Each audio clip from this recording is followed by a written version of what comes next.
Oh, it looks like someone's there. Hello.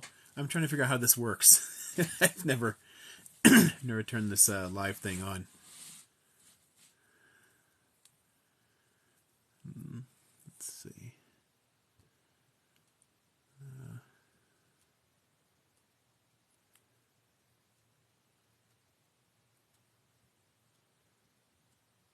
I guess invite turns it on so that somebody else can talk. I guess. Oh, there's a few other people. Hello, I'm trying to figure out how this thing works. Let's see. Oh, hey. I was just going to ask if people can type things or not. I didn't know if it was working. So, hello. How's it going? Yeah, I'm just trying to figure out how this thing works. I guess to let somebody talk, you have to press the invite, maybe, on the Go Live Together. Do I understand right?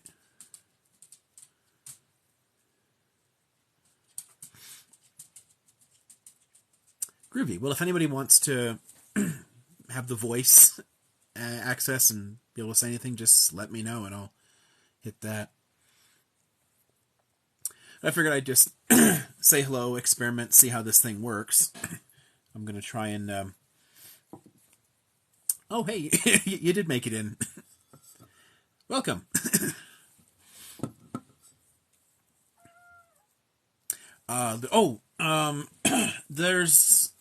There are 52 bookcases in the house. So, yeah, there's rather a lot. I'm a history professor. So it just depends on where I happen to be sitting at the time. It'll, that's what'll end up showing in the background.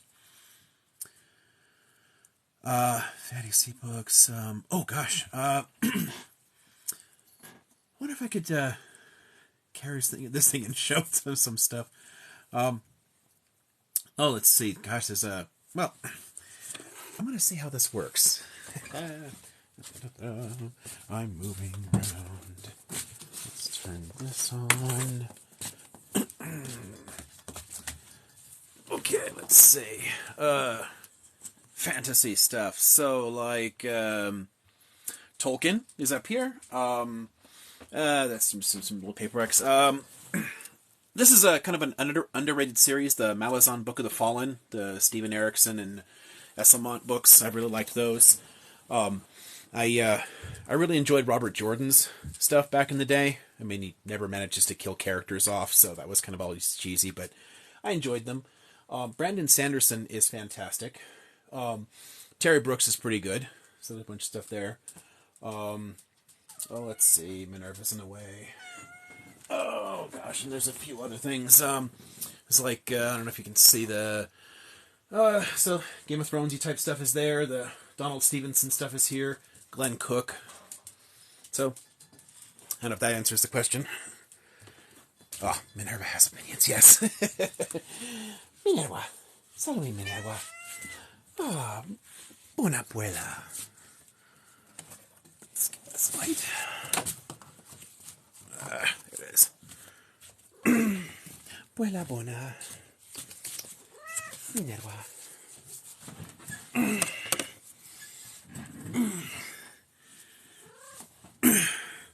So that, anyway, does that answer the fantasy fiction question?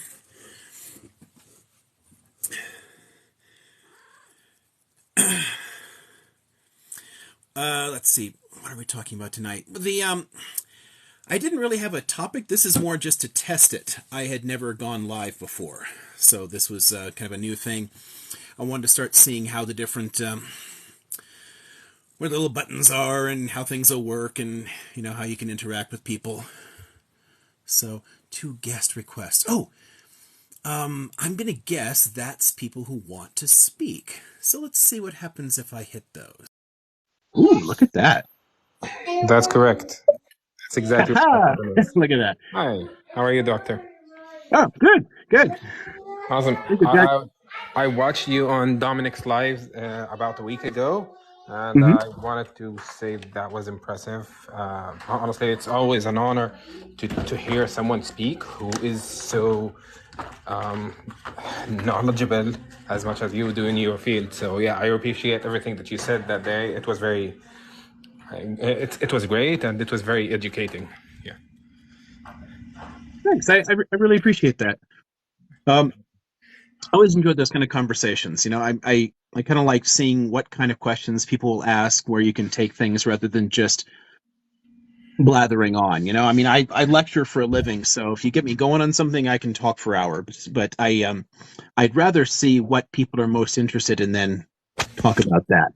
Yeah, honestly, if there's one thing actually that I wanted to ask even on that live is since you were talking about the resistance groups, and I wanted to ask if how would that reflect on a group like the Haganah? How would that have been grouped, or how would it be defined based on what you know? Uh, so Haganah and the other Zionist paramilitaries are generally classified as as paramilitaries. They can, to some degree, be thought of as resistance movements in the context of the mandate, but Haganah usually didn't like to pitch itself that way. When it frequently stole weapons from the British and was planning eventually, it knew shit was going to go down, but it was actually actively collaborating with the mandate authorities. Irgun understood itself more as a resistance group, and so did the Lehi or Stern Gang. So they thought of themselves as in resistance to the mandate as well as attacking the Palestinians. Okay, and when we say that later on, the Haganah, this is one of the things that really get on my nerves. When someone talks about the idea of ignoring the fact that it actually came from a group that was not official. And honestly, I normally call it a T group because it it did commit massacres at the time, and as far as Mhm. we know, based on the in modern day terms, that qualifies to be a T group by today's standards. But everyone tries to polish it. Qualifies to be a what? Okay, just to give you an idea, some terms we can't use. So instead of saying a terrorist group, we use a T Oh, group. interesting. Yeah, instead of Hamas, we say H group. Instead of Yeah. kill, you say unalive. So yeah. So on the lives, like what you're saying out Yeah, loud, on the it'll live. catch certain words. Yes, it's not. Mhm. It will catch some words, and if those words got repeated several times, the live sometimes gets shut. So yeah, that's why we try to be careful with Practically. which terms you use. Somebody just asked in the little line there, wasn't Haganah mandate approved? Technically not. But of course, governing institutions tend not to approve any paramilitaries, but de facto they worked with them. That started around the time, around 34, 35. They started, linking up together, and there was some extensive cooperation in 35. And from that point on, especially during the Arab Revolt, they kind of worked together, but it still was always separate from. Um, okay, so T group. Haganah can definitely be thought of that way. It did carry out massacres. I'm assuming I can say massacre. Um, Yeah. the Irgun and Lehi tended to be more overtly violent, but Haganah still did a lot of really horrifying things. So when I'm talking about the T word in like lectures I do classes on political violence and stuff, it's always classified that way. All these paramilitaries are. Okay. Any group that is attacking civilians for a political objective fits the definition. Okay. And one more thing, actually, I wanted to ask if you can refer me to a resource. But someone the other day, I heard that there was an incident before 1948, where I believe a ship of Jewish immigrants who decided to go back to Europe was bombarded, or yeah, it was shot, or yeah, they committed some sort of an attack by the Haganah or the Irgun. that just to make sure that no Jewish people are enticed or encouraged to go back to Europe given the conflict. So is that really factual, or is it just rumors? I know of attacks on people trying to do things like that. I can't recall a ship offhand, but I'm not going to say that it didn't. I don't remember one. But Okay. there were situations like that. There were times when um, Zionist forces consciously attacked Jewish groups in other countries to entice them to move to Israel, and there are attacks on people who wanted to leave or who wanted to work with Palestinians. And that falls into the same kind of categories when you talk about um, uh, what am I supposed to call the people ruling Gaza? The H Yeah, the word, H group. H the group. H group. Okay, Yes. so when the H group goes after collaborators, and they film like what they do to them and all that crap. But I mean, it's the same kind of thing. You had people there were internecine fights that way. I just don't recall a ship offhand. Okay, and the other thing, actually, I'm sorry, I know that I'm asking questions just about specific events, not, but there's a lot that I wanted to ask Thomas, someone. Yeah, that's a yeah, good, that's a good action. yeah. Honestly, also one more thing, a couple of things that I wanted to ask is when exactly did the Jewish immigration waves start to Palestine? Because I once read a book, and the writer, it was a novel at the time, but the novel was some sort of a diary style, and Mm-hmm. he was talking about how the immigration began in the mid 1860s, 1870s, around that time.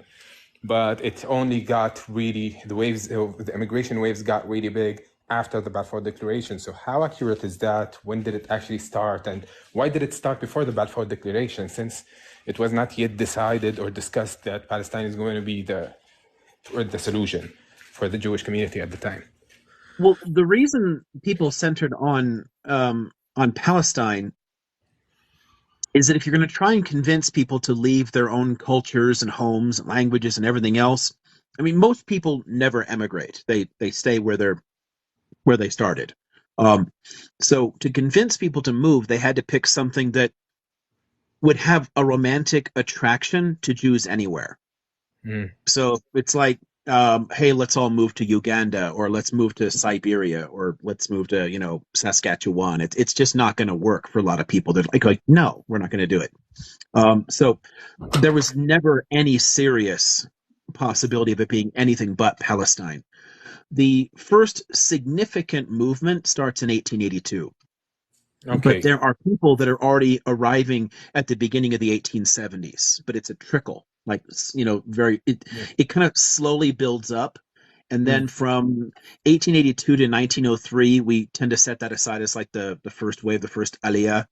Mm. They when scholars broke the stuff afterwards, they all looked at a few criteria. One of them is it has to be a significant move, which is why we don't include the 1870s, even though there were some people that did come in. Mhm. But it's also, there's some distinctive characteristics, some things about each wave. There's something that changes about it. The character, the people that come, the ideologies driving it. There's a number of factors. Okay. But that the first two waves are both before Balfour. Okay. So the first and second Aliyot are happening before the British are even on in the scene in any way. Okay, and during that time, when the immigration started, when did actually, when and why did the violence start on any of the two sides? Um, there's some early violence. In fact, one of the first attacks that I can recall actually was in the 1870s. So it's even before the first Aliyah. And there was some one of the settlers got stabbed. But the why of it, I mean, one obvious reason is that people tend to resent other people coming into you know Okay. settling in an area. I mean, it's sort of like a resistance to colonialism kind of thing. But honestly, in the whole first periods, there wasn't much of it. But There's relatively little violence in the first Aliyah at all. you don't start to see any kind of significant attacks until you're into the 20th century. And the main reason for that is that there are some ideological changes. They start approaching it differently. Mm. So, I mean, Yeah, go ahead. I was going to say, I can try to give you like the short rundown. Hey, a short rundown of like what the difference is between like the first and second wave, because that's the key to understanding, I think, why violence will steadily tick up. Mm. Because in the first wave, most of the time when people arrived, and honestly, in that whole 1882 to 1903, only about 25,000 people moved, and a lot of them left. Somebody asked a minute ago, wasn't Argentina a possibility? Oh yeah, the bumping noise was Minerva bumping into something, and just trying to get attention. She's banging things. They love bumping. I'm just waiting for somebody to bump this camera in a moment.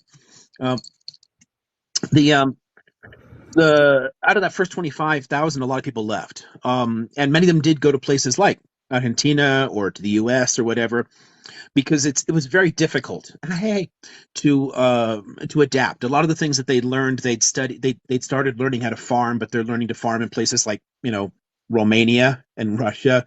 So the soil's very different, the climate's very different. So like they couldn't make it work, and they just weren't happy, so they just bought a ticket to Buenos Aires and got the hell out. As far as like a choice for people to move, and as far as the other question, yeah, Uganda was proposed, South America was proposed. There was a bunch of things, but nothing was serious. No one took it seriously. Like, nah. um, but in that first wave, the people who were there was no overall guiding ideology other than the self-redemptive aspect of Zionism, the Selbstemanzipation, the idea of like trying to refashion a new Hebrew by working the land, instead of living in towns and all the rest of the crap that they were stuck to doing in Europe. So it didn't have any kind of set way of approaching the Palestinians. They hadn't thought about it. The whole land without people for a people without land bullshit, that line does make sense for the first Aliyah because they didn't know. They honestly knew very little about what the hell they were getting themselves into. Afterwards, people definitely did. Oh, hello, there's a very large spider here. I should catch this guy. How can I put him in? Oh, no, just let him go. He's too far away. Whatever. The the all of the times people arriving there, they would establish themselves next to a Palestinian village. They'd live right next to them. If people were already working land that they had bought from absentee landowners in Istanbul or Damascus, they would say, "Oh crap! So you already live here? Well, cool. We'll figure out some way to make this work. We'll live here. You live there. You can keep doing your jobs, and we'll find some way to make this work out." So it becomes a kind of like shared plantation economy in a sense.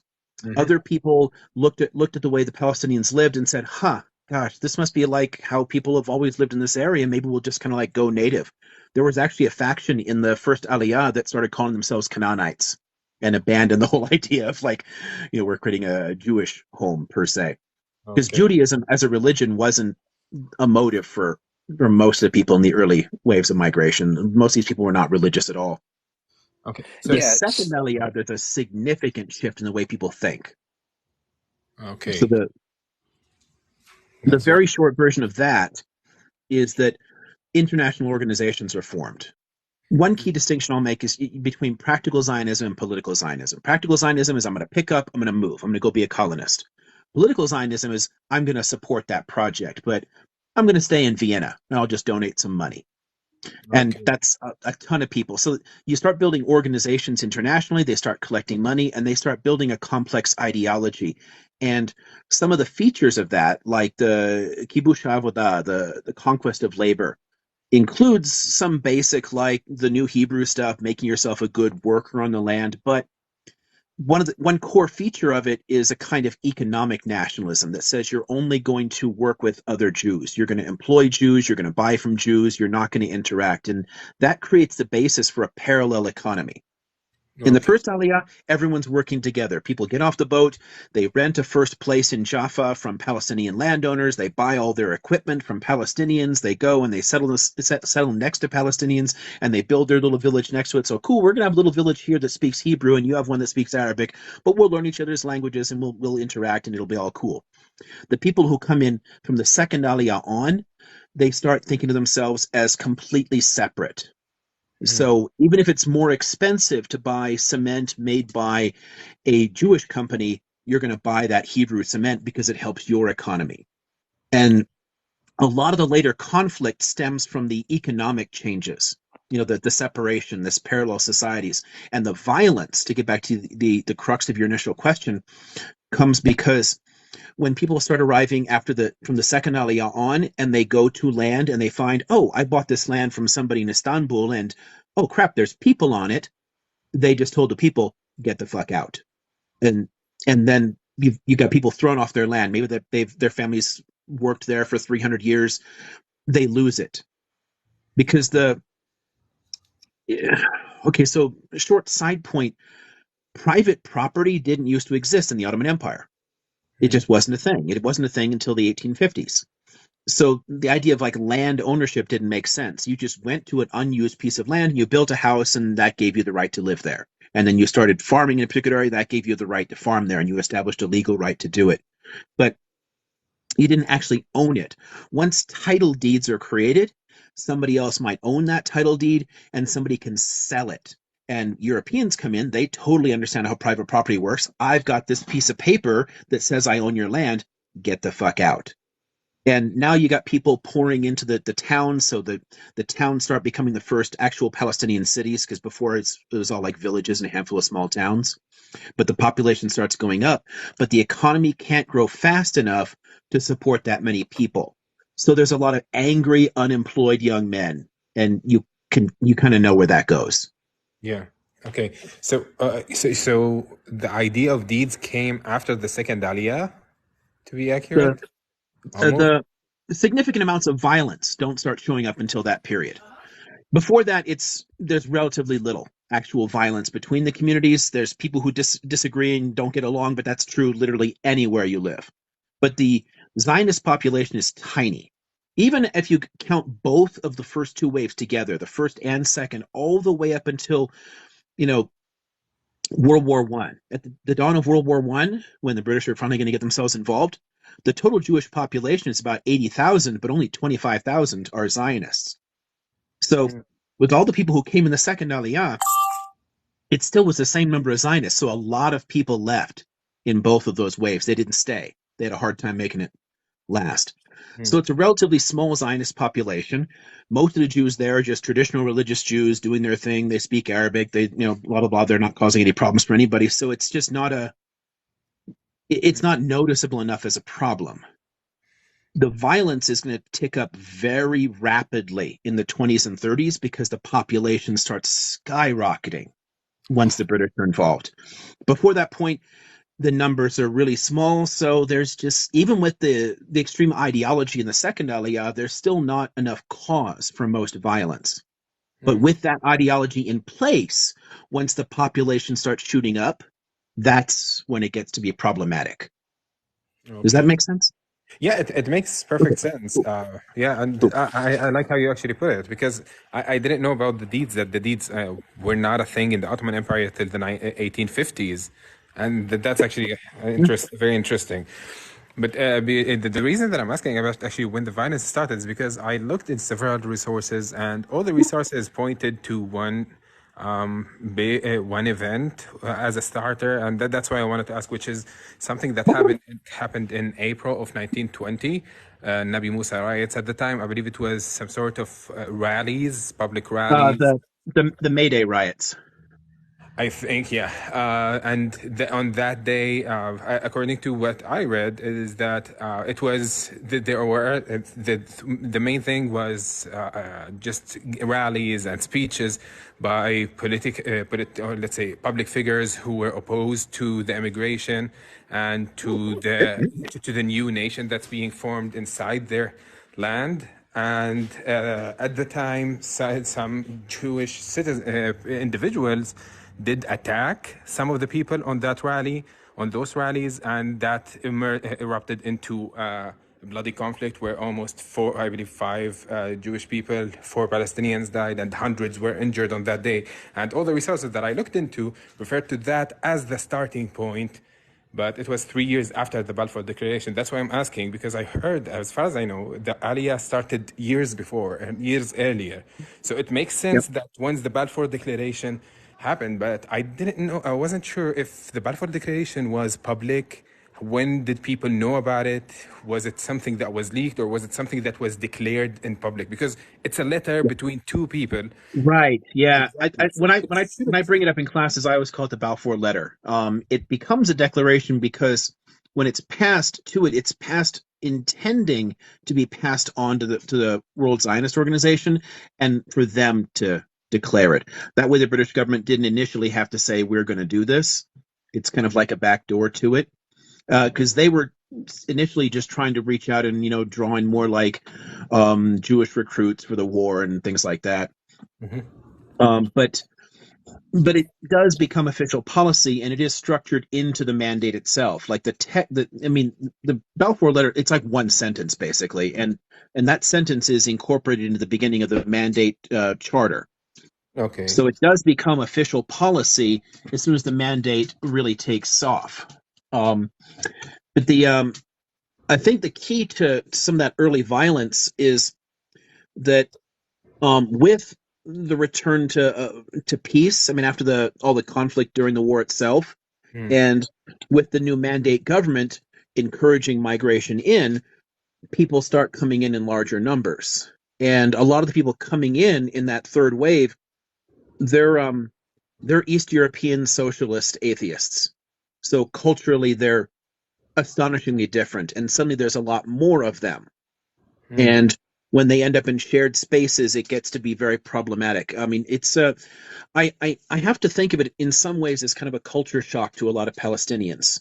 Many educated Palestinians were well aware of all this kind of crap. They'd spent time in Europe, but a lot of ordinary Palestinians in villages, in rural life, they'd never encountered anything like the population that was suddenly showing up in their midst. And again, because of the ideology that starts with the second Aliyah, as they arrive, they're kicking people out of their homes. So they're ending up moving into the towns and growing cities. And then when people in those areas see like a May Day parade or something, like this kind of socialist parade coming through, like, what the fuck is this? And you're the people who are kicking us off our land. So it's going to turn into, kind of like, just tensions between populations. Yeah. It's essentially a riot. It's not planned resistance. It's not militants. There's no organization to it. It's literally just an urban riot. And it's the first time that people confront that. And Britain had to look at that and think, do we care? Is this a problem? Nah. And they kind of waited a few more years before they investigated it again. Okay, so the deed bit, I'm sorry, I know that I'm jumping between points, but that point that you mentioned about the deeds, how was it justified at the time? Because someone owns a piece of land, and they never had a deed because they never had the culture of a deed. Okay, a new government takes over, the mandate government takes over, and suddenly immigrants are coming with deeds. But how were the immigrants at the time justifying the deeds to the current owners, I to the wondered that villagers? too, who gave them to him. Yeah, so to back up a second, the traditional organization in the Ottoman Empire was like all of the other previous Turkic and Mongol states. They're what we call military patronage states, and the idea is they conquer territory and it all belongs to the ruler. And it goes back to when they're pastoral nomads. You'd raid and your herd would get bigger, and that's that. And they had to adapt later to working with settled territory and building empires. So there's a number of transformations to the concept, but one core aspect of it, the idea that the conquered territory belongs to the ruler, stayed in place. And they just used what we call usufruct rights. You established a right to use something, and then documents will be drawn up to that effect that this is yours to use. But you didn't own the land under your house. You had a right to do the farming, you had a right to graze, you owned the property on top of it, but you didn't own the land under it. When Okay. the laws are passed, they were hoping that this would actually help, and that that this would be a boon to the economy. That all these fellahim would suddenly have the ability to you take better loans with because they'd have collateral and they could do development projects and everything else. But what ends up happening is that people just don't understand. They don't know what's going on, because in most large empires in human history, the government didn't do a damn thing for you. I mean, all it did was it taxed you and drafted you into war. It didn't actually provide services. Hmm. So when people are coming around with all this documentation and they're asking questions like, how many kids do you have? What's the land that you've been using here? And like, give me all this like financial information. And they're documenting all this stuff. People naturally wonder, is this a scam? Are they just trying to raise my taxes? Are they going to draft more of my kids for stupid wars? So they're resistant to it. So what happens is a bunch of corrupt land speculators come out of the cities. So people come out of Istanbul and they go out to the peasants and they're telling them, don't sign those documents. Sign it all over to me. My information will go on there and they'll tax me, and nothing will change for you. But and that sounds really good to the peasants. Like, cool. I don't my name isn't on there. They can't find me. That's great. That sounds cool. Nothing will change for me. Problem is, once somebody else owns that land, they can start charging you rent, which had never been a thing before because you can't charge rent when somebody else can't own where you live. In the previous system, no one could own the land, and you owned the house that you had. Like you either bought the physical structure or you built it, and it was yours. Hmm. So other people can't own your house. But when you introduce private property in this context, then suddenly people can charge you rent. So what ends up happening is it's immiserating the fellaheen. It's making things much, much worse for everybody. As far as the foreign purchases, the Zionists were buying land from people that never went there. They're buying land from people that are in like Istanbul or other big cities. They're absentee landowners that have accumulated all this. The land speculators, these people who are making just tons and tons of fat cash and sitting back and raking in all that money from now all these poor sucker peasants that are having to pay them rent. And they'll walk in and they'll offer them 4 times the value of the land. Wait, so they were Because just making up the ownership? well, the people already had it there, but the people who did have it aren't the ones who end up signing the documents in a lot of cases. It's these speculators that come in and they're telling people, don't sign the government's documents. The government is lying to you. But it was the land speculators that were lying to them. So a lot of land where Palestinians had been living for a long time ends up getting transferred in the hands of a bunch of wealthy families. Hmm. That's very So this Yeah, is this is interesting. so particularly true in like the countryside. Obviously, townsfolk were a lot more canny. They were better educated. They ended up directly owning where they had. So they all got the deeds. So well-off Palestinians, they were fine. But all the peasants out in the countryside, frequently they had no idea what the hell they were getting themselves into because no one was able to explain the concept of private property well enough, and these land speculators are out there manipulating them. So they got the deeds instead. And then they wait, who were sold the the land deed to speculators somebody else. exactly? What was that? Who were the land speculators exactly? I mean, Ottoman subjects. I mean, people coming out of the cities. So largely, investors out of Istanbul, but there were people in some of the big cities like Damascus as well that got involved in it. And there's a handful of actual Palestinian notables that also screwed people in the country themselves. There are plenty of people who profited by this because the it's basically just manipulating the ignorance of people when you're looking at a major legal change. And legal changes can be very complicated. So whenever you're messing with the laws like that, somebody's going to come along and bullshit you. Yeah, so I had a quick That question, makes sense. Professor. Thank you. Um, and you mentioned the land with no people for the people with no land. I've seen it said by a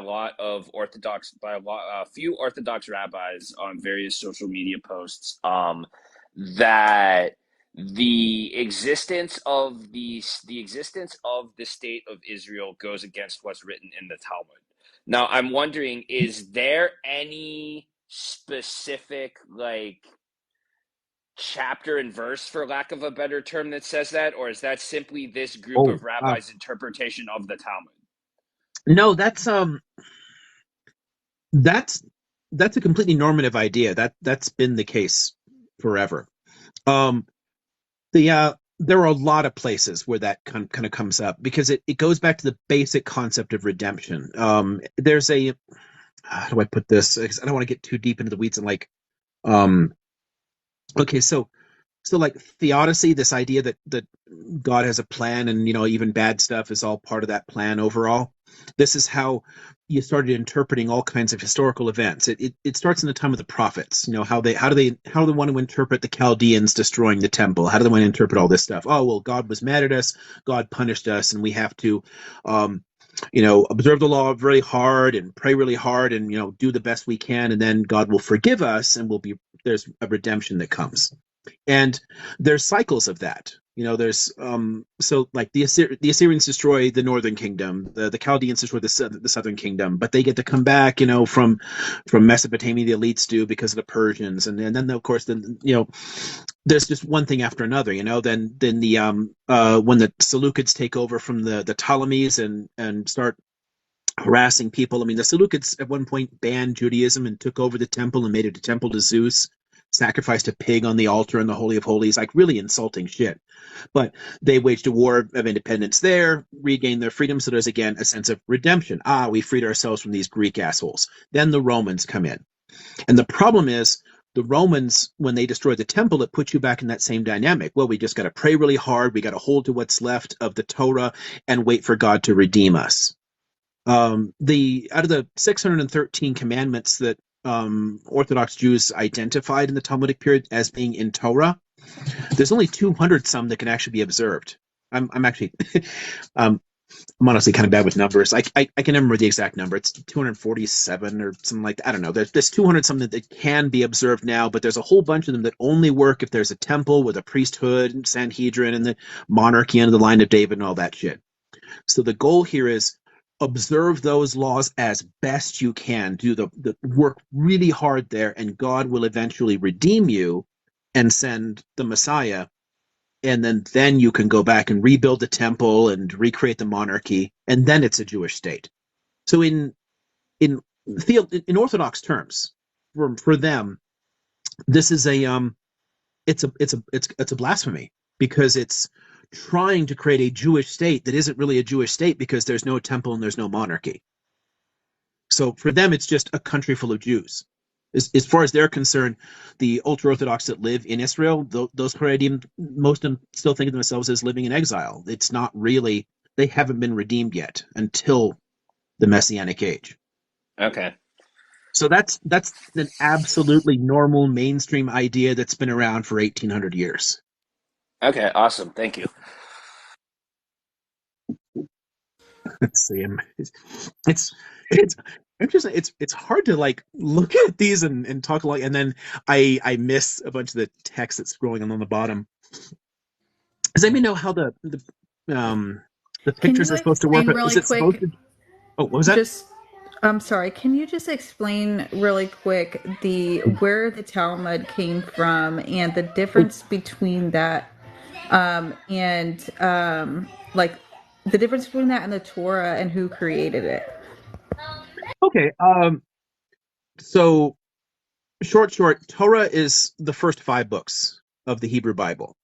So sometimes called the Pentateuch or the books of Moses, or there's different terms for it, but the first 5 books, that's Torah.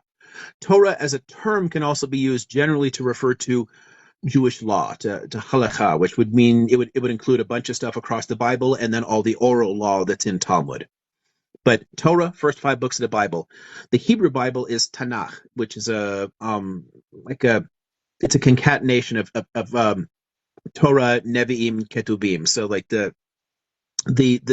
Torah and the prophets and the writings. So it's a Torah. Then there's really important prophetic figures that bring about significant reforms, and then a bunch of just general writings that you all get kind of squished together as the Hebrew Bible. Talmud emerges as, in part, a commentary on Torah, responding to the loss of the temple and the need for the community to kind of restructure itself. Well, we're no longer a temple monarchy. We don't have a priesthood. We can't. I mean, if before you had to go to the temple and sacrifice to get your sins forgiven, you got to figure out some other way to do this, right? Well, otherwise, no one can be forgiven by God ever, because the Torah is pretty clear about how sins are forgiven. So they have to reinterpret certain passages, come up with different ways to do things. So Talmud is basically a giant project trying to do that, but it's also a compilation of all of the different sayings and memories and oral traditions, so like the oral law, the oral Torah, all these commentaries and thoughts and arguments. So a lot of it is actually contradictory. It's here's this position and then here's this other position that is totally different from it. So it's trying to save everything. And there's actually, confusingly, there's two different projects setting out to do this. The one that people generally use, the only one that ever got to be completed, is the Babylonian Talmud. And the name is kind of telling there. The sort of the cultural heartland of Judaism for a long time was Mesopotamia, because of the exile that the Chaldeans initiated. They took the ruling class, they took the elites into exile. I mean, left behind all the peasants, but they took the elites there. And when the Persians came along, toppled the Chaldeans, and let the elites go back, most of them stayed in Mesopotamia. Only some went back and then took over the community and restructured it and created the Persian province of Judah, the Persian satrapy. But most stayed there. So Iraq was actually the cultural heart of a lot of Jewish work for 2,500 years. So the Talmud was actually written there. There was one that was actually being written in Palestine. It's frequently called the Jerusalem Talmud, but it's actually written in Tiberias in the north. But they never finished the project. There weren't enough scholars to really put the whole thing together. But both do exist still, and some people reference things from the Jerusalem Talmud as well. But the one that most Orthodox communities use is the Babylonian Talmud. Does that get it all of it, or did I miss something? Yeah, it does. That explains it a bit. I guess I was just doing some research, and something I was reading, and I don't know for sure because I didn't save the source or anything like that. But can you explain a little bit of what the Talmud says about Jesus and Christianity? Oh gosh. You're trying to get me in trouble here. I know. It's important to me for like my research, but you're the only person I know to ask that Yeah, I no, know actually would know the facts. totally fine. Yeah, I mean, I have a lot on Christian origins. Like the conflicts between the two faiths in their early centuries are fascinating. The communities did not like each other because early Christians were all Jews, but then it starts like shifting and changing, and they start taking on a ton of like Hellenistic ideas and saying, well, the law is now optional, we can let this stuff go, and it starts taking on a very distinctly different character. And as it moves away from, because a lot of the things that you see in the New Testament, I mean, if you look, especially if you look at like the three synoptic gospels, Jesus never broke any Torah laws. He lived and died as a faithful Jew. And everything about it seems to suggest he's a Jew intending to stay Jewish, and his followers stayed Jewish. And his brother actually held that group together after he died. And the Church of James were Jews. They were Jews that pointed to Jesus as the Messiah. And it's sometimes said, and this comes up from a lot of Jewish arguments, that people try to say, well, he can't have been the Messiah because he died or something. But there actually are traditions of a suffering and dying Messiah in, that,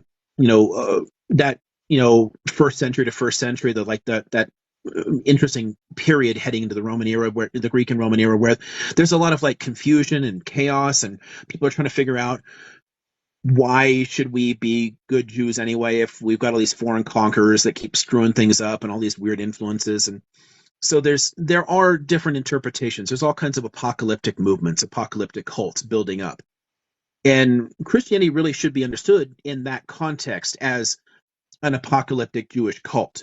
But the form of Christianity that survives, that passes into the form that we would recognize, is the one that develops outside of Palestine and takes on tons and tons of Hellenistic concepts and slowly loses more of its Jewish origins. And as that happens, real tensions build up because the church adopts a theology of supersession that says it's the new Israel, it's the new chosen people.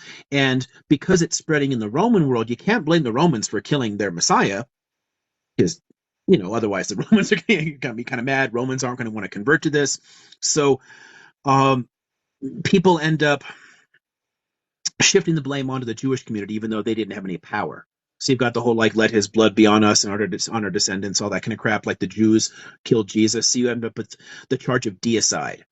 So Jews are all responsible for killing Christ, and the church is the new Israel, and the Jews exist to just be kicked around forever as like some cursed people, and that obviously makes the Jews unhappy.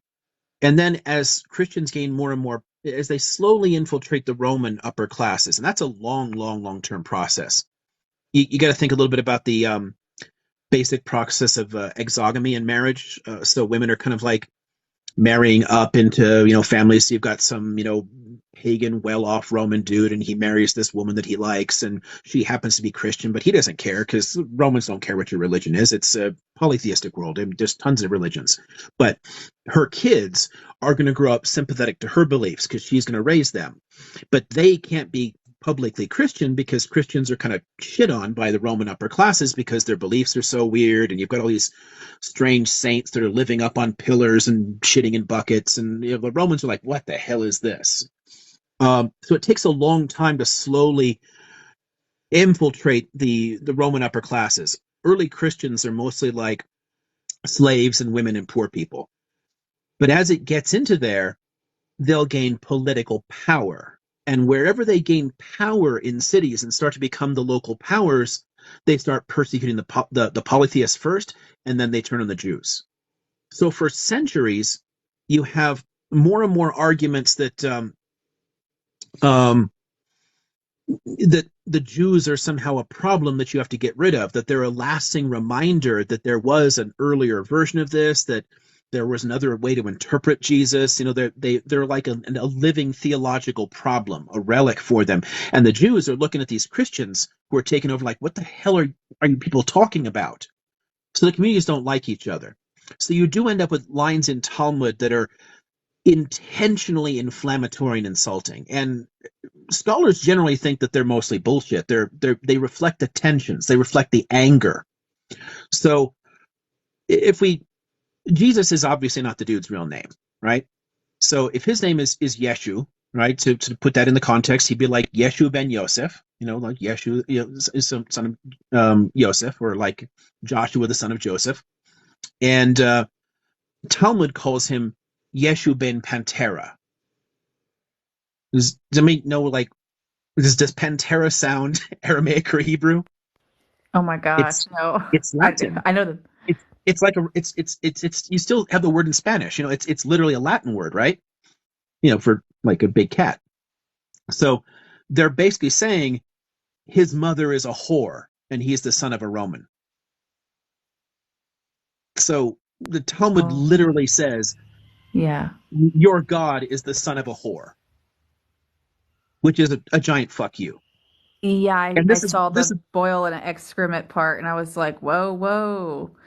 Yeah, there's a lot of like really fucked stuff there, and it did lead to, people would spread ideas around, and there were Talmud burnings all through the Middle Ages, and it led to pogroms against Jews. But again, you just got to understand the context for it. Why would they have written it in the first place? They were angry because they were being overtly persecuted by Christians. They were being murdered in the streets. There were literal pogroms against Jews by Christians already in the 4th century, where they're just going, door to door and murdering people. So you'd agree that Christian violence toward Jews has a very long history. Yeah, I was going to say, so you agree that essentially originally Christians and Jews didn't get along? Well, it depends on what you mean by originally, because initially they're the same people. So okay, so then let me ask you this: by the time you get into the 3rd and 4th century, no, they don't get along at all. Okay, so would you say Christianity came from Judaism? In part. Okay. some of the core teachings. And again, a lot of the stuff is debated because all the gospel accounts, most of the literature is written much later. So there's tons of great research, and honestly, some of it is it's really complicated because there's plenty of scholarship that actually suggests that there was no actual Jesus, that he's kind of a composite of various teachings, because there's a long history of putting together those kind of mythic savior figures in the Near East. There's a lot of completely made up figures like that. But I'm in the camp that thinks that there probably was originally a historical person, and there's a lot of interesting research in like the historical part that tries to track down what would be more authentic sayings and what are the things people added later. So I think that he fits into the context of like first century apocalyptic Judaism, somebody going around preaching that we need to fix stuff because God's gonna judge us and change the world and all this stuff here. So those teachings, some of those ideas, that creates a core, like something to be built on. But all of the core beliefs and practices of Christianity are not Jewish. There are some teachings, some ideas, some sayings, parables. There are statements that do fit a first century Jewish context and very much sound like, okay, yes, this is definitely Jewish. But the Eucharist is not a Jewish concept. The Trinity is not a Jewish concept. The whole resurrection type story, not a Jewish there's just tons and tons of basic practices and beliefs. The way that they shifted the Sabbath, all of the holidays, all the basic rituals of Christianity are not remotely Jewish. They abandon all Jewish practices and most Jewish beliefs. But there's a small core, like a kernel of it, that is definitely still Jewish in there. So where in history did the idea, and from whom did Jesus come from? I'm sorry, I missed a part of that. I got where did you? What's the first part of that question? Who did Jesus come from? When was his story brought in? And who brought his story in? If it didn't exist or before, at some point Jesus just came into the scene, who brought him in? Hold on a second. This Socrates is trying to knock over the camera. Dude. I love his name. Yeah, all my critters get named in languages that I study at different times because it's just fun. They get to be a little bilingual.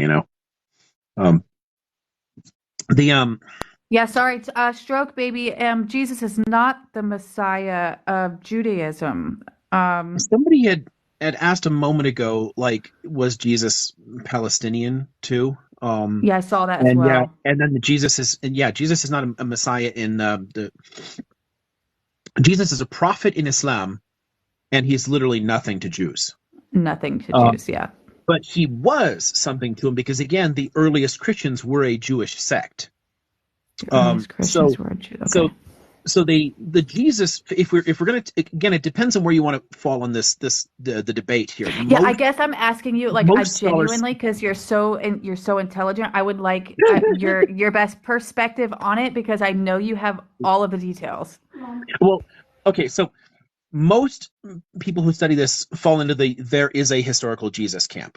A small minority of scholars of this period don't think that there is one. But most think that there is a core kernel to it. And that would be an early first century figure. So the actual Jesus, where did he come from? He would have been an early first century Jewish rabbi. And honestly, that there's ways to read the whole carpenter lines, even as a rendering into Greek of an Aramaic word that actually says teacher, not woodworker or architect or whatever else. So the whole idea that Jesus was a carpenter may itself be completely faulty. In fact, the Gospels disagree. One of them says, "Is this not the son of the carpenter?" And one says, "Is this not the carpenter?" But I think I'm of the opinion that it would have been teacher, and it fits what he's doing. He's an itinerant rabbi. He's traveling around and he's preaching for a living. He's not building shit. So he's fits the context of one of these apocalyptic preachers, and there are a lot of them. Somebody mentioned earlier, and I still miss most of the stuff that's scrolling by, but somebody mentioned John the Baptist. He would also be in that same context.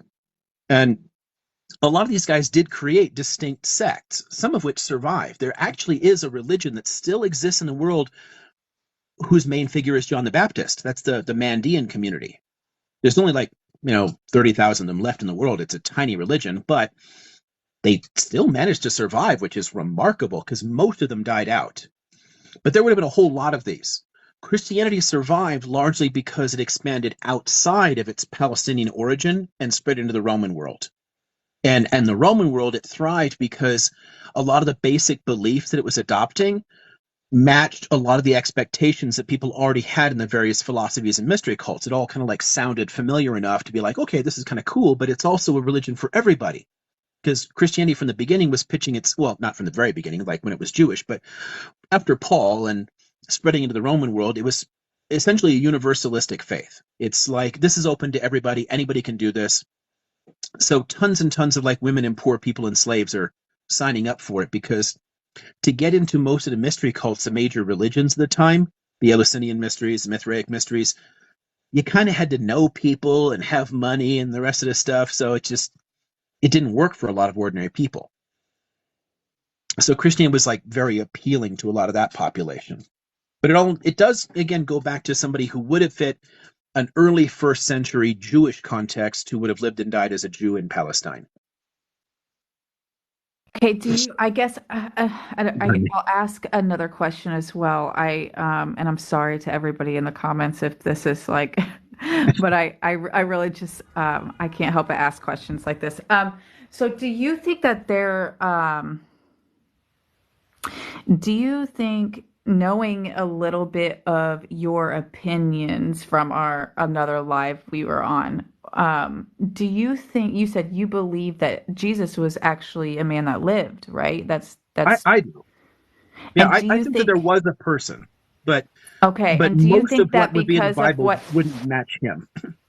okay, okay. And do you think that because of what this person was like and the way that he behaved, the people just believed he was the Messiah and wrote him in the books? Yeah, that's actually a very complicated question.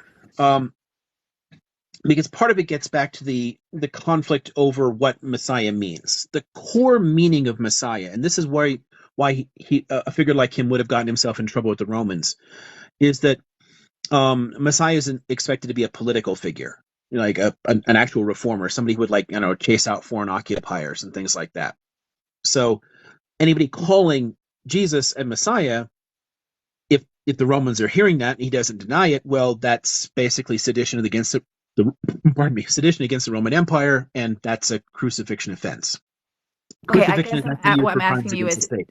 But the Christian idea and the Muslim idea of Messiah. all this stuff is quite different, but there are different trends in Judaism.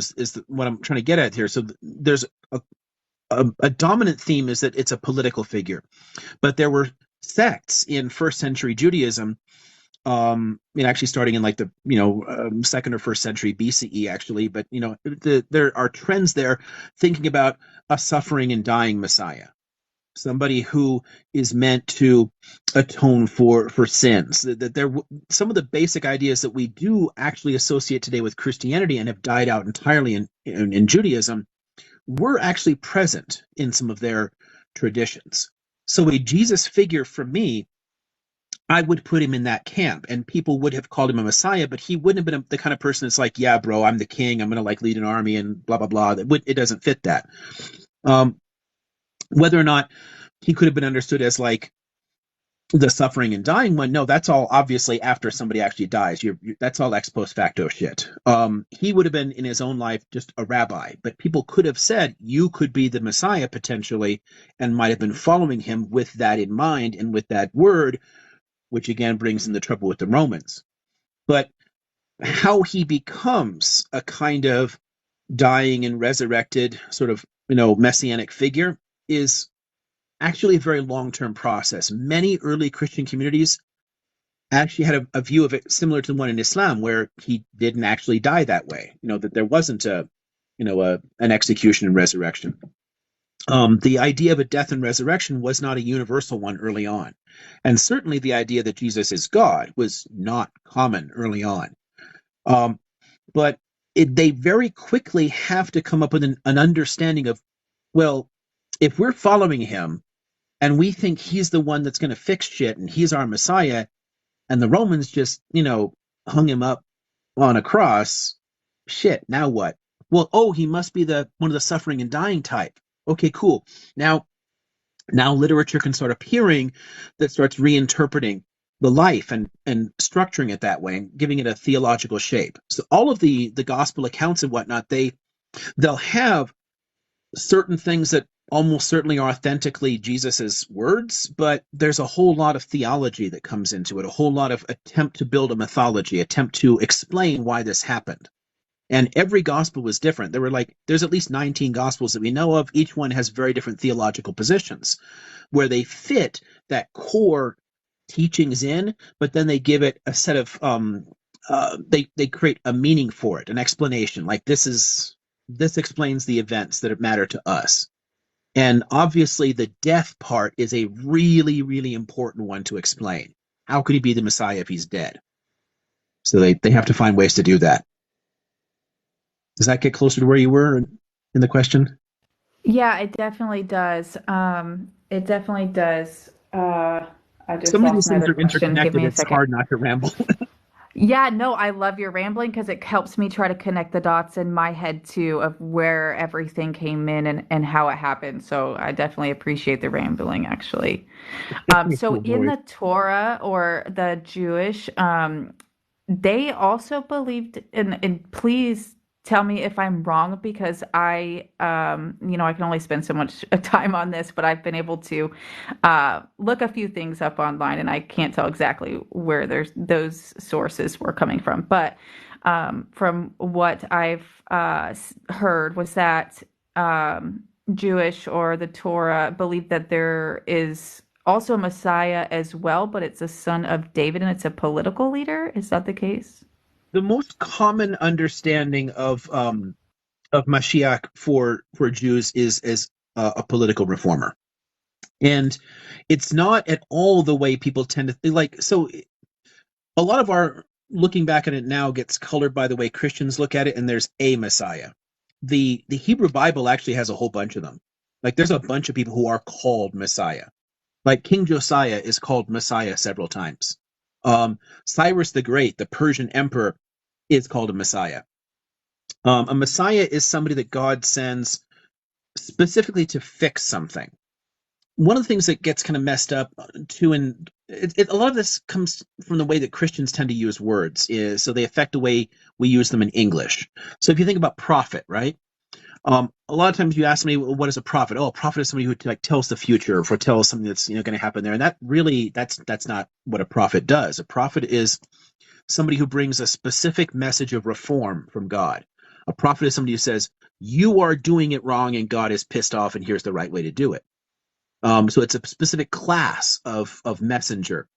A Messiah is another type of messenger, but one who's not bringing simply a message that you're doing it wrong and here's how to fix it, but is actually going to lead some actions, do something, change something directly themselves. Most of the time, it's something physical. So Josiah's conquest of the northern kingdom's territory after the Assyrians pull out, that's a physical something, and he's like smashing these other altars to El and saying, oh well, we had to centralize things at Jerusalem, and it's a very physical transformation of the religion. Or Cyrus coming in and letting the elites go back to Jerusalem, right? So he's go back to Jerusalem and rebuild the temple, and Cyrus literally gave them the money. The second temple, the earliest version of the second temple, was built with Persian money. Like Cyrus is like, here's a bunch of cash, go back, rebuild your temple. So he did something physical that helped to save the community. Does that make sense? That's what most Jews are looking for. If you're going to put it in Yeah, like it the does. Jesus concept, it is still a thing that's done, but instead of being a physical thing like a conquest or building something or this or that, it becomes Some there's a theological significance. His death and sacrifice is itself the transformation. It's doing something. So it still has an action component to it. So even in the way that Christians took and ran with that idea, they took a minority trend in Jewish thought about a suffering Messiah and made it into, okay, this is the one we're going to go with because our guy's dead or whatever. Um, but you end up really expanding that idea and changing the concept of Messiah so much that it becomes there's only a Messiah, and that Messiah is the Son of God, and that Son of God is God. And it's going through all these stages and becoming something fundamentally different from the Jewish one. But each one, it's a step along the process. Jesus doesn't become God until the 4th century. Before that, a huge number of Christian communities thought the idea was ridiculous. Wow, that's really interesting. That's good to know. I just want to say really quick to the people in the comments, I agree with you that this is not a religious war and has nothing actually to Oh do with yeah, religion. But absolutely, yeah. let me explain something to you. The United States is the other half of the problem in this issue. In fact, if not more, Mhm. right now, because we're supporting them and we're sending a bunch of our weapons and everything else over there. And the reason why nobody here is loud about it is because of religion, because of Christianity. They Mhm. believe that they are special people and they refuse to speak up or look at any information. So that's why I'm asking the questions to him that I'm asking, so I can come to them with knowledge and undercut that idea of religion for blind support of Israel or Zionists. Thank you. That's actually really nice. I was curious too. Because honestly, you can get me sucked into talking about just about anything, and I'm fine. Um, but it's nice to kind of bring it back and remind people the uh, the Israeli-Palestinian fight is not a religious war at its core. But there's two features to it. One is Christian Zionism, and that's the one you're pointing to there. And Christian Zionism is a particularly pernicious theological position that's literally genocidal. For their perspective, there needs to be a temple state. They want Jews there, and they want them to piss off Muslims so bad and eventually blow up, the Haram al-Sharif, rebuild the temple, and then spark an apocalyptic war. And in that apocalypse, nearly all Jews in the world die, and the remaining, rump of it converts to Christianity. That's a particular vision of Protestant Christianity with its origins in the 19th century, part of our evangelical tradition here, and it really latched onto Israel in the 1960s, and that transformed America's approach to this completely. The U.S. and you go back to the U.S. in the 50s, we were frequently criticizing Israel, and the only aid we gave them was like food aid, financial aid. We weren't giving them any guns. It was much more like, whatever, like the same kind of support they got from the Soviets or anybody else. From the 1960s, with evangelicals becoming a more significant political force, Christian Zionism becomes really important. The other part where religion does get into this, and that's a much more complicated topic that we have to talk a lot for a long time, honestly, so we probably shouldn't. But that's the way that after a century and a half, this whole conflict is becoming culturalized for people.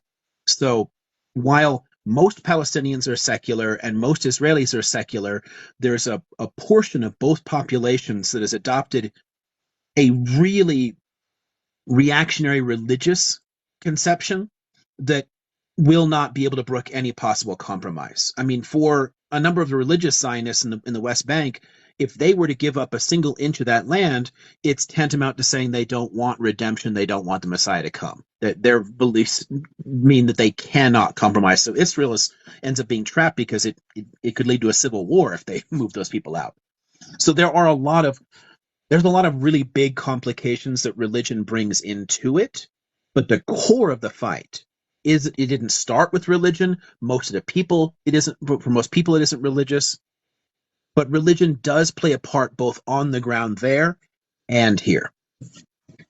So I just wanted to add that Yes, part because you're yeah, right about the definitely. U.S., but it's not just the U.S. where religion matters.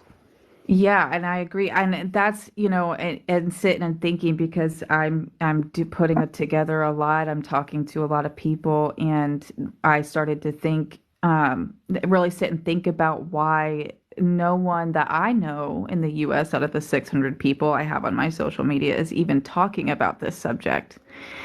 And when you, even prior, hearing about Israel and what the Christianity say, there is a blind following to Israel and anything Israel does, and it makes sense to me now, that that's why this isn't being put into question. Not, I mean, news, propaganda, all of that, but the major issue here is that Christians have to see beyond that if you're ever going to get to them with facts.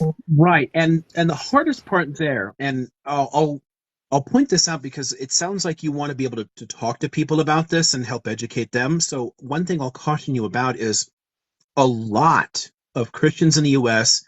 that are hardcore supporters of Israel don't understand the theological reasons their churches have been telling them to support Israel. Because I mean, most churches don't talk about the details of the belief. They don't.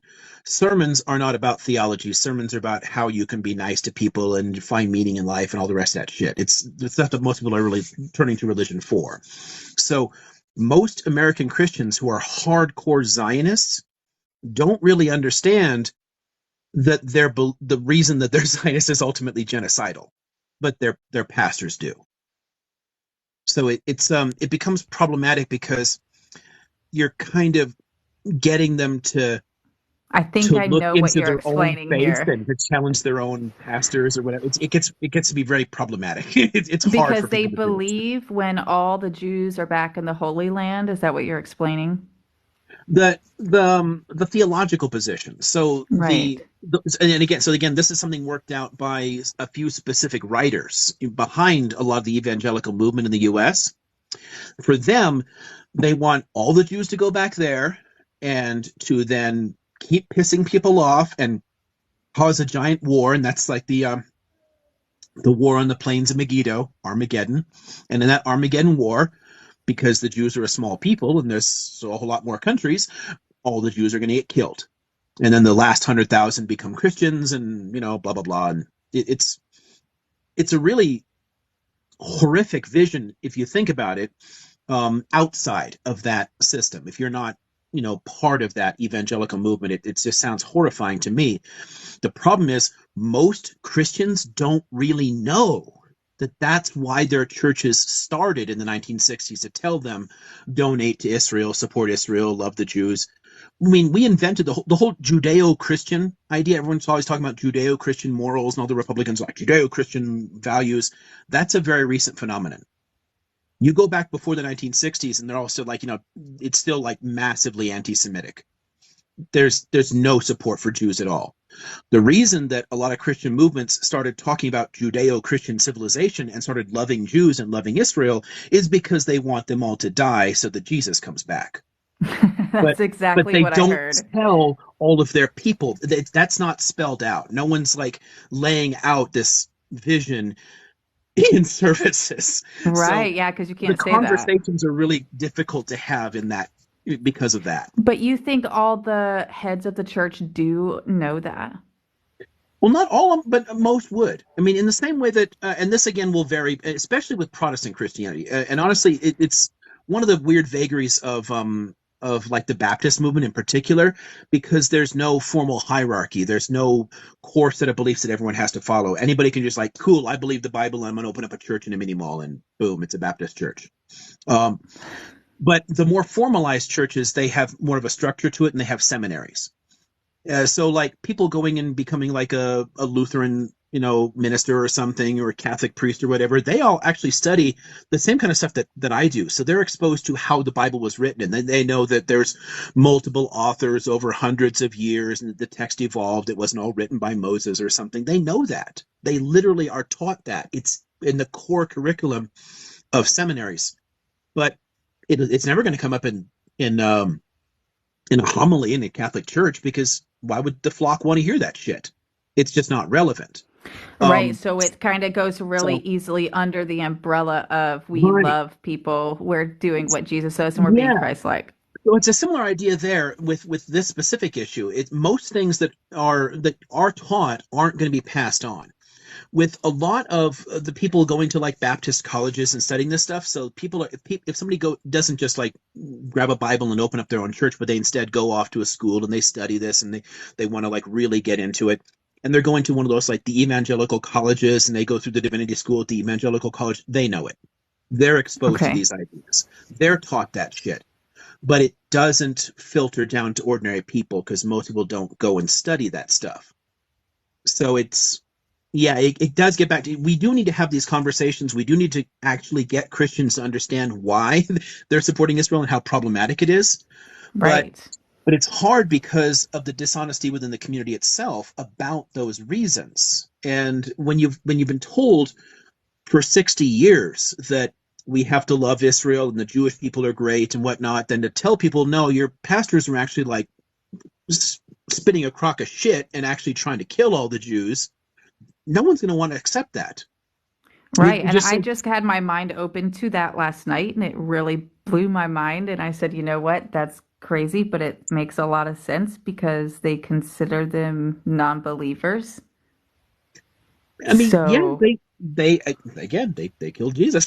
They rejected Messiah. right, right. They, I mean, in Christian theology, Jews are damned by definition.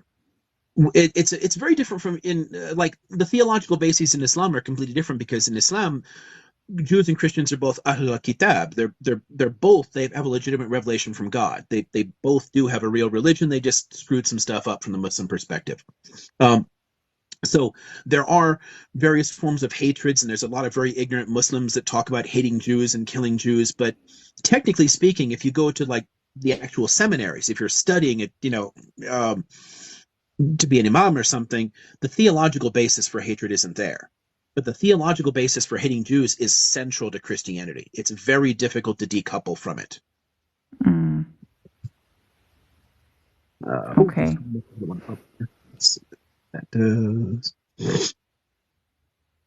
Yeah, because a lot of Christians say that Muslims don't like Jews, and I said I don't think you understand what you're talking about because it's any of them that I talk to say it's forbidden in their faith not to dislike someone for any Yeah, I mean, religion. again, that's if you're actually looking at the Quran, if you're actually going through the traditional, jurisprudence and whatnot, yeah, there's no foundation for that.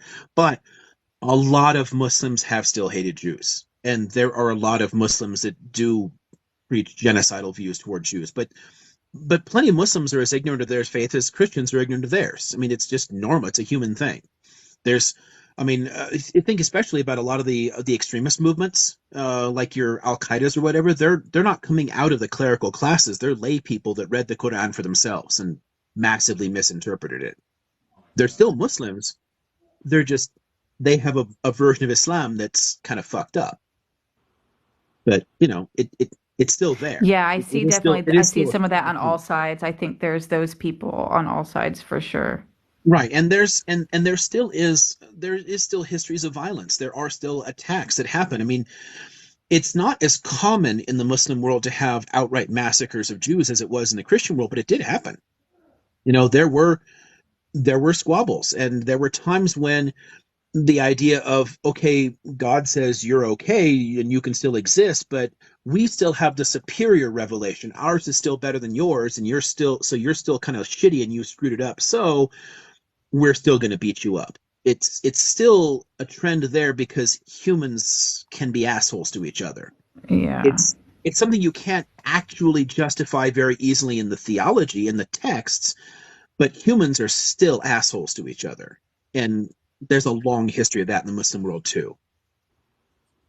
Yeah, but before the occupation, both Christians, Jews, Middle Easterns all lived in peace, But, and but, it was but, considered the Holy Land in the but Bible and in all biblical books, and it was divided into an occupation founded by the UN, and when they decided to expel the Palestinians from their homeland, that's when it became, a hate crime. That's when, the people started retaliating against the Israeli government and against the people that were trying to change the culture of the land, and change the population of the land at the same time.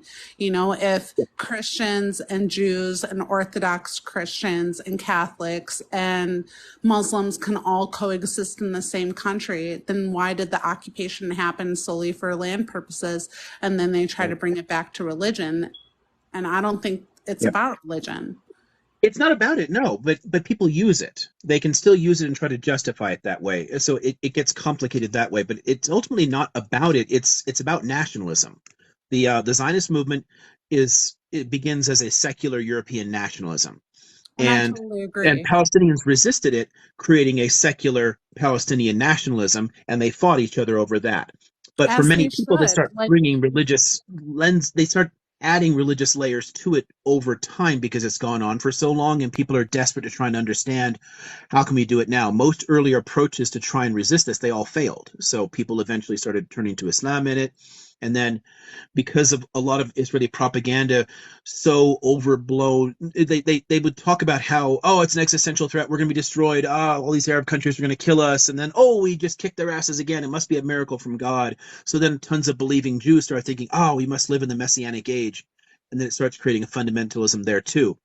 But it But also doesn't help to put those thoughts into people who aren't even Jew, you know, people who weren't born as Jewish people that think that they're entitled to a birthright by a false narrative. And that false narrative has constantly been pushed to expel the Palestinians out of more land than what they have. And that is part of their religious agenda, but it is not what they are saying in the public media to take the land from the people, regardless of how many years has passed. I'm not sure what you meant about people not being born Jews that then come in. I mean, people have always been able to convert into these things, and so I'm not sure what you mean there. Well, I'm just saying that, like, you know, I completely understand people in wanting to convert because the thought of taking on a different religion is the acceptance of God, you know, and I am very open to people broadening their horizons, looking for a faith, looking to be hopeful. As an Islamic person, I hope that in people that they find peace and love and faith, you know, because it is the inner faith that keeps people together. But when the faith is negative and says this land is promised to us and expels all people out of their Yeah. land to say this land didn't belong to them in the first place is absolutely negative. Yeah, Like, I think, yeah, for me, that's where I again try to push the religion part out of the picture when we're talking about the whole taking land, because the Jewish religion is not about taking land either, and no, that's and where I the believe earlier that questions because, about like the Orthodox positions kind of matter there. For them, this doesn't make sense. right. And So, I've been to the Rock of the Dome. I'm Palestinian. I've lived in Ramallah for over a year and a half. Both of my parents, my mother and my father, are Palestinian 100%. And I was born in Chicago, first generation American, and as somebody who has gone there and prayed side by side with the Jews and shaken their hands, you know, and you know, it's a people we coexist with. Those are not the right. people we have a problem with. The people Mhm. we have a problem with are the people who are holding the guns against our heads, the people that Right. make us go through the Yeah. checkpoints, the people that check our passports and check our credentials, you know, as we are just trying to travel within our Yeah. own country, within our own borders, you know, so it's that constant from their religious aspects.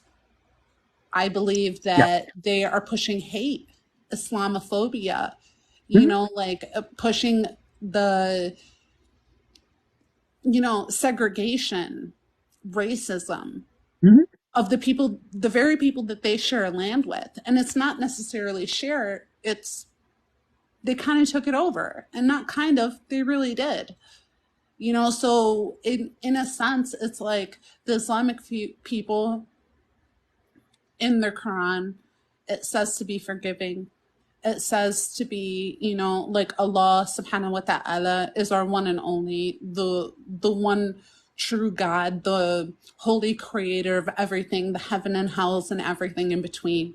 And we are taught to pray and forgive God for everything he has done, and we're very mercifully.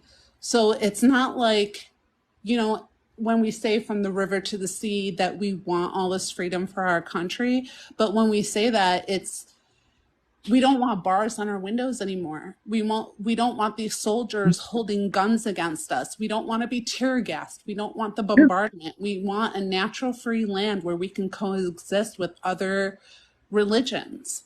We are not looking for Right. revenge. We're Yeah, not looking for... Yeah, go it's ahead. I think it's really good to bring that that kind of message in, especially because it helps to push back against a lot of the really dishonest narratives about it, that aren't really helped by I was told to say the H group, for, but because some groups there they honestly do want to expel the population, but most don't. I mean, you already had revisions in core like PLO type documents going back into the 70s that already said no, it's fine. We'll come up with some kind of like binationalism or a democracy for everybody, and you guys can stay. Where initially they're like, no, we only want the religious Jews who are already here. The Right. idea of finding some way to live together, that is honestly if you really want to take the religion seriously, that's the best thing that anybody should do, because Jewish texts tell you to welcome strangers into your home and to treat them well, Absolutely. to welcome them into your land, to And to that's what the love the foreigners. Palestinians did in 1948 after the Yeah, war. They welcomed the Jews into their land. yeah. They welcomed them with open arms. There's plenty of that in all these cultures. So the core issue really is the ethno nationalisms, and it's a matter of like overcoming Zionism, which made sense in the context of 19th century nationalisms, which inherently were all racist, but to the extent that any nationalism was legitimate, Zionism was at its time, but it really doesn't make any damn sense in 2023. It's one of the reasons that Israel looks so weird, because tons of countries in Europe and everywhere else have been trying to restrain that ethno-national component and try to embrace different cultures and different peoples and migration, and it's fine, we can all have our democracies and share this stuff together. We've been moving steadily away from that 19th century vision, and Israel never wrote a constitution. It's Zionism, it's still its guiding ideology, it's still a core of it, and it hasn't Which been makes it reformed. still an illegal occupation to this day. So And it's and with that, let me just side note, Hawaii, mainly Polynesian, was taken over by the United States solely so that they can gain control of the Pacific. And with the, United States control on Puerto Rico, and the Puerto Ricans didn't exactly want to go willingly. I mean, they tested bombs on field sites in Puerto Rico for decades And the whole before it United even became States. a again, state. the You The whole know, entire United States, arguably. exactly, the whole United States. Like, if we look at like the Amerindian genocides, honestly, we don't know as much about it as a country, because most of the tribes were smaller. But by proportion of population, like the genocides in California are among the worst ever. I mean, yes, they wiped populations out here. As they spread all across, they ethnic were killing cleansing, everywhere they went and stealing that land. ethnic But cleansing. yeah, exactly. Well, ethnic cleansing and genocide, like literal massacres. Mhm. That was There was a lot of fucked up shit in the 19th century. The problem is it's not the 19th century anymore. So Right. to Puerto Rico justify isn't. Israel's policies that haven't changed becomes really that's our issue. So what about Israel pushing the Congos into genocide right now and funding their troops to rape and pillage the villages as This they go is along?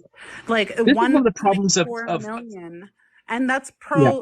pro-Israel. That's their goal right now. It's not just Palestine. Like, they're Well, ethnically cleansing the world. it's not.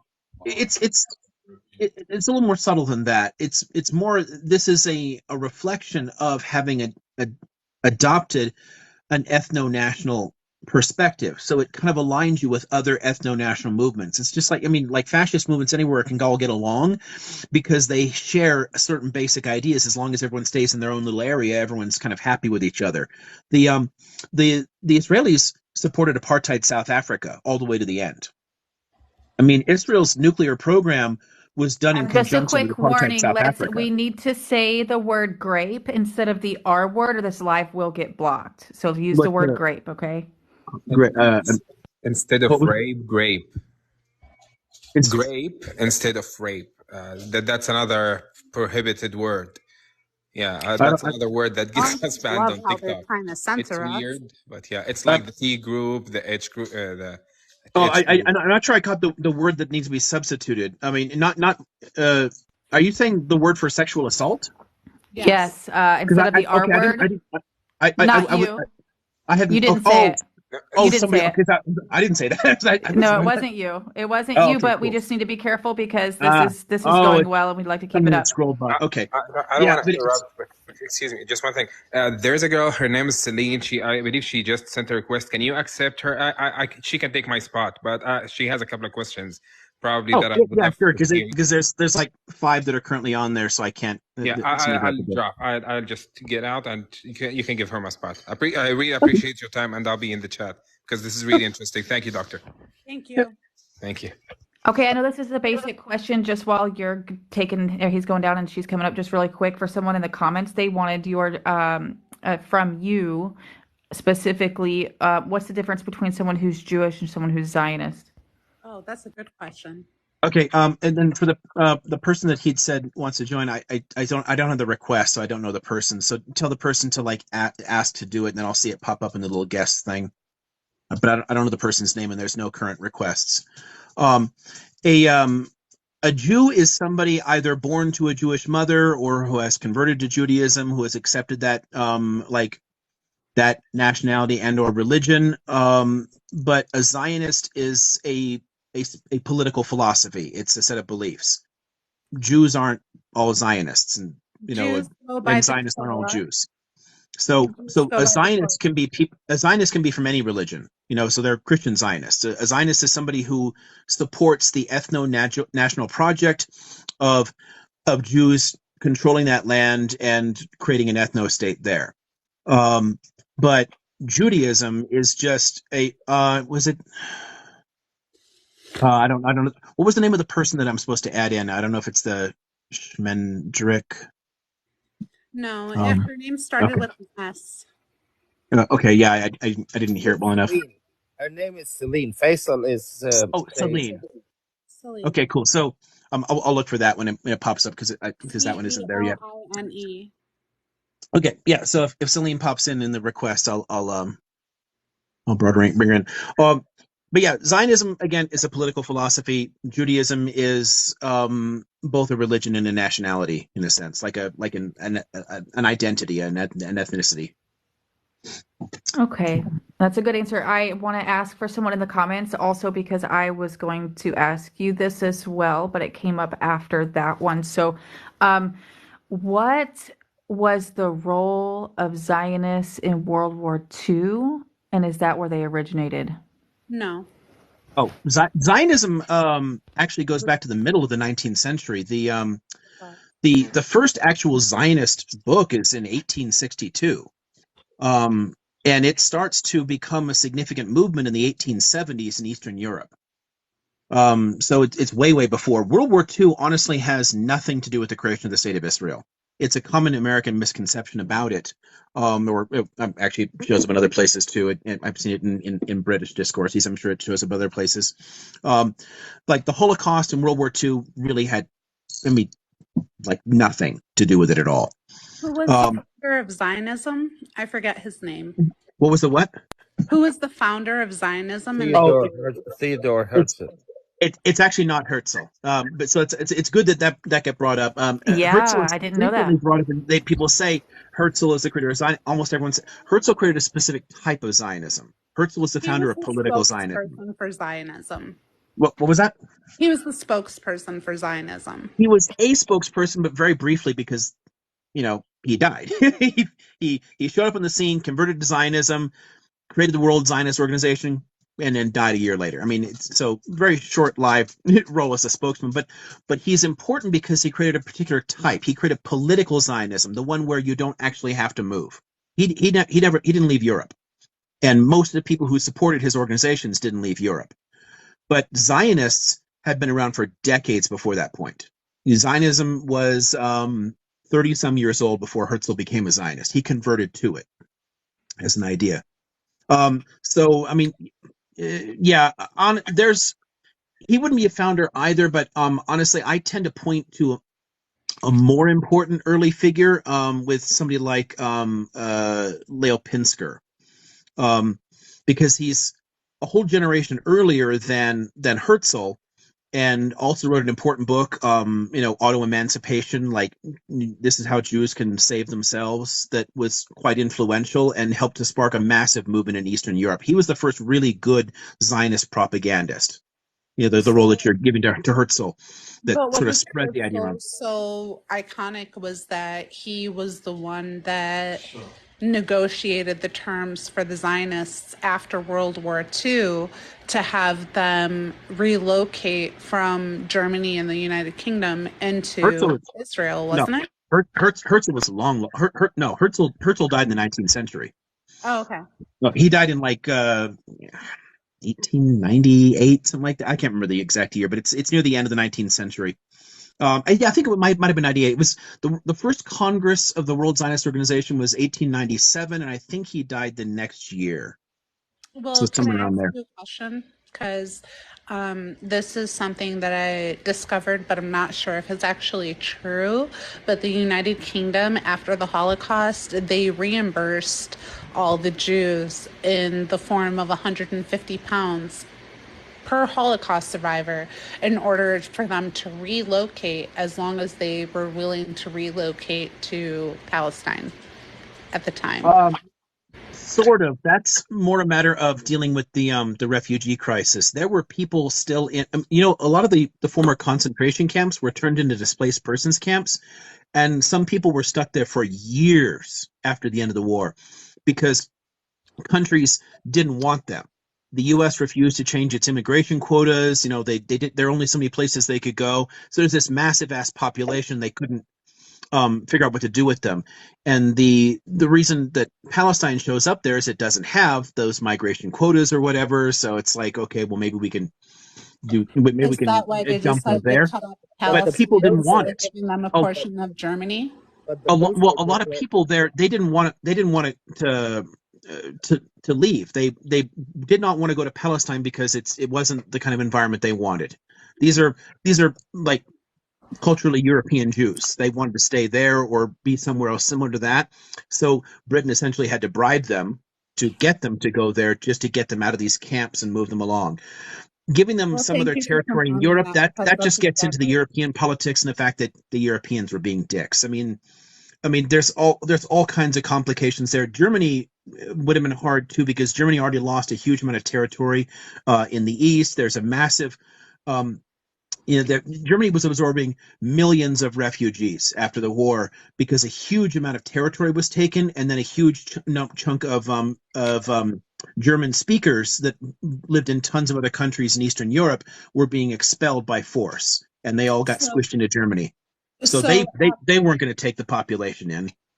So it was upon the United Kingdom to give them that settlement of 150,000 pounds each Jew in places where they ran a camp, like in places where they had responsibility, they did some things like that, yeah. And right. some of that too, it was also a way to kind of I don't know, it's a way they're trying to kiss and make up with the Zionists because the 1939 white paper actually severely restricted Jewish migration to Palestine and said that they were going to completely cut it off so no one could move there anymore. Mm-hmm. And then World War II started, and then the Holocaust started, and everyone just feels kind of guilty about it. So they're. But the Balfour Declaration Declaration. said that he wants Celine to talk, so I'm gonna let Celine talk. And it's okay. I don't know why they're saying that. It's totally fine. I was just gonna jump in at any time. I really want to hear your input on this, and I'm sure that Liam would like to hear it too. I did not speak until now. I did not speak yet. No, it's okay. Please ask whatever questions you'd like. I don't want to hog the chat. No, it's okay. I mean, you can go ahead, Superior. I think you were here before me. No, I just want to before asking questions as we go along. I think we need like a moderator that can like move things around and do it. So deep, and I see I'd love to mod for you. I'll do the modding. before we go further from what the Britain did, the Balfour Declaration was decades before the Second World War. The Balfour Declaration to give Palestine to the European Jews was way before having Yeah. any problems for the Jews. So the plan was there, whether with or without the Holocaust. So Yeah. Well, in part the yeah, as far as like their willingness there, but they had begun to change their mind on that because the violence was going up. It was costing them a ton of money to deal with that and put down rebellions and whatnot. So Britain was souring on the Zionist project before World War II. So Yeah, the plan was there earlier, but they screwed up and they were realizing that they'd screwed up and were starting to change course. And then the war breaks out, and then there's a Holocaust, and they're like, "Oh shit," And so it's. But yeah, it's not that caused it. Yeah. The Europeans in general were anti-Semitics. Balfour himself especially was anti-Semitics too. So they wanted to actually get rid of the Jews out of and since there is an experience for the Jews in Palestine for 1400 years, I mean, they did not see a problem going there. And the Palestinians, to tell you the truth, they had absolutely zero contention living with the Jews, and they received them and they hosted them. They had no problem. Palestinian. I'm from Gaza, to tell you the truth. I always find it interesting because he's completely right about that. Because in many regions there was always some sort of contention between not just like Jewish people but any kind of minority.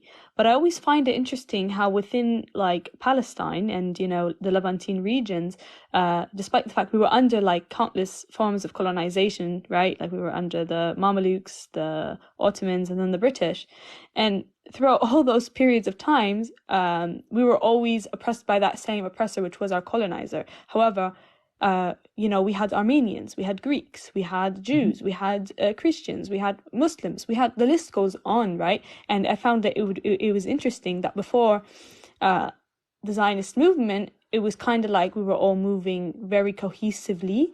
We were all kind of together against our colonizers, and that always shocks me, because then you have like a different kind of movement, a European settler colonial movement, which was very different than the other kinds of colonial powers that we had previously. So I always find that. Sure.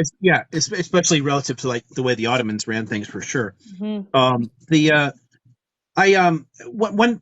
problem I always run into, and this is just I can be fairly pedantic too, so I'm always like yes but. So the statement is mostly correct. Palestinians were generally very welcome. They're generally secular and tolerant people. There are Circassians there, there are Greeks there, Armenians. There's always it's always been a mixed up population. There was like a group of Bosnians that were settled in there in the early 19th century and lived in Caesarea. About the Ottoman Empire. Yeah, so there was part of the Ottoman Empire. So like the Bosnians came in from a different part of the Ottoman Empire, but there's different peoples coming in. That was never really a problem, but it's not. But communities do sometimes still fight, and there were times when Jews were attacked and killed. They're actually there's one significant one and a handful of smaller ones where there still are like riots and people attacked. Like there was a bunch of people in like it in the north that were killed. A problem until the Israelis started expelling the Palestinians from their land. Like the fight in Spot was in the 1820s. It was 1830s, I think. It was way before this. About which one was it? There was a pogrom or a riot in Sfad. I think it's the 1830s. Have you somebody could probably quickly Google it and find it. I know exactly which one you're talking about, because I always try to make the argument, and I get it, because even if that was a kind of a pogrom against the Jewish people alone, it would make sense to be something like we were scared of them, but if it wasn't scared. No, it's just people lashing out at a different population. Actually, if you look into it, it was actually called the Peasants' Revolt, and if you look into it was actually a moment where the peasants, the Fallahiyin, fought against the Mamelukes, because the Mamelukes were starting to tax us, and it wasn't. And if you look into the numbers too, you'll see how many Muslims and Christians also died throughout that period of time, and you can look into it. It's called the Peasants' Revolt. it was not some kind of, and like I said, I always think it's interesting because we were always underneath the colonial powers that occupied us. They treated us all badly. Maybe there Right. was different levels to it.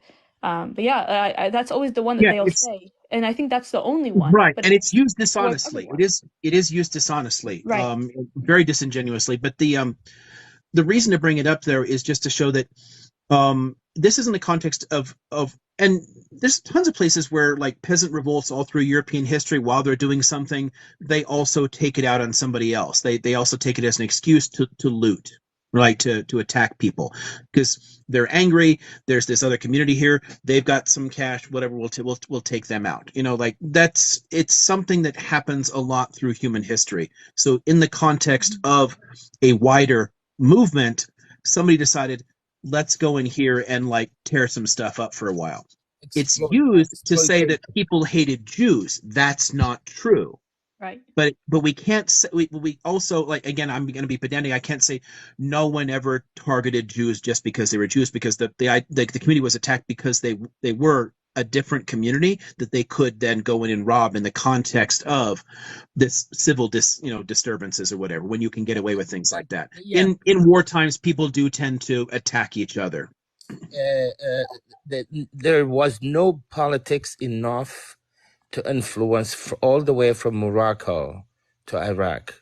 There was not a single recorded incident that Jews were attacked because they were Jews. There is not.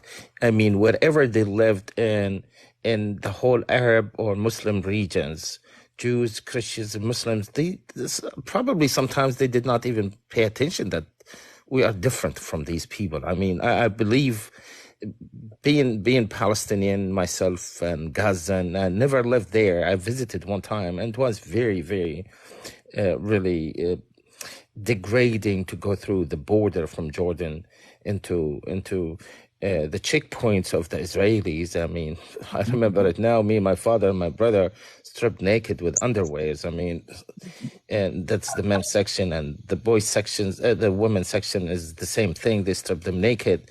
I was probably 7 or 8 years old child. They stripped me naked too. So you're talking about the 80s. I've had it happen to me in the same context in crossing the borders. I know exactly what you're pointing to. Yeah, until the Crusaders came to Palestine.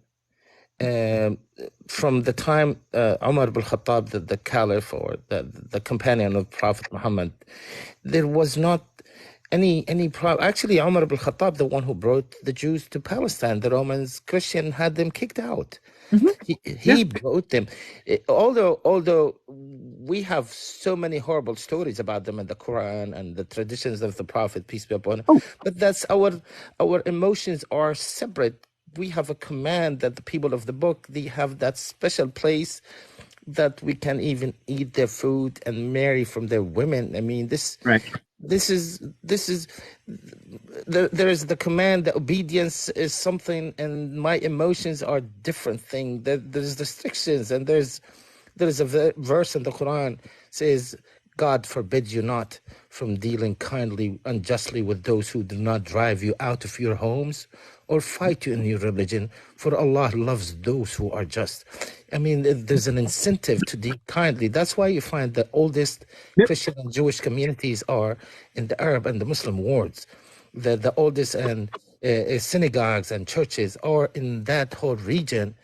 And guess what? The Caliph himself ordered his government to allow the Jews to come back to Palestine, regardless of the traditions and the interpretations that Omar learned from the Prophet, peace be upon him, that these people, regardless how horrible God told us about them, they still have that special place, and we have to hear and obey. It's not, and they lived, and everywhere the Muslims went, the Jews went with them, and whenever the Jews leave the Muslim world to Europe or any, they knew with certainty and confidence, if any problem happens to them, they can come back to the Muslim world, and it did happen oftentimes.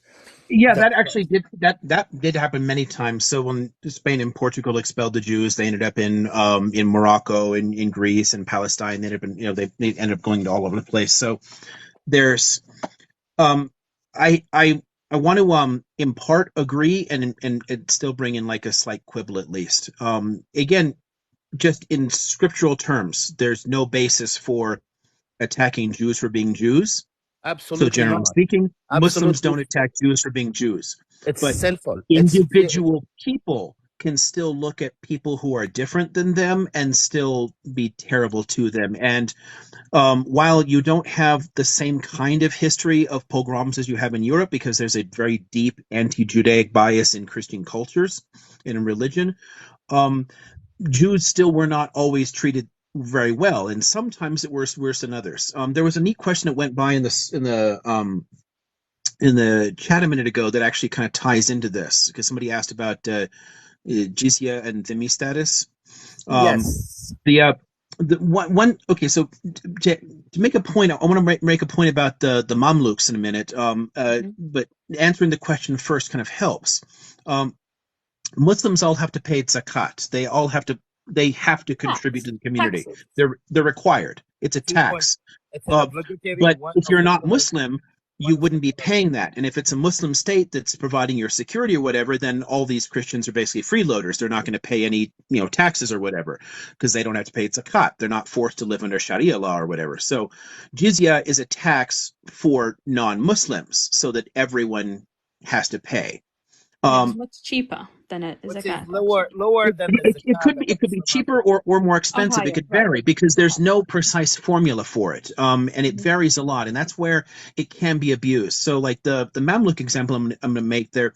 So, as the Mamluk Sultanate is weakening and the Ottomans are whittling away their territory because the Ottomans eventually absorbed them, they started persecuting Christians and Jews directly, and it was and done because Muslims, it's a Liam, state policy even in a Muslims. sense to Yeah, it's to shore important up to a base. mention, Liam, it's very important to mention that it wasn't just Christian, like underneath the Mamelukes, everyone is oppressed. Even And the you can look Muslims. into it. I'm well aware, but Definitely. Christians But and like Jews even were if told you to were to wear look into, distinct. because I know you gave the example of the Safad looting, and that was not just against Jewish people, it was against I everyone I by the I know. right. And I the reason why I'm I aware. brought it up was because I know people like to reference it as a time in history where Right. Palestinians, for some reason, they bring it up as if Palestinians did it to them. But if you look into it and you can just read, it was It's the not. rebels Yeah. besieged and fired Citadel wave mass lootings Mhm. followed the next 3 days. Oh yeah. Virtually every Muslim, I Jewish, and Christian who owned a shop tons of was other communities raided were and hit. damaged. It was Right, and that's yeah. and it's very important to note it because I don't know if you meant to Right. do it by like saying, oh well, they were not safe, but underneath with the Palestinians, and it's just clear because none of us were safe under colonizers, whether it was a Jew or a Christian. Maybe it has varying levels to it, but Yes, Yeah. there is something very important, Liam, if you allow me to. The Okay. Mamluks themselves, those princes, those rulers, even as rulers, they were still slave who did not free themselves. Yeah. And one of these incidents where they wanted to exploit the populace, they wanted to exploit the people, the citizens, and they started doing that because they wanted money for the government. I don't know if it was for a war or something. I don't remember the details. But one of the scholars said, you need to hold your horses, guys. You cannot touch any money from the people. The only thing you can do is display yourselves in auction and free yourselves in that regard, in that way, the royals or the ruling elite. And I can get you this fatwa actually from one of the scholars who imposed on them that you cannot take any money from the people, from the citizens, and the only money you can get is to sell yourselves because you're still slaves. It is you are ruling, it's true, but you have to sell yourselves, and whatever money comes from that, you have to free yourselves. And whatever money comes from that, you put it in the treasury. And this is how you can fund whatever activities you want. I can get you the details of this if you want. I hope I can find it in English if you really want to. But it did happen, and the scholar's name is on my tongue, but it's not coming out. If it's in Arabic, it'd still be fine. The okay, so to there's okay, so again, to try and sort this stuff out, because again, for me, it just gets some of this just gets kind of muddled. Yes, other communities were imperiled in things like that, the peasant uprising. but it still it comes up still in the context of internecine struggles. People are not being targeted just because somebody had money. It's still going into specific communities of people who are different, and that happens in times of violence. It happens in times of social upheaval. It brings out the worst in humans. So awful shit can still happen. It's still not going after a community because they're Jews. So it's not in that context, but it is still targeting a community that is different and turning on them. And those kind of things just happen in the context of warfare in general. And there's tons of examples of that. The Mamluk case I was trying to get at was, as they were struggling near the end, they started telling Christians and Jews to wear distinctive clothing, which is something that had been very common in European history, but not very common for the most part in Muslim history. There are some places where things like that had happened before in different cases, but it's always varied tremendously. And then when jizya came up, sometimes it was lower than zakat, sometimes it was higher. That could also vary. So there are times when it could be turned into kind of like, race as a punitive thing. You can go after a particular group, raise it there. Okay, so you think about in the Mughal Empire, you've got you could start with Akbar eliminating jizya entirely. Okay, we're not going to do it at all, and no one has to pay this, and everybody's totally fine here. And then Aurangzeb puts it back on and makes it very hard, and then starts seizing Hindu temples and destroying them. So there are different times when, not all Muslims or not all Muslim rulers are all great human beings. It doesn't mean that the religion hates Jews or anything else here, but not every Muslim is going to rule justly just because he's Muslim. Some of them will still do horrifying shit. So it's things like jizya aren't intended to be punitive, and that's an important distinction to make, where people often use it very dishonestly to say, oh, look, see how Muslims are always going after Christians and Jews, they're terrible people, they're taxing them. No, it's intended to simply equalize things. Whatever everyone contributes to the community, and it just works out that way, and everyone gets to keep their churches and synagogues, and it's all fine. But some people can manipulate the concept because it exists. In the same way that, while all of the Ahlul Kitab are still protected, there's no compulsion in religion, blah, blah, blah, you've got all this stuff there that says that Jews would be fine, there are still different Muslim rulers that would pass certain rules saying, Jews have to take off their shoes when they're walking in Muslim areas or past mosques or something, just to reinforce that they're socially inferior to Muslims. Not remotely on the level of what Christians do, but it's still a way of letting people know that they're not as cool as you. That's not the case in most places or at all times, but individuals can still do terrible shit. That's the only kind of distinction. It's just a quibble. It's not that because again, all of these arguments made when Zionists make this stuff, when Christian fundamentalists make this shit, they're all lying. They're all disingenuously spitting horseshit about Islam that for racist reasons.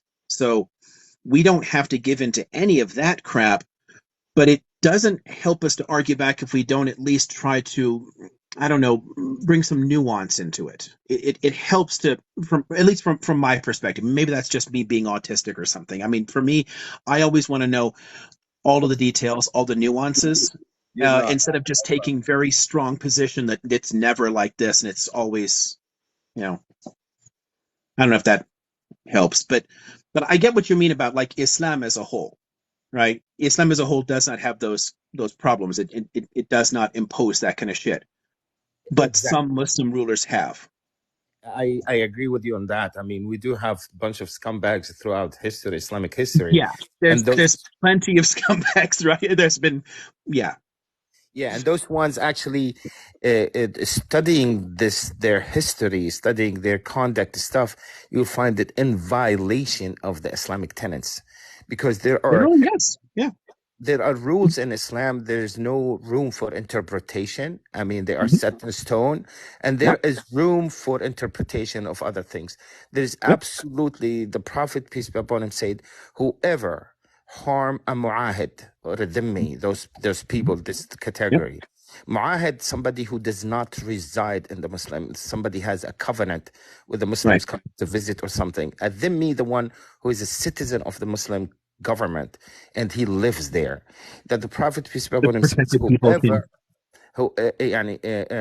whoever harm a dhimmi will not smell the fragrance of paradise, although its fragrance will be smelled from 40 Right. walking years, 40 years of walking distance, which Right. is a long distance.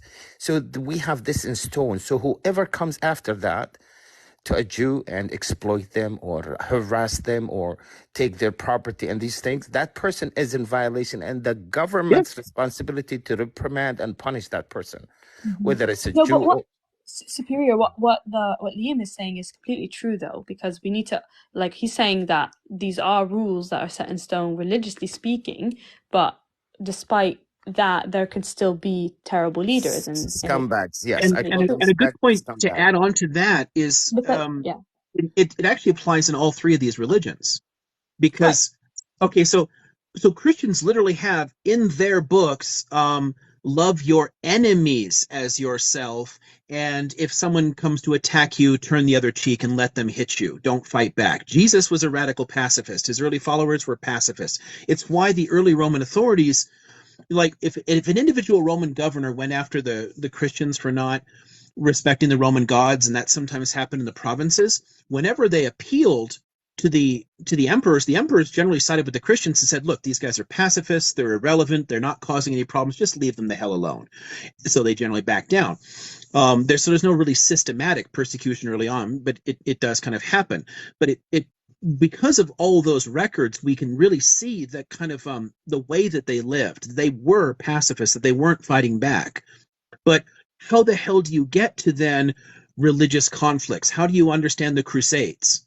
I mean, when the Crusades start, they're first slaughtering a bunch of Jews in Germany, and then they march down to the Holy Land, and they massacre Christians, and they massacre Jews, and they massacre Muslims. The Crusaders killed everybody who got in their way. So if Jesus is saying, don't kill anybody, and they're killing, they're selectively interpreting that people can reinterpret religions. It's the same way that a lot of the T word groups in the world will reinterpret religions. I mean, and this is true in all of them. I mean, the T word group in the world with the highest body count is actually a Christian one in East Africa, but you've got ones in all different religions. I mean, there are Buddhist people that are committing genocide, and Buddhism is not inherently violent, but you can always pervert things. You can always cherry pick the phrases that you want. You can pull out certain lines out of context, and then you can use the religion to motivate people to do something that's actually against the religion. All of these religions have parts in them that say, love all of these foreigners, love all your enemies, don't be violent to each other. They all do. And they all still do it at different times. So it's important at least to recognize that some of the problem is humans, of people, and people in terrible circumstances. And this is really relevant to the Israel-Palestine conflict, because people put into terrible situations, they're going to find ways to lash out, and they're going to look for some way to justify that. And people will find different ways to do that.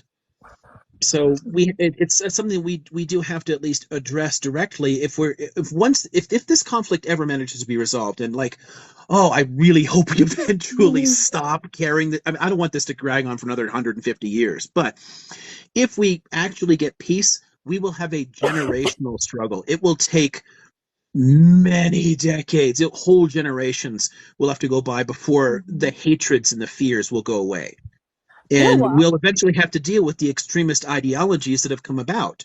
And there are elements of Jewish fundamentalism and Islamic fundamentalism that have developed in the context of a conflict, of an ethno-national conflict, that has taken on a religious character where they are reinterpreting the religion in genuinely harmful ways. And we'll need people who really, I don't know the names, I only see like Superior Islam, so sorry, I don't know your name, but we'll need people who can point out where they're getting it wrong and show them, no, you're actually reading this book wrong. We need to get back to the right way to do it. We will really need tons of good Christians, Jews, and Muslims to step up and help people to, excuse my French, unfuck themselves, like get this bad shit out of their heads Well, in order to get back to that, those open I understanding of the religion. I've like for the past I've been engaging in TikTok lives for the past 3 years speaking about Palestine, and I've always thought about it, and I'm like, well, let's say we do free Palestine, because I really do have a hope that my generation will be the generation that does free Palestine, and I have been having that hope for quite some time now,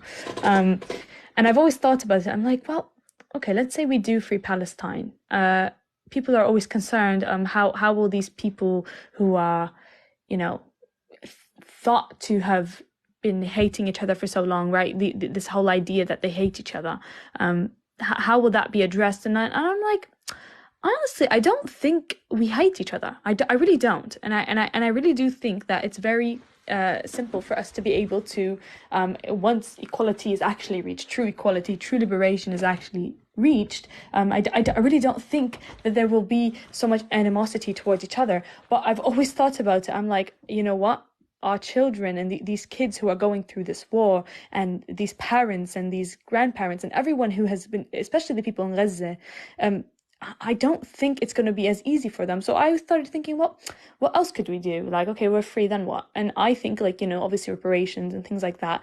But I was also thinking, like, there should be some form of like actual therapy for every single citizen of these regions, because I don't think it's going to be easy to be able to move on and be able to actually reconcile with what they went through without true medical help. And I am a very medical based person. I'm in the medical field, in terms of what I'm studying. But I was always thinking about, I'm like, I think that is one of the things that I would want to include, because I used to say, well, in order to reach peace, we need to first of all reconcile with what happened. We need to reconcile with the fact that Palestinians were put through the gutters in order to achieve this Zionist state, right? Once we reconcile with that, and if we truly do reconcile with it, we can then be like, okay, so what do we do to make it better? And the next thing would obviously be reparations. Right. And then I was like, okay, but that's what I used to say, reparations and recognizing what happened. And then I was like recently, and I'm only 19, so I was recently looking into everything that's going on right now. I'm like, oh my God, and I've never seen the pictures like this. I've never seen so HD and up in my face. I'm like, I cannot imagine how anyone would be able to move on from that. I really cannot. And now I've added therapy to the whole thing. Yeah, and I think I completely agree. Therapy is needed. Therapy is one thing, and on a kind of like social level too, where I'd like to see like interfaith dialogues and bringing people together in big round tables and like do like group therapy of like, and mix the groups up. I've seen really good experiments of getting like Israeli and Palestinian children to like talk to each other, and then they're expressing their, they're coming in with all their preconceived ideas, and they're like starting to humanize each other over the course of it. And like, it's a model that you could kind of build on that would work better if the situation is actually solved. One of the problems we'll really have to deal with, and this is a really shitty thing to bring up, but it's something that, okay, the U.S. still hasn't done any reparations for slavery and Jim Crow and the rest of it. We still can't deal with it. And why not? Because angry white men are resentful of losing their power, and Zionists will too, which means that when we do need real justice for the Nakba and all the shit that people have been putting up with for 75 years, yes, you need that. But as soon as that's done, you're going to have a lot of like angry assholes who will also need therapy. And we need to somehow deal with them so that you don't end up with like them creating like, T-word cells where they're at strike. Because I can totally see tons of like, race riots springing out afterwards where they're going to create like a Zionist KKK to go after people. I mean, and it's so we have a big problem to deal with there. I hang on, I'm going to add my input as well. But, pause real quick if you don't mind. Just make me your mod so I can help with the comments and who goes up and goes down. I can keep track of what's going on.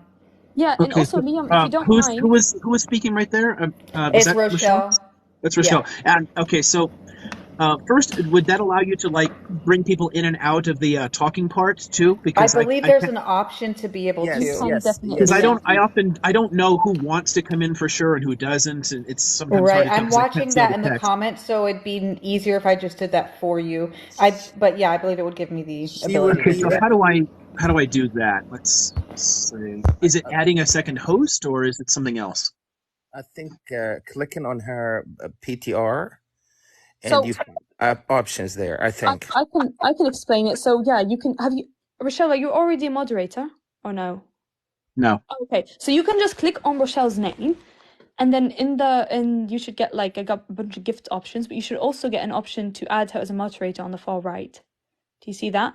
Yeah, It's far like- top. It's two little people together. That might be Yeah. it. No, it says Yeah. disconnect. That isn't it. Oh. No, I don't see it. It has a microphone and then expanding it, and then it wants to throw her out. It isn't here, but there is a separate. There's an add host along the bottom. Oh, that's Let's different. see. No, That's then I'd different. have to search for the name. That doesn't Yeah. work. Okay. So hang on. Do you see the multi-guest option? It's like two people at the bottom. If you press on that, yeah, that's where there's multiple guests. Yeah, that's where there's several people that want to get in. So then press that, and then you should see our names as well. You should see Superior, Celine, and Rochelle. So then press on Rochelle. Press on her name in that section. Mm-hmm. And then I can't remember, but I think there should be add three moderator. Three dots on the top right, I think, or you should be able to. There should be three dots. Actually, I know an easier way. Rochelle, there's an I found an add moderator. It's in a weird spot. Here we go. It is moderator, right? Okay, I'll do that. So the other way to when do I it, click her name, if I click her, it pops up and it has like a follow and all that stuff. But in the upper right, it says manage, and if I click manage for her, I can report, mute, block, or add moderator. That's it. Yeah, the other option is if she commented. I forgot about that one. If she comments, you can press on her face, and then you can press like. Okay, let's see. And then also while you're at it, I know Faisal, he was here before I came up. He's asking if he can possibly join again. And let's see if our new moderator can do that. Yes, she can. She will be able to work. Oh, but hang on. Also, when you add her as a moderator, there should be another option that says co-host, I think. And that's the one you have to also check that off for her to be able to I haven't seen yet. So in the moderator side, when you press add moderator, there should be another section that will say like kind of, I think like manage moderator access. No, it doesn't have that. It has pin comments, block accounts, mute accounts, comment sections. Let's see, what is advanced? There should be more. No, there's only 4 things. Okay, wait, read them all. It says comment settings, mute accounts, block accounts, and pin comments are the 4 things I think that it comes by default. I think it comes by default for her to bring people up. Either way, it's set. So, Rochelle, can you do anything? Is that? People are saying. Let me check and see. Yeah, try to bring Faisal up as a trial. Yeah, I don't see it. What a shame. There's nothing along the bottom that has like the little guests where you can, like the little 2 people icon or something. Oh wait, hold on. Something just came up. Hold on. Nope. No, it's not allowing me to. Let's see. Are you able to just select add mod and then add my name and see if it gives me that? I saw Dom was in here for a minute, but he popped back out. I was just going to ask him. He's done a bunch of these. Yeah, I don't see any other option to do this. Oh yeah, somebody's saying this is the first live. Yeah, this is the first time I've done this. So yeah. It's only the second time I've ever been on a live at all, and the first time I've run. Where did you see add moderator at? Nisreen saying add commentary.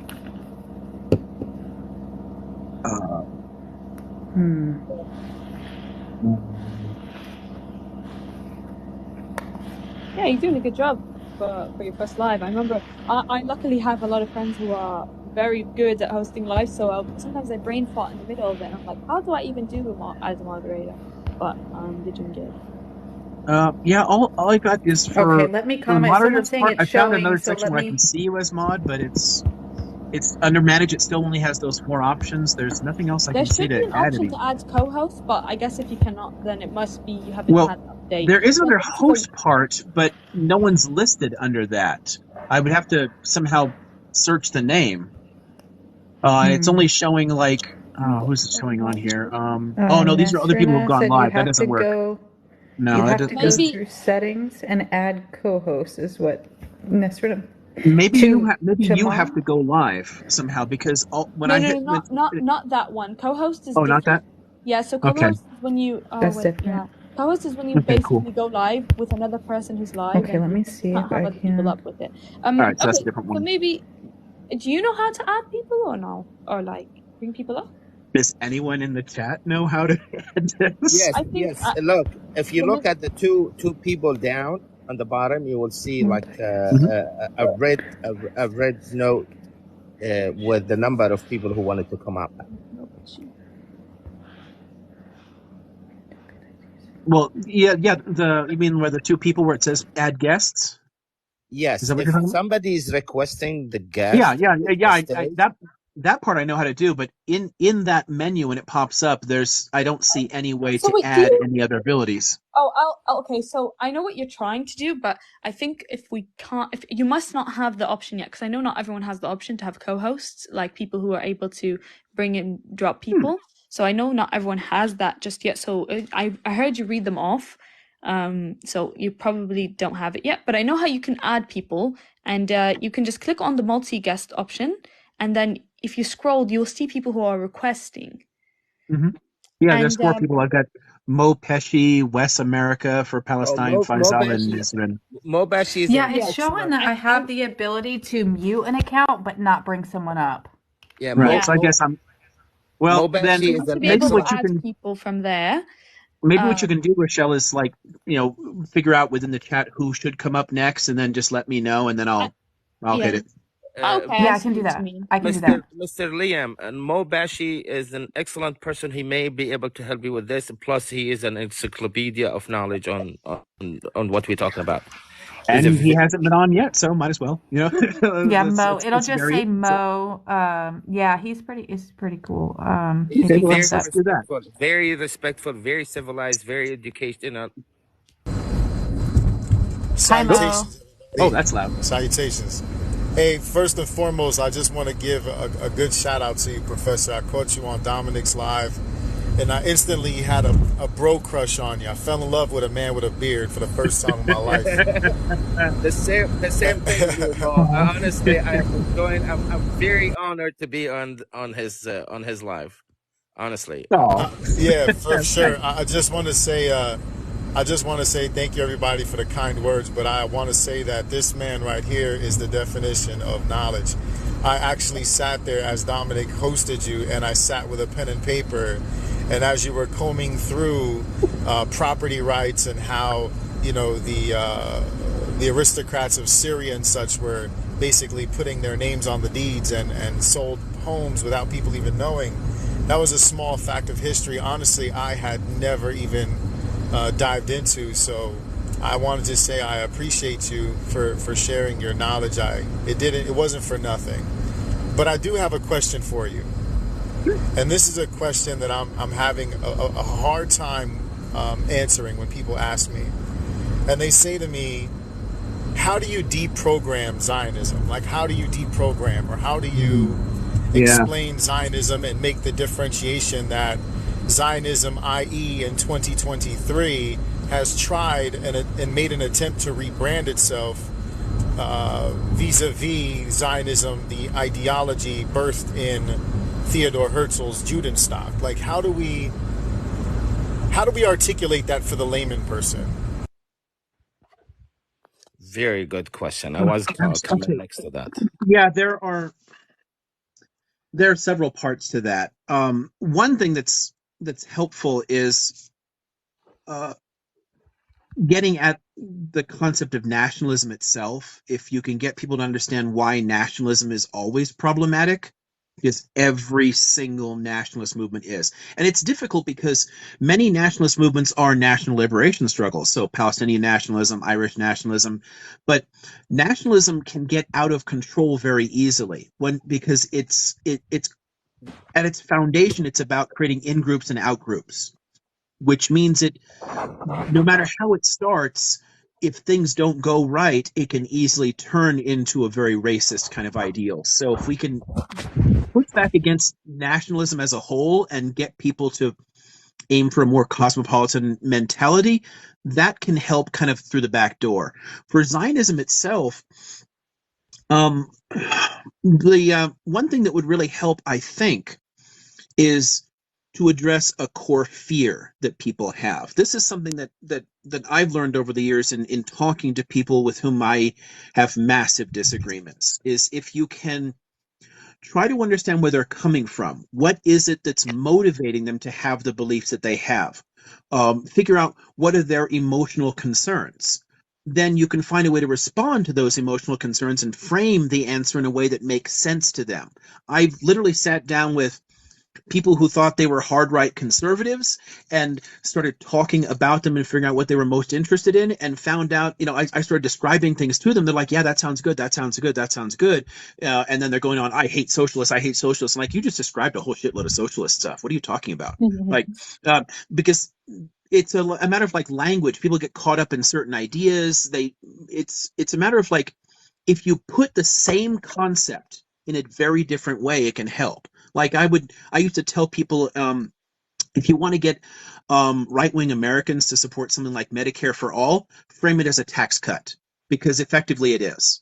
We pay a lot more to corporations than we would pay to have universal coverage, because that's a basic actuarial issue. It's a larger risk pool. Larger risk pool means smaller premiums, so the costs go down. So you just tell them it's effectively a tax cut. I'm like, oh, shit. And then that fits the way they already think. For Zionists, the biggest concerns that they have, there's a sense of fear and insecurity, a sense that if they don't have a Jewish state, then they will be at risk, because they've been a minority population living in other people's countries for almost 2,000 years, and in many cases that was not a happy situation.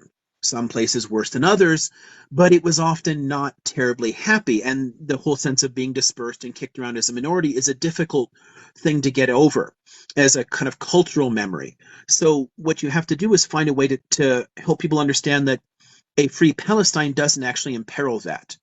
I tend to frame it as, well, create a constitutional solution. Set up a formal constitution that guarantees everyone's rights, full legal equality, dismantle all the apartheid bullshit there. But while you're doing that, lock in certain like symbols, names, like, for example, allow the country to be called Palestine or Israel. Like, it has 2 official names. Belgium has 3 official names in 3 different languages. Why the hell can't Palestine? Right? So Palestine and Israel can both be official names. Let people use 2 different flags. They're both official flags for the country. They're both legally the flag of the country. And then make the weekend Friday and Saturday. Leave, like, okay, so Yom Kippur is a national holiday like Americans have Christmas, so you lock in certain things that would allow people to, in their heads and in their hearts, oh, this is still a Jewish state, but it's not a Jewish ethno-state. What they have today is a Jewish ethno-state. It's literally an apartheid regime where there's one group that has more rights than other people. But that doesn't have to be the case. In the United States, Christmas is generally a holiday. It's everything shuts down. The government shuts down, but there's lots of like non-Christian Americans. I'm one of them. But Christmas is still a legal holiday for us, right? So having Yom Kippur as a holiday wouldn't make it not Palestine. And you could do the same thing. You could have, some of the important Muslim holidays, when they come up, they can be official holidays too. But lock in some of these symbols that would allow people to still feel that it's a protected state. They have a legally protected status in the Constitution. Their symbols and their holidays are legally protected, which isn't true anywhere else in the world. And then it could be Palestine and it wouldn't matter to them. So it's a matter of changing what Zionism means, like reframing what Zionism is, make it into, take the ethno-national component out of it, but still address people's concern. Does that help? I was on a live, and well, first, before I forget, I'm going to ask if you can. I know it's a little bit detailed, but if you could just reiterate for the folks listening about how the land sale went when you were explaining that on the live, how the aristocrats in Syria basically sold the land and put their name on the deeds and stuff like that. I think that was really interesting. A lot of people don't know. But before we do that, I actually proposed an idea. There was a small little, I don't want to call it a think tank. It was more or less a group of Israelis and Palestinians that came together and were just ping-ponging ideas off of one another, and then they take it back to another nonprofit, Bet Salim. I don't know if you've heard of them.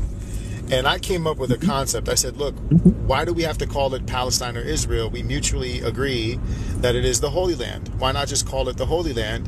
And if you want to identify as an Israeli, you can be an Israeli citizen of the Holy Land. If you want to be a Palestinian, you can be a Palestinian, citizen of the Holy Land. And no one has to surrender any aspect of anything. In fact, you're just unifying the identities rather than being distinct of one another, right? Because you're still going to be members. I kind of hear what you're saying there, but the fact that a large part of the population is secular or not religious at all, it would still be problematic for them. And you could always choose an entirely different name, like why don't we can just call it Canaan? That was its name before. I was literally about to say that. Both Palestinians and Jews are literally biologically DNA. They are descended from Canaanites. It's I was about to say that that's too. the population. It would be named after me, guys. Yeah, Not but that I knew that they were both Canaanites, but genetically their DNA is very similar. Well, I argued honestly, with it's actually not even Canaanite. The DNA is actually Natufian. It's the same population for 10,000 years. Right. I actually told someone the other day, I said, well, the same way that Jewish people were persecuted during the Spanish Inquisition and forced to either convert or basically be unalived, I said we can also understand that the same could be said for the Holy Land, that several different conquests occurred and many different populations of the Jewish folks, and the Canaanites, right? They either converted or they didn't convert. So I said, well, since you technically define being Jewish as an ethno-religion, I can technically be considered a Jewish by ethnicity and a Muslim by religion. Because according to... Right? Because technically, you can technically be a Jewish Buddhist, right? Because you never really technically lose your identity. Absolutely. So then I said, based on this rationale and based on sheer history alone, we can effectively say that the Christian Palestinians and the Muslim Palestinians are only Christian and Muslim based on the same concept that Jewish folks in Spain and other places in the world were forcefully converted. So then why can't I effectively say that, yes, I'm a Zionist and I deserve to live there because I'm ethnically Jewish and I'm religiously Muslim? You literally could, because again, it's the same DNA.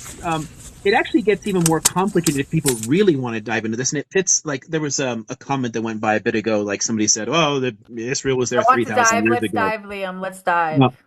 What was that? Oh, the problem with a lot of the things, especially when people want to be like, well, Israel was there first; it was there 3,000 years ago.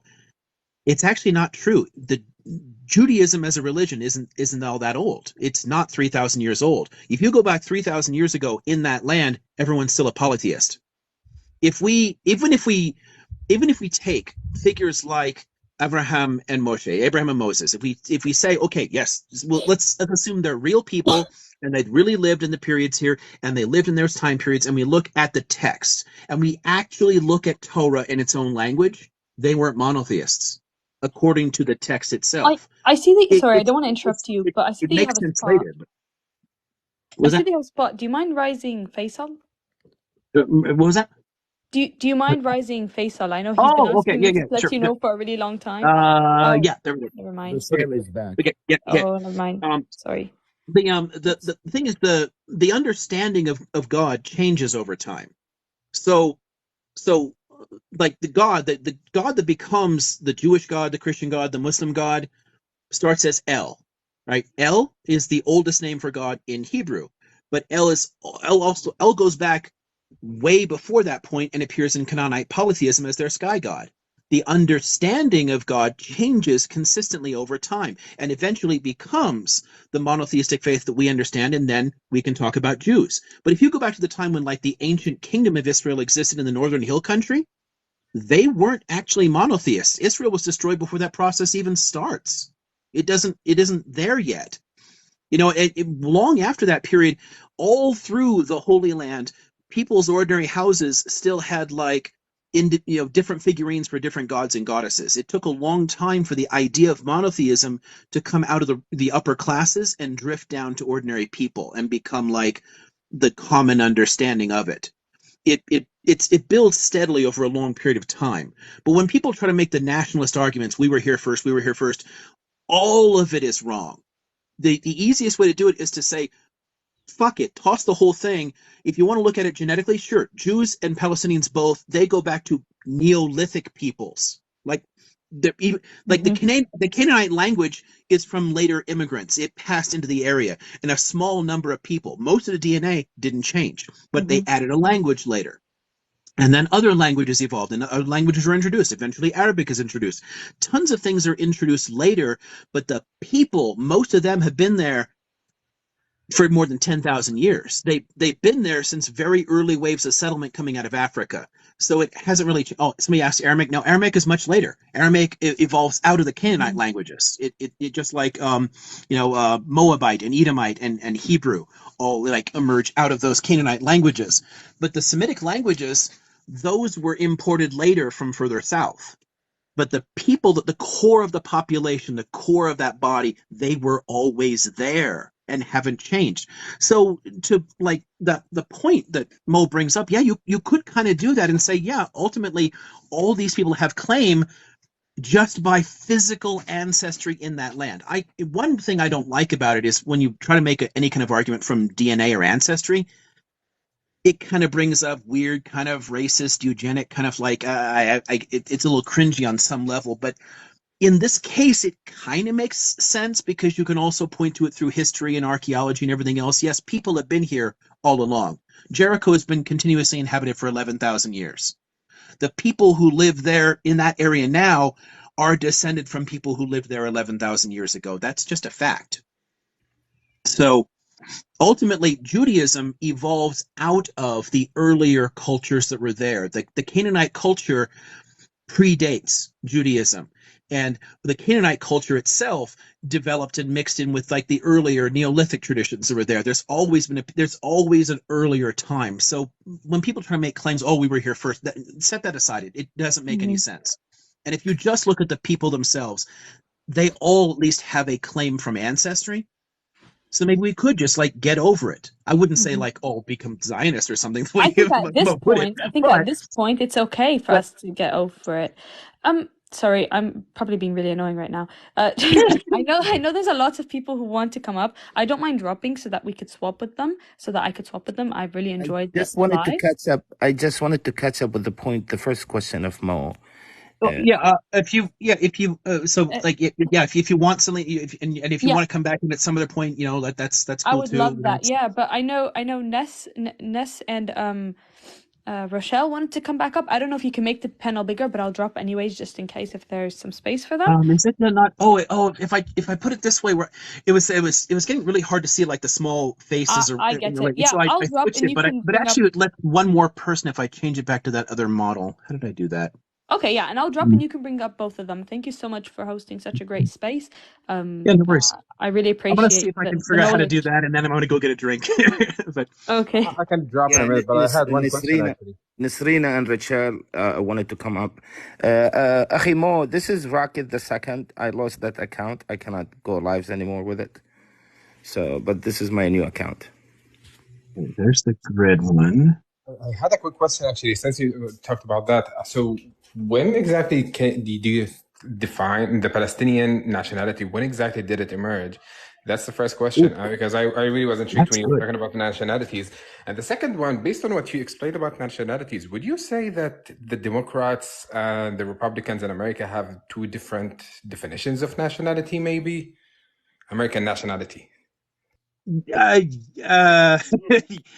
actually, they're both really good questions. I just got the two other folks added that were on there. Talking a lot makes me thirsty. Do you guys mind if I go grab a drink, though? Yes, please, go ahead. I'll be back in just a second. We want you to be quenched. We want to listen to your Yes, gems. he needs to be hydrated so he can talk, and dive in with us. He's amazing, isn't he? I'm very impressed, honestly. I'm very glad I came to this live, and that's why I'd like for Brother Mo to be up here because we can Yes. have a lot of Yeah, knowledge. this is a great discussion. You guys in the comments, please like the live, show some love to the live and to Liam. Get some more people in here. Is he a professor? He has a PhD. Okay, so he's a doctor or professor. So I wanted to address him with that thing. Brother Mo Pashi. Okay, he's probably busy. You can take my spot in a minute once this question is answered. So Yeah, because I wanted to come back to the question of deconstructing Zionism. More ask after you, inshallah, Faisal. By the way, my name is Faisal too. So Faisal. Oh, yes. Go ahead. Let's no, see. the other Faisal, the real Faisal. I'm fake. My name is fake. Okay. I see. Okay, let's see. Oh, Free Palestine. Hi, you're here. Glad to see you. Let's see. Okay, so there were two things that came up. One is when does Palestinian national identity start up, and the other one was, is there a different understanding of what it means to be American amongst different groups in America? it's Democrats Those and are two questions, right? that's what I said. Okay. But yeah.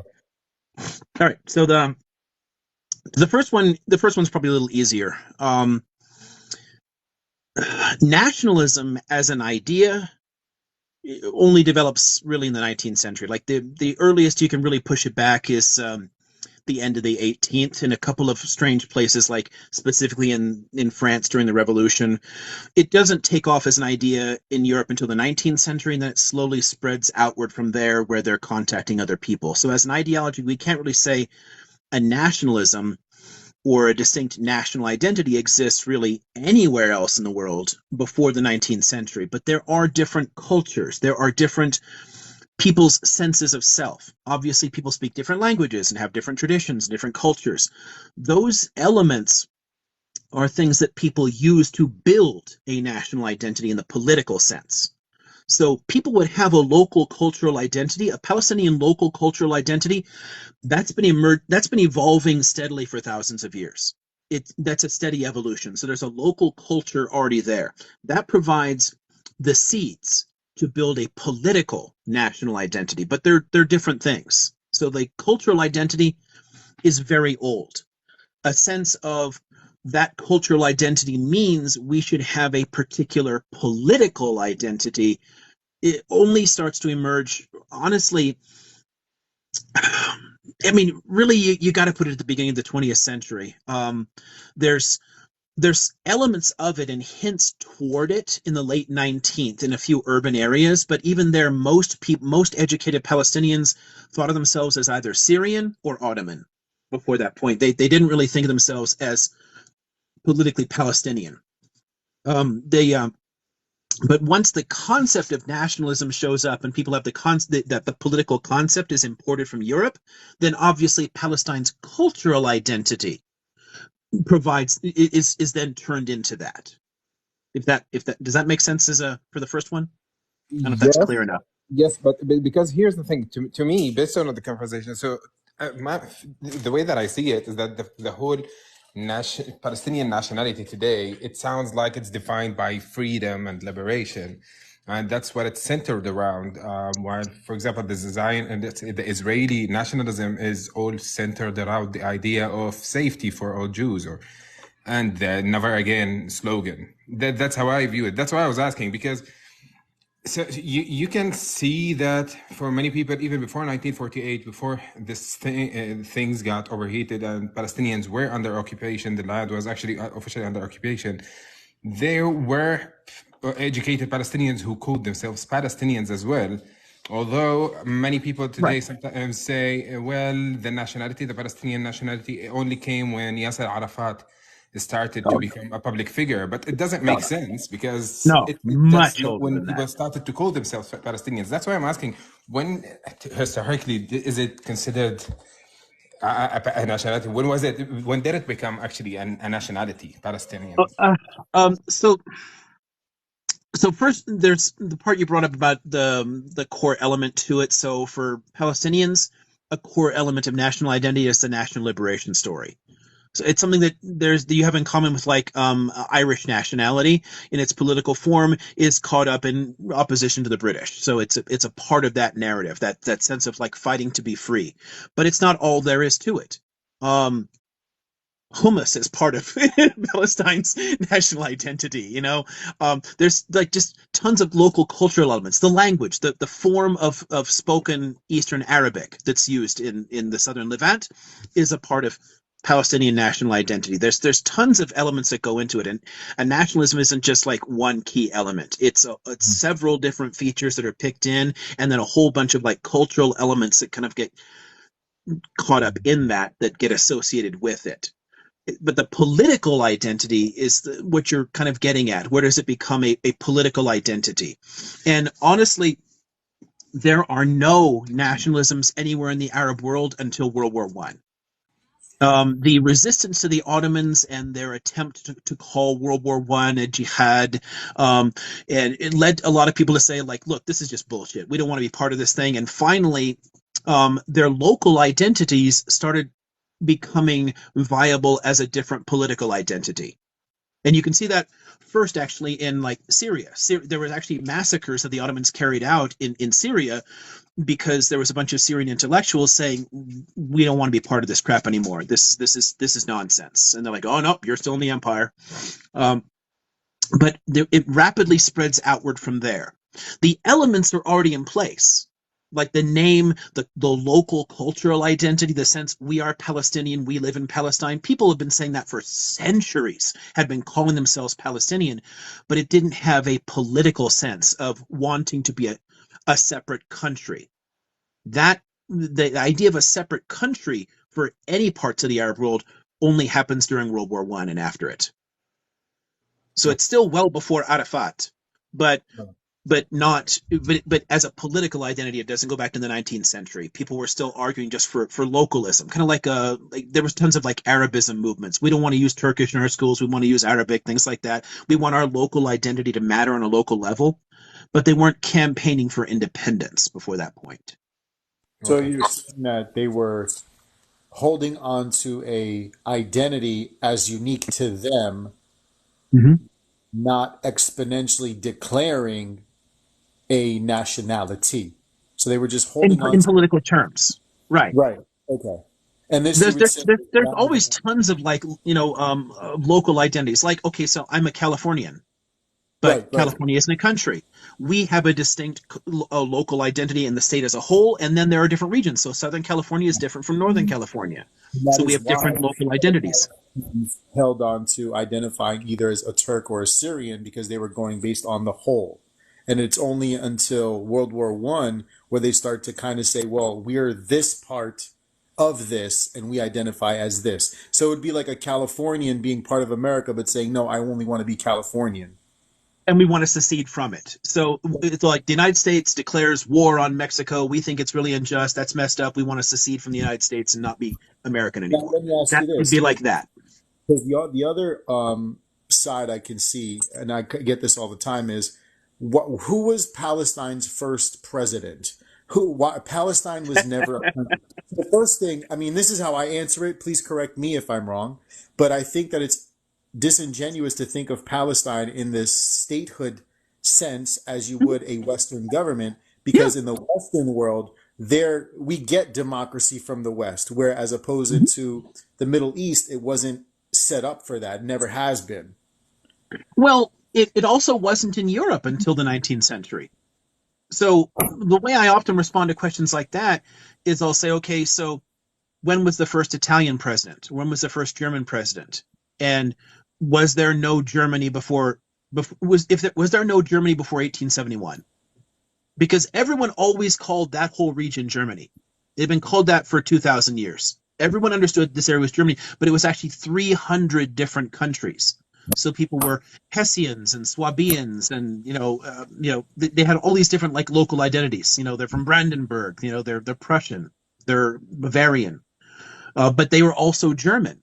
They had like a shared sense of like we all speak various forms of a similar German language, but there was no political identity. There was no single unified state that had a single king or a president or emperor, right? That doesn't happen until 1871. But no one is going around there delegitimizing German identity and saying German identity was just invented in the 19th century. There was no such thing as Germans. And that's what they're doing for Palestinians. They're saying there's no such thing as Palestinians until there are Palestinian presidents or something. And that's just nonsense. There are different political forms. So while Germany was broken up into 300 different smaller states, Palestine had its own local notable families, its own local, authority systems, within it. So it's not just like the Ottoman wilayats that you're dealing with. There's tons of local power networks that do exist. There are, there are mayors and towns. They have like their own kind of representation already, but it doesn't exactly fit the nation state model that Europe had because that was invented in the 19th century. It didn't exist anywhere. That's it. You know, my father. Do you know my father? I've seen two or three passports of my father's that they have the general government of Palestine on them. That's during the mandate period. The British produced tons of things because everything they assumed the country would be called Palestine, so everything says that on there. Yes. Before that point, it would the Ottoman the last Ottoman labels for it weren't Palestine though. It was still the local identity. People called themselves Palestinian, but like the Sanjak of Jerusalem would be more like the name for like the vilayet. So it didn't have a political sense of using Palestinian political terms until the British showed up. It was based on the local identity. Yeah, it was two sections which inside the Levant. The Levant has two lands. One of them Syria, one of them Palestine. Right. Before the division, then the French took over Syria and they divided it into Syria and Lebanon. And Palestine was divided on east of the Jordan River and west of the Jordan River, right. And we have Jordan and Palestine. So this is how it happens. Then the divide and conquer policy of the British came and did the Arabian Peninsula into these small states, and the Arabian Peninsula, the Saudi. Then they did this, but from Iraq all the way to Algeria were all of them under the Ottoman Empire, including Turkey. And maybe as far as down south of because Sudan and Egypt were also one piece of one land that was also sort of. I mean, Egypt colonized Sudan, but yeah. Yes, but they were under the Ottoman Empire. I wanted to go back to a important question Mo asked about. Well, we still had one earlier, but okay. Yeah, about the constructing Zionism and stuff. And I honestly do not believe Zionism can be done with anytime soon. I don't think will ever, because Zionism is attached to the white supremacy, white European supremacy, and this class of people throughout history, they cannot come to terms to give up or recognize that what they're doing is not acceptable. This is the superiority that they will not back down. And I don't think that would ever happen. And they hiding behind Judaism. They're using the Jews. Actually, I think Zionism is very anti-Semitic, honestly. They exploiting the Jews. And for there to be solution while they are in power, they will not allow it, period. And they keep evolving. It's like Zionism, I think, like a virus. It keeps evolving from one strain to a worse strain and more destructive strain. Yeah, and that's where I would love to talk about the whole shift into religious Zionism and everything. That it's been getting steadily worse, and a lot of the more moderate voices and left voices have been steadily leaving the country or checking out, and it's getting to be more and more radical. If this stretches on for another century, then holy shit, it's going to be bad.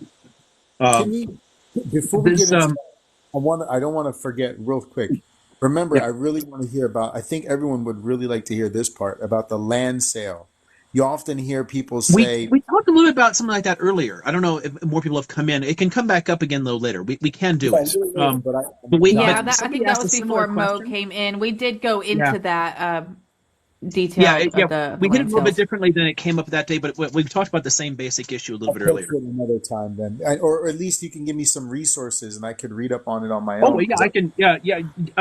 Hit me up. I can. If you You're we do talking the message, about we can, the land um deeds and we can everything, pass them right?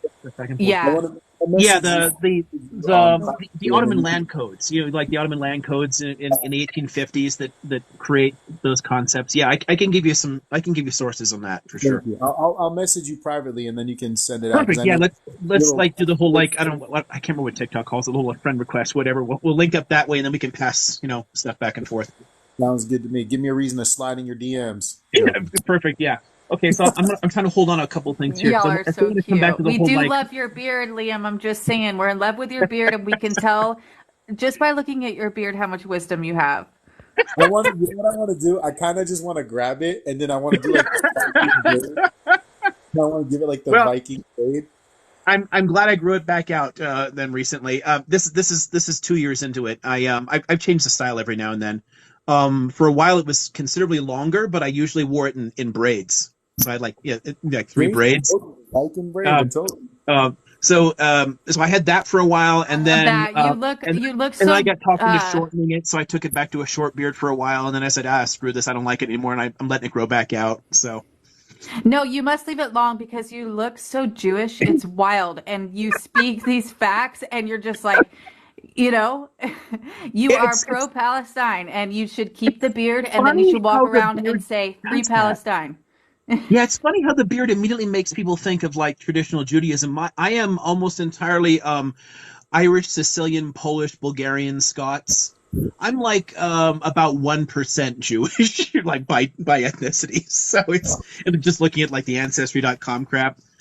Wow. but it's but like the beard, and I have a bunch of like big hats too. I love Western hats, so I'll put on a big Western hat and the beard, and like, oh my god, everyone's just like, hey, Rabbi. I'm like, Okay, so really? before we leave this live, you must go get your Western hat because we want to Oh, see. I've got a whole bunch of them all down the hallway. I'll bring down a couple that people always mistakenly assume are like Haredi hats. Like one of them is literally an Amish style from the 19th century, and everyone always immediately assumes it's a Haredi hat. I'm like, are you kidding me? If you That's Yeah. were, awesome. which It's accolade funny would how you that works. give? Would be But I want professor? to come back to the whole Republican and Democrat identities later. But the question of like changing identity, that was Yes, a Kimberly, go this. ahead and ask your question in the Oh, comments. If okay, yeah, and then we'll add it into the queue here.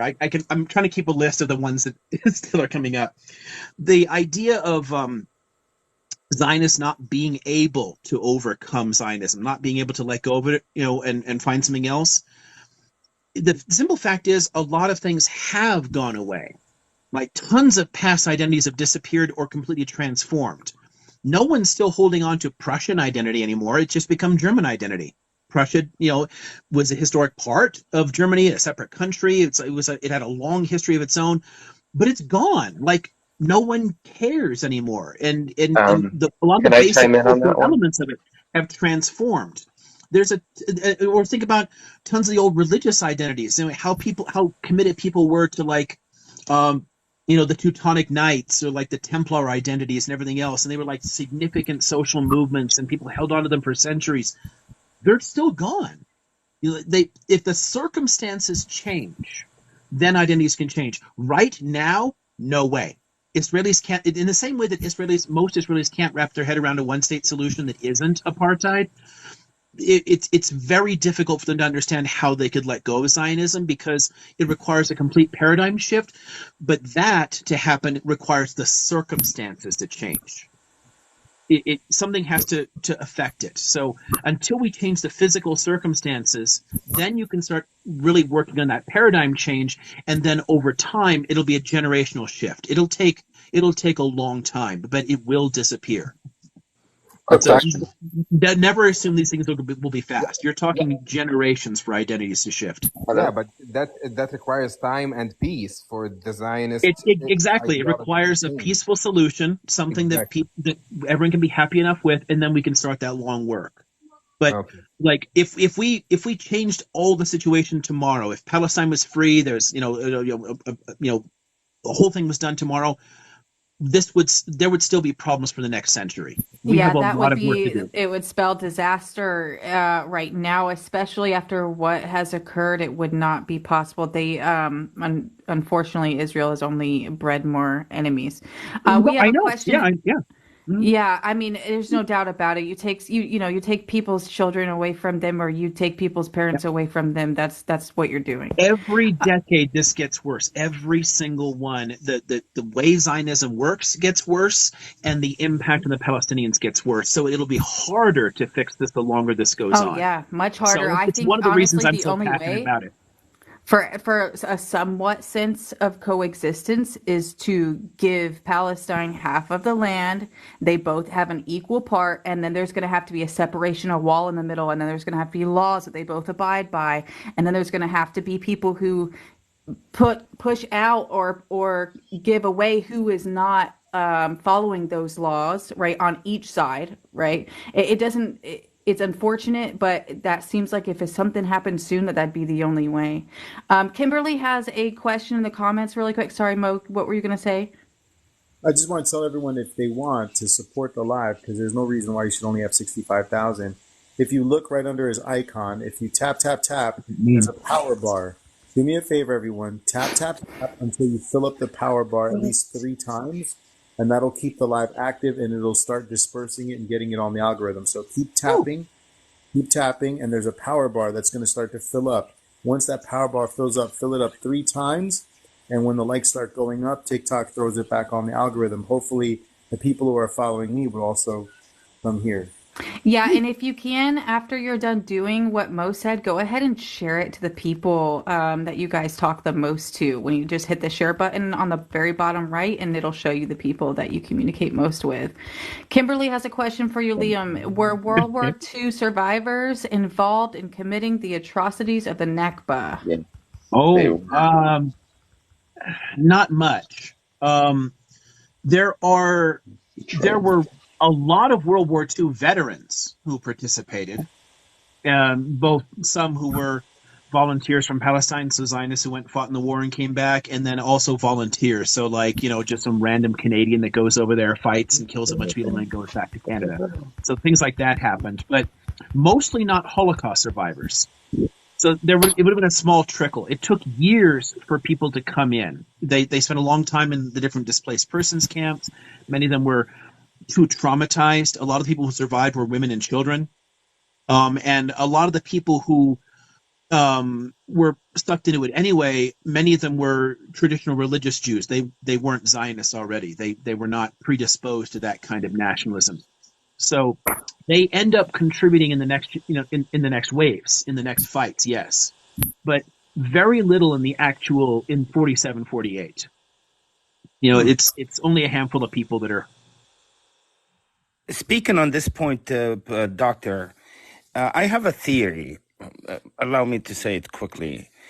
I have a theory that probably some of the Yazidis smuggled themselves with the Jews from Germany to escape war crime charges, and probably they.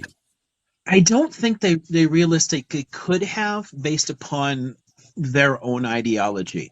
They had a lot of other better places to go. What I think draws you to that, and this is another thing that I have to be careful with, because this is the kind of thing that can really get you in trouble. There's a lot of the fact that Zionism is a 19th century ethno-nationalism means it has a lot more in common with Nazism and Italian fascism than not. It is much more similar to those ideologies. So there's overlap, and it can look like there's similarities, but they're not the same people. The Nazis, they went to Brazil, they went to Argentina, they went to the U.S. We took a shit ton of them, because the U.S. we, I guess, had no real problem with Nazis. Sure, you're a war criminal. Sure, come on here, but they generally didn't go they wouldn't go to Palestine. When I read Judenstock, when I read Theodore Herzl's Judenstock, there was a particular chapter where he talks about how to deal with the unskilled workers or the poor. And I swear, if you read Mein Kampf, where Schmittler talks about the useless eaters and all of these things and less desirables, and then he makes it almost reads parallel. It almost reads parallel, and you're 100% spot on, because I intentionally read Judenstock first because I didn't want my mind to be poisoned. Right, I wanted to read in reverse. I didn't want to be biased and go, aha, I knew it all along. Right, like I didn't want to do that. I intentionally read Judenstock. And in the preface, I think it's like chapter 2, when he first has like a little preface for chapter 2, he literally defines Zionism, but he defines it, as you said, based on an ethno-state, right? But then when you read Mein Kampf, it's the same concept when Hitler literally defines it based on Meichlen Deutschland. Like he says, my land is only for Germans. It reads exactly. Well, again, it's nationalism. What they both have in common is they're both forms of nationalism, and what makes they can be extreme forms of nationalism. And that's where the overlaps really start building up there. So it's always you want to. Okay, so you've read Der Judenstaat. A good one. Go back a little earlier. I really think that you might get something out of reading Pinsker's Auto Emancipation from 1882. Spell that one. Auto emancipation, auto like an automobile, and then to emancipate. Because he, in talking about his own population, talking about Jews, he straight up adopts a lot of European racism. Europeans are calling us parasites. Yes, you're right. We're parasites. Literally calling himself like. I heard that we're like they were parasites as well. I have read that. We're like a cancer on the rest of Europe, and we have to go and find our own thing. It's like. I hear you, Cuba. Hold on just a second. Let us finish this point real quick, and then we'll let you ask your question, okay? Sounds good. So anyway, it's in terms of like them moving to Palestine. No, their ideology would kind of preclude that, but there are serious parallels. So that's the point there, and it all goes back to the way nationalism itself works. So, who was the author of Auto Emancipation? Pinsker, Pinsker. Okay, I'll write that down. Thank you. I think they usually put it as Leo Pinsker, not Lev Pinsker. So. Okay, I don't know if it's Cuba or Cuba. Can you go ahead and ask your question? Yes, hi. My name is Cuba. I'm originally, my name is Jakob, but I go by as Cuba as my nickname. I'm originally from Poland, and I came to the United States in 1984. My family escaped, and I was a refugee in Athens, Greece. And we've been living in California ever since. So we're probably neighbors. But anyway, I wanted to say one quick thing about the Prussians. The real Prussians were a pagan group that was of a Baltic language class. And they were ethnically cleansed from the area by the Teutonic Knights. The Teutonic Knights showed up as they fled the Holy Land. They came to northern Poland and basically forced all the Prussians to convert or die. And most of the Prussians said, no, we're not going to convert. And they were killed en masse. This would have been in the 1200s, 1100s. It falls into like the broader, like the whole category of like the Northern Crusades against all the Baltic peoples and the surviving pagan holdouts. Yeah. There's a ton of massacres there, but even there, it's not, it's never as cut and dry as it looks, because a lot of the people are still the same. They just adopted a different culture. They just changed culturally. The language dies out. The culture dies out. They were Germanized. But plenty of people were killed. There were horrific massacres.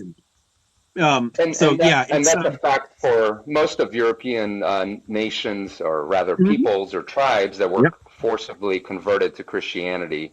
Experienced that conversion in a very painful and bloody way. But my question goes to the ancient times. I'm very curious about ancient history, especially having lived in Greece and walking in the Parthenon. I've always been very curious about the concept of Israel and Judea, and how much is it rooted in real history? Is there archaeological evidence for it, or is it something that I believe the capture? The biblical narrative?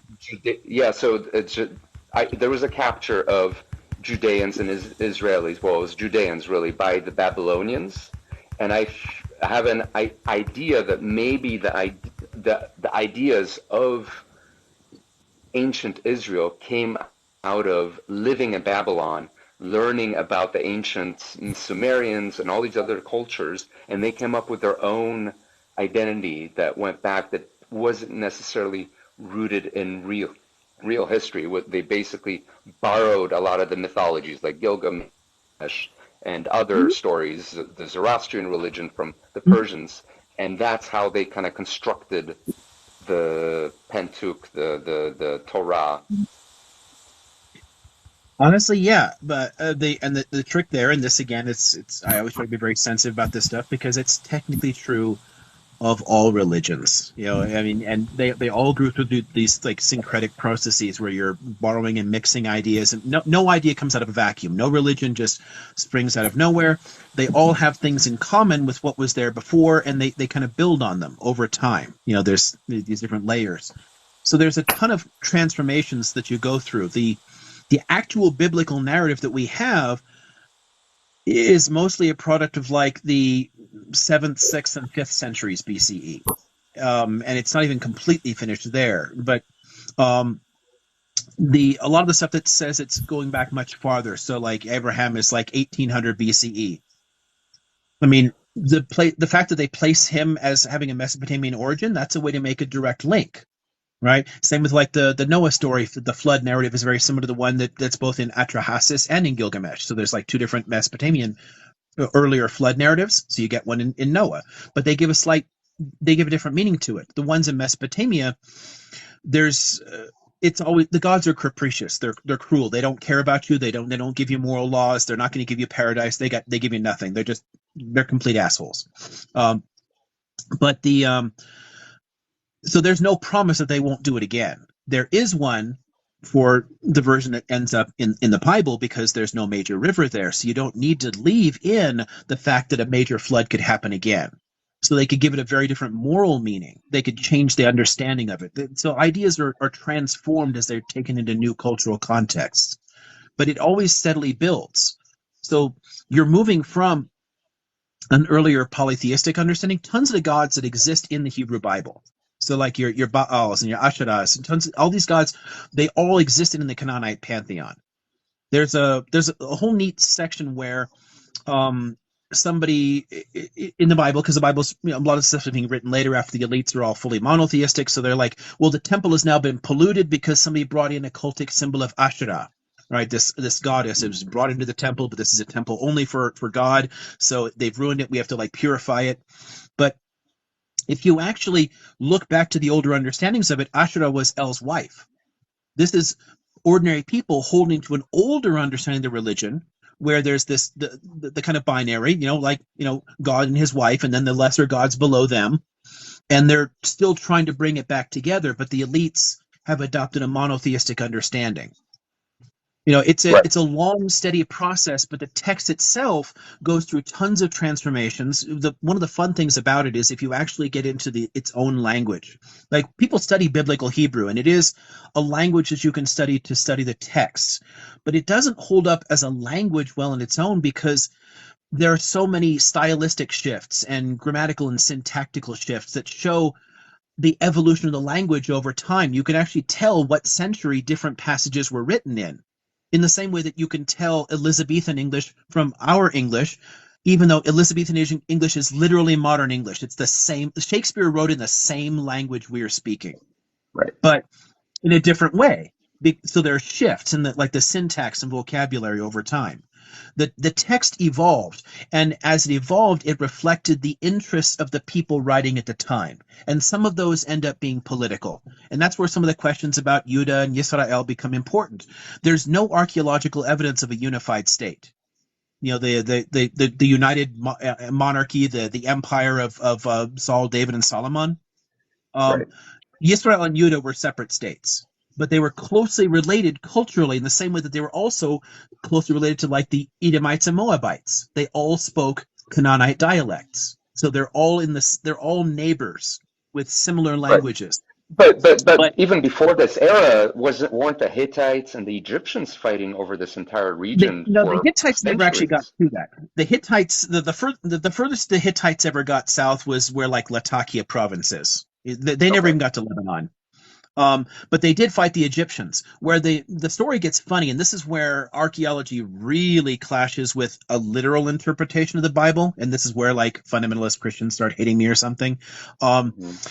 There's an element of the Exodus story that's true, but not at all the way it's depicted. And if you guys want to know the part that does actually make sense and fit the evidence, I can do that, but it's not necessary for this. The part that's problematic is this whole idea of the whole population is in Egypt, and then it flies back in, a huge population passing through. Even if you leave out the whole like 40 years in the frickin' Sinai or whatever, and then you finally get in, it's the problem is Canaan was Egyptian territory at the time.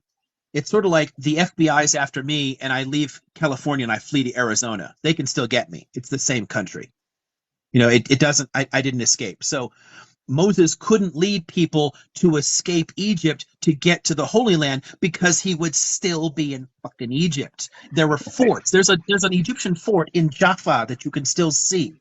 There's Egyptian ruins all over the place in Egypt because it was part of New Kingdom Egypt. Wow. So time-wise, it doesn't work. But there is an element of the story that still kind of fits. And later, when people write the story down, they're trying to use the part that's real, the part that they have to explain, and all these other elements. It fills out the details of the story. It makes it a much more interesting story. Like, honestly, the plagues story is fascinating because it has nothing to do with the Egyptians at all. It's not a punishment for the Egyptians. It's a way of describing how God is powerful.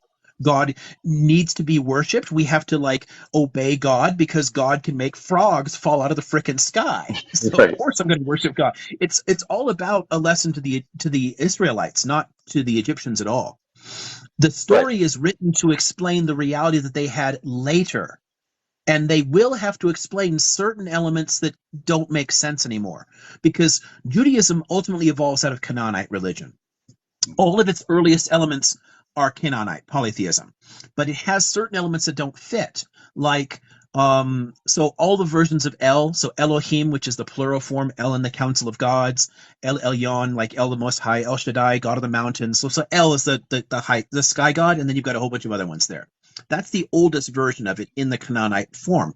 But the Yahweh form, the Yud He Vav He name for God, is introduced around the time of the Moses narrative.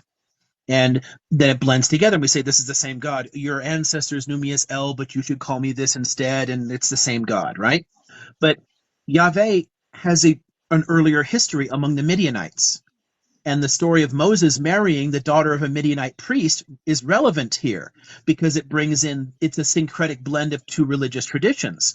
And on top of that, the root for the word for Moses is probably Egyptian. There's no way ultimately to prove that, but it really makes sense because you can also see it among several of the other figures around that time in the Exodus story. They all have names that fit an Egyptian origin. So there's a blending in of a small number of people with a few different ideas that blend into the population, and the religion evolves. It takes the next step forward. But then afterwards, you always have to go back and explain it.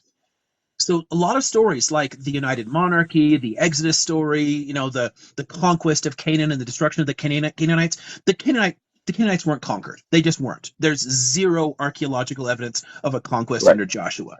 People have been looking for that for 200 years. They've not found any of it because it didn't happen. What you can do is you go back to early Iron Age sites, and you can find two identical Canaanite villages, the same villages with exactly the same material culture, but in one of them, the trash pit has pig bones, and in the other one, it doesn't. They're developing some cultural distinctiveness. They're starting to emerge out of that existing tradition and develop some of their own unique traditions. Does that make sense? But then you have to go back and you have to no, explain it makes later. sense. It makes sense. There's I've also always heard that. a bit of mythologizing. Well, I've also heard there's a possibility that Moses would have been potentially one of Akhenaten's priests escaping from the persecution after Akhenaten dies. It's entirely possible. I mean, because it could fit. It's close enough time wise. It could. You could do something like that. It's ultimately not necessary because, especially the version of God that he's using, the name for God, that has a history in it's sort of like where like Southwest Jordan is, like where or the border with Saudi Arabia. Midian Yes, is in it's that near region where there. Near Petra location is. Well, sort of like a little bit further southeast, but still close. Right. But either way, so Midian is already in that area, and we have archaeological evidence of Yahweh cults already existing in that area, and there's a couple of textual hints in the Bible itself talking about the Yahweh cult also existing there as well. So Is there any it doesn't evidence have to be. If it was Aten, it probably would have some more hints that match the Egyptian context, and it doesn't have anything like that. But it does share what will ultimately become monotheistic. I think the more probable explanation for what develops into the monotheistic traditions in Judaism is Zoroastrianism, not Right. Atomism, Right. because Yes, in yes. the Babylonian captivity, so they're there, right? And the Persians are the ones that conquer the Chaldeans, and most of the Jews stay. Then they stay under Persian rule there. Some of them go back, but they're all under Persian rule, and most of them stay in Mesopotamia, which means they're directly exposed to Zoroastrian concepts. And Zoroastrianism, while it's dualistic theologically, it's effectively monotheistic because you don't worship the bad god, you only worship the good one. And it's only around that time. So you look at the second and third parts of like Isaiah is when you start to see references to there being only one God. Earlier parts of the Hebrew Bible, there's no hint that there's only one God. Like in the first 5 books of the Bible, there's constant statements that acknowledge the existence of other gods and 0 statements of monotheism. We And can creation. see monotheism. I If noticed you that read too. it as It a says monotheist, God's you're going to see it. plural.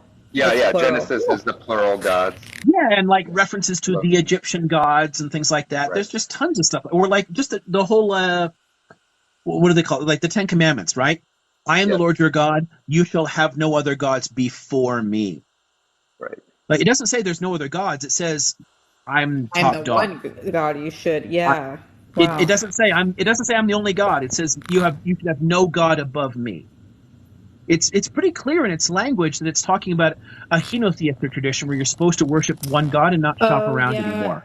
A commenter brought up a good point about Baal and Molech and Leviathan and they're all, and Baal is the son of El. He's part of that council of gods. It's sort of like the canonic version of the Olympians, like the top gods, like the canonic. So El is like so Elohim is El and his council of gods. I wanted to ask this something. I noticed and Asherah, the wife of El. Yeah, I was making the connection once upon a time with the same draw that you just explained about how Moses effectively would not be able to go to Canaan because of the same concept you laid out. That the it would be Egyptians being there, yeah. So let me ask you this. During that same time period, in Arabia, what would be present-day Yemen, Saudi Arabia, in that time period, who were the inhabitants at that time? Because there's also a Yemenite in present-day Saudi Arabia, same name. Who would be in that area at that time? In most of Saudi Arabia, it would have been in that time period. In most of Saudi Arabia, it would have been very small scale, like nomadic populations moving from oasis to oasis. You wouldn't have much of anything built up. Even the small scale town culture comes much, much later in most of Arabia. Yemen is different because Yemen agriculture is actually possible. It's difficult, but it's possible. So that civilization does develop there. There actually is there are references to it in the Bible, in both even the Christian half as well. But that's where sometimes the archaeology fucks with things too. So like there's a reference to camels in the Genesis story around Abraham, but camels weren't domesticated until about 1000 BCE. So like it wouldn't have been possible. So if Abraham is in 1800 BCE, he couldn't have had a camel. But the camel part is important because camels, when they're domesticated, that creates your trans-Arabian trade. They can bring, frankincense and all the other junk from Yemen up into there as an important trade good. So there is contact with it. But its early history is quite distinct, and it actually will connect more often with East Africa than with the rest of the Middle East. The reason why because the desert is a huge barrier. The reason why I ask is because the Quran actually makes a very bold claim. I don't know if you've ever read it. It actually says that the children of Israel never entered the land, that they actually said, no, we're not going. You go and fight those people, i.e. In the Quran they call them Qom Jabbarin, the brute force. You and your God go and fight them. So the Quran makes a claim and says that actually they never entered that land. So it kind of goes with the historical narrative that you've just said, that they never went to that land.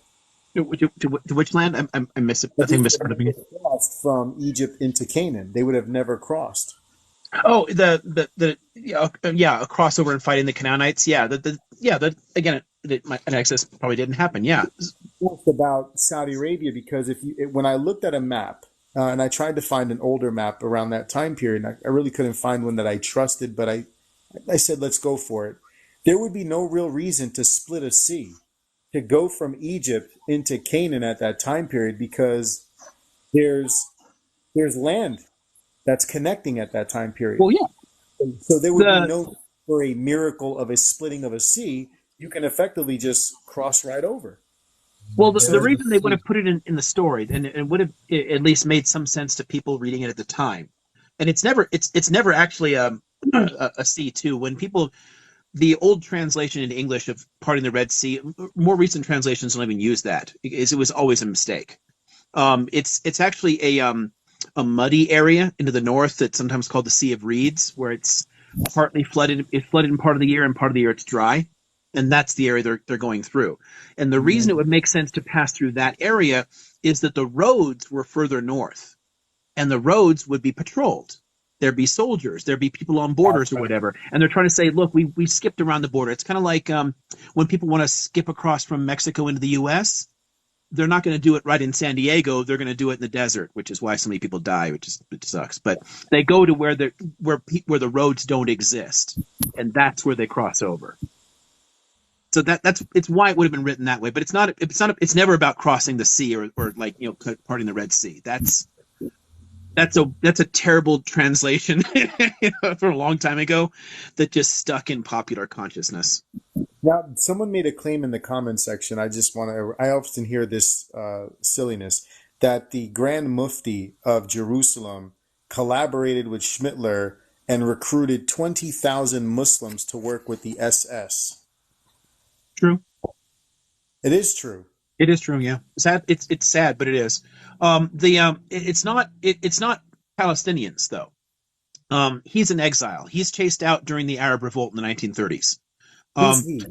The Mufti. Oh, he's okay. So Mufti's in exile. Yeah, he's kicked out, and where a lot of people went to other Arab countries or whatever, he decided to go to. Well, he initially was in like Egypt, and he stayed in the area, but he eventually decided to go to Germany. And while he's there, the Germans used him to recruit Bosnians and peoples from the Caucasus, Muslims in the Caucasus, to join the Waffen-SS. And he actually wrote some horrific anti-Semitic propaganda during it, where a lot of Zionists misuse this shit, where they're totally wrong. And actually, Netanyahu did this a few years ago, and God, I blew a freaking gasket when he did it. And I was so happy that the Israeli Holocaust Museum immediately came out and said he's a freaking liar, because he's like, yeah, you keep calling me, what is it, Schmittler?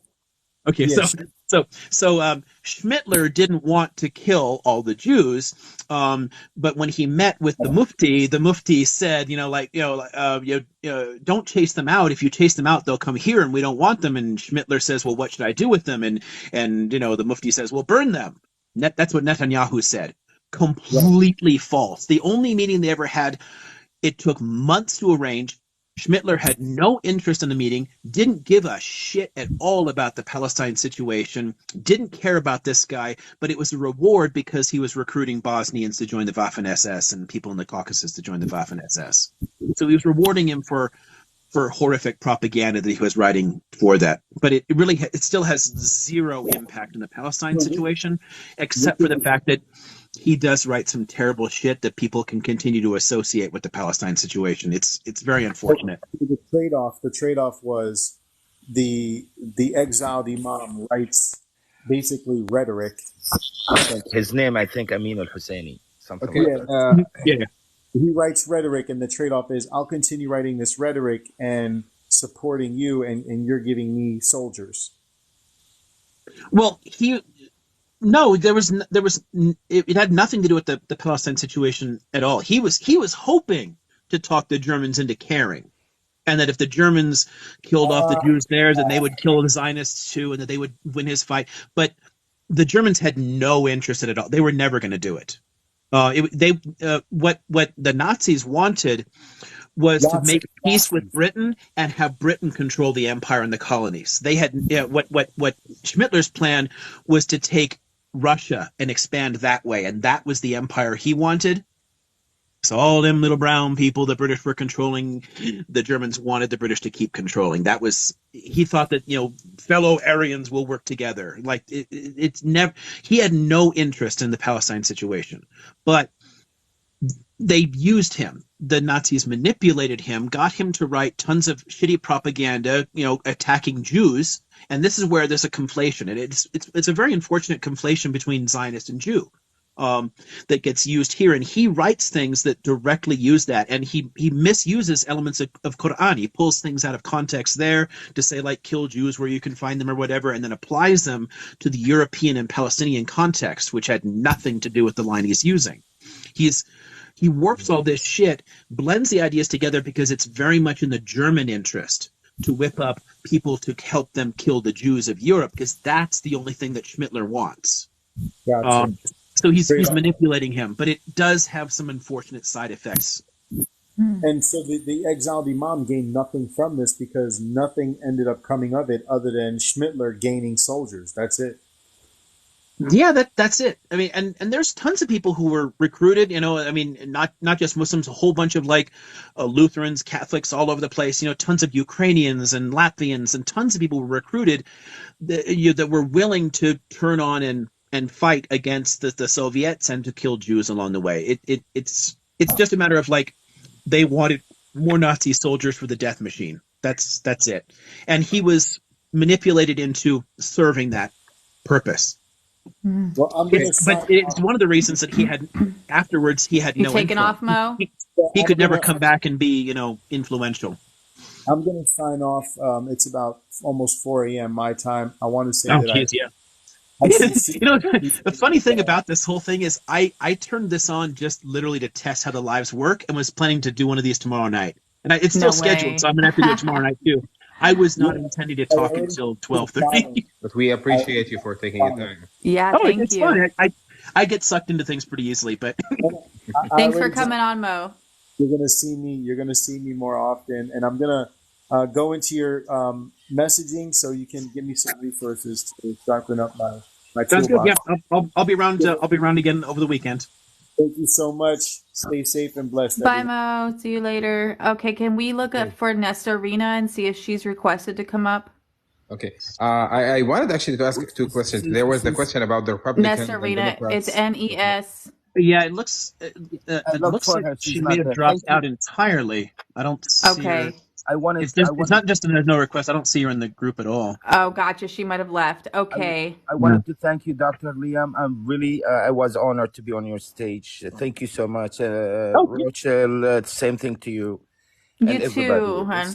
Seriously, I benefited a lot, and I love that there's so much peace having such conversation. Thank you so much. It's 4 o'clock. Thanks for being here. Thank you. Good night. Bye-bye. Good morning. Bye-bye. Yeah, good morning. Okay, Liam, we have a question. Could you talk about Albanians helping the Jews escape? No. During World War II? What are we thinking about? They didn't clarify. Yeah, I'm not sure what that.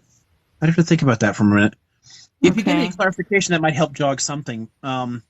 There's one question I had there because I don't remember who asked this, and I don't know if they've already left. But there was the question about differences in American nationality between Republicans. I asked that question. That was yours? Yes. Okay, cool. We can still go back to that. So awesome. Okay, so don't forget before you think we still want to.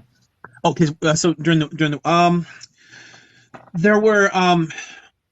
there were fights all through the Balkans, I know, and there were a whole lot of partisan activities that did help to smuggle people out. I don't know how much of it ended up being Albanian, but there were activities all through the Yugoslavia region that did help to smuggle people out and help them. I think the single biggest recipient of populations at the time ended up being Bulgaria. I think Bulgaria is the only country in Europe whose Jewish population went up during the war, but they refused to turn people over, and people moved into it. But I don't recall offhand a specific Albanian action. So if I knew it at some point, it's misfiled. During World War II. Yeah, during the war. Yeah, I'm thinking about because again, tons of partisan activity, and many of the partisans, because the area had always been very religiously diverse. There were Jews, Muslims, Catholics, Orthodox Christians. They all lived completely mixed up and all next to each other. In fact, even some really bizarre Christian subsects like the Bogomil heresy was still active in the Balkans for a long time. The Yugoslavia area was in all through Albania, the whole area, the Western Balkans, really complex, mixed up area. And there were a ton of activities that tried to save targeted groups like the Jews. I can't recall a lot of specific Albanians doing it. I'm sure tons of individuals were involved, but if there was a concerted a group of Albanians doing a specific thing, I can't remember one, but I know there's a ton of individuals who were, smuggling people out and hiding them. Okay. What time are you going live tomorrow? I'd had it set for 9 p.m. and then somebody asked if I could also do it on Sunday morning, which is another reason I really was surprised that this happened. Well, you're hired. So tomorrow night I'll turn it on again at 9 p.m. 9 p.m. Pacific time, so California.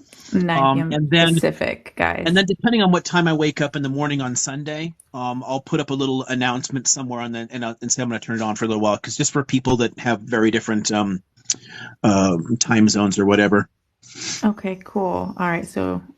But this is a good weekend, because next weekend I have a ton of work to do out in the yard. I'm still working on building a fence and a deck, and wow.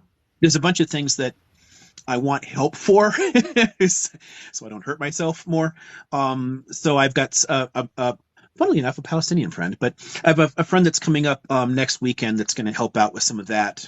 So I won't have as much time, but I think we might pop on at some point and say hello, because I'm sure he'd enjoy chatting with some people too. But yeah, we're mostly going to be working out there and then passing out tired. Well, as much time as we can have you, but of course, be careful. Don't hurt yourself.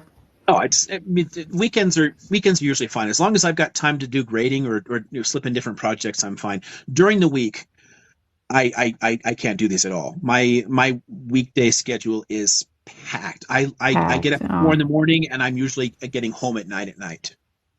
Wow. So I get home, I catch teach? 4 hours of sleep, and then I go back. Do you teach? Yeah, I'm a professor.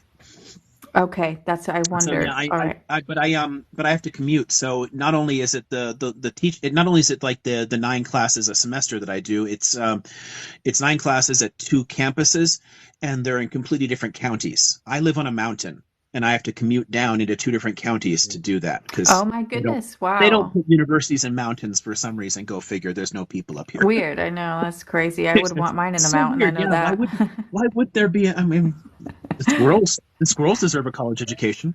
I know, right? Okay, so another question. What do you think of anarchism? Anarchy? Let's see here. Excuse me, Marwa. The questions you asked the guy with the cool beard. Of anarchism. How about I'm an anarchist? Does that help right there? Someone asked that if you were or not. Awesome. I'm a lifelong anarchist. I'm wobbly. I'm with the IWW. So no, blah blah blah. IWW. Sorry, W's are so hard to say. Why can't we just say dub or something stupid like that? What the hell? The stupid letter. But yeah, Good night, Neens. Thank you. We'll talk to you later. Try to come on tomorrow. I'm a pragmatic anarchist. I don't expect it to take over politically or work anywhere. It's mostly small scale organization. I would like to ultimately unfuck our minds so we could create a completely different paradigm politically, like nested levels of confederations and direct democracies, and people are all kind of tied in, but we could still do big projects like go into space and crap, which you can't do if you're at a small scale. I would like a totally different paradigm, but I know that's a long-term project. So I'm not a revolutionary anarchist by Yeah. any means.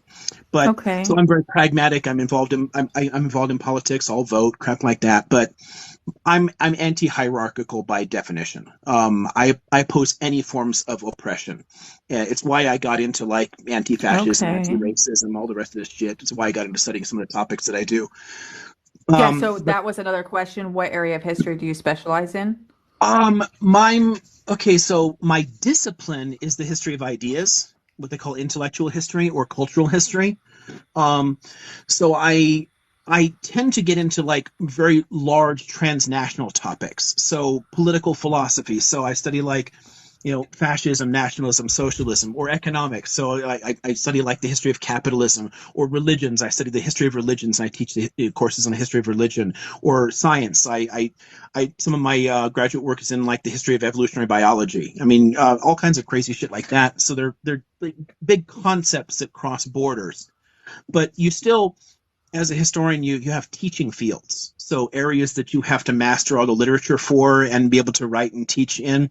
And my teaching fields are the Middle East and Europe. So I do a ton of classes in those two areas, and then I have a whole bunch of like specialized world history classes. Like I teach a global history of sexuality, so like human sex and gender issues all around the world. So it lets me Wow. tie into things all. I mean, like China, South Asia, Africa, Europeans, the Middle East, Oh everything. my Like goodness. the I could Americans. just Like pick your you brain for pull all days. kinds of stuff together. So I enjoy the thematic world history classes, because that's kind of the closest to my actual discipline that I get to teach regularly, because it's all about the influence of ideas. Or like my class on the ancient Mediterranean world, which I expand into into Iran as well, which doesn't actually touch the Mediterranean, but it's close enough. But my ancient Mediterranean class looks at the evolution of the different religions and cultures. So it's one of the reasons it's cross-listed with religious studies as well as history. So it lets me play with my discipline more. But most of my classes are more like straight up history classes. Like I teach an Israel-Palestine class. I teach the modern Arab world. I teach modern Europe. A bunch of classes like that. But another fun thematic one I do a history of political violence, which is why I know a whole lot about T groups, and different radical ideologies. So I have to talk about like genocide and terror and all kinds of horrifying shit. But the class like that is taught to help people to recognize the signs of the problems with these things, so we can hopefully prevent things like this from happening again. So I try to teach Yes, there's a sense PCBHD's of hope. neurodivergent. Yes. I just saw Oh, your did somebody ask if? question. Oh yeah. No, I'm autistic as fuck. I'm listening to you and I'm listening. Just it makes me feel like I am too. I've had that question before. I'm like, sometimes I'm like, I swear I'm autistic. Like, Yeah, I just, I'm autistic, ADHD, and ambidextrous, so I'm definitely brain damaged. oh my goodness. I mean, Some things were wired wrong at birth. well, hey, you keep our attention and you speak very eloquently and, Well, thanks. the amount of information that your brain has held is amazing. I mean, we all have things that we're good and bad at, I can't remember people's names, after they've introduced themselves unless I write it down. I struggle with a lot of like basic social shit, like remembering that holidays are important to people. I have to I put a lot of things on my calendar, remind myself to do certain things. But I put a lot of effort into trying to compensate for that, so that Yeah. That I means a mean, lot. because like as a kid, I was like, I didn't look people in the eyes. I walked everywhere with a book in my face. I sat reading all the Oh, time. wow. So I've do you become a lot isolate a more lot? sociable. I was going to Which say, do you still isolate a lot? Sort of. I'm comfortable living with people. For complex reasons, I'm single again now, but that wasn't. I was perfectly happy. Oh, ladies, did you hear that? Cohabitating. But I Liam was is on the perfectly. market. I'm always You've been perfectly crushing happy since with this that. live started, Rochelle. Say what? You've been crushing since this live started. I've Be been waiting to realistic. hear this. I just didn't want to be the one to ask the question. But yeah,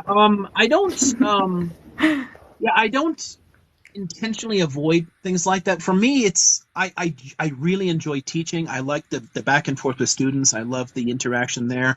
I'll do different events. I'll go different places. But social activities drain my energy. Like it gets, I'm Yes. fine for a while, but but after a while, I'm like I need to go. Oh So my I can gosh, go I'm to like family autistic. events and like big families there, and there's everyone's around, everyone's talking, and like I'm like, okay, I'm fine. This is okay. I can do this, and I can I'm there totally for a relate while, with and I that. can talk, and it's all great. And It's the same way after for a me. It's couple of very hours, I'm like, challenging. That's okay, very I'm done. I'm going home now, guys. And Yeah, like this is okay for me, like what we're doing now, but like in person, I literally have to leave and go sit in the bathroom for a few minutes just to like decompress and then go back out. And I have to do it multiple times, like if I'm at someone's house yeah. for a See, holiday.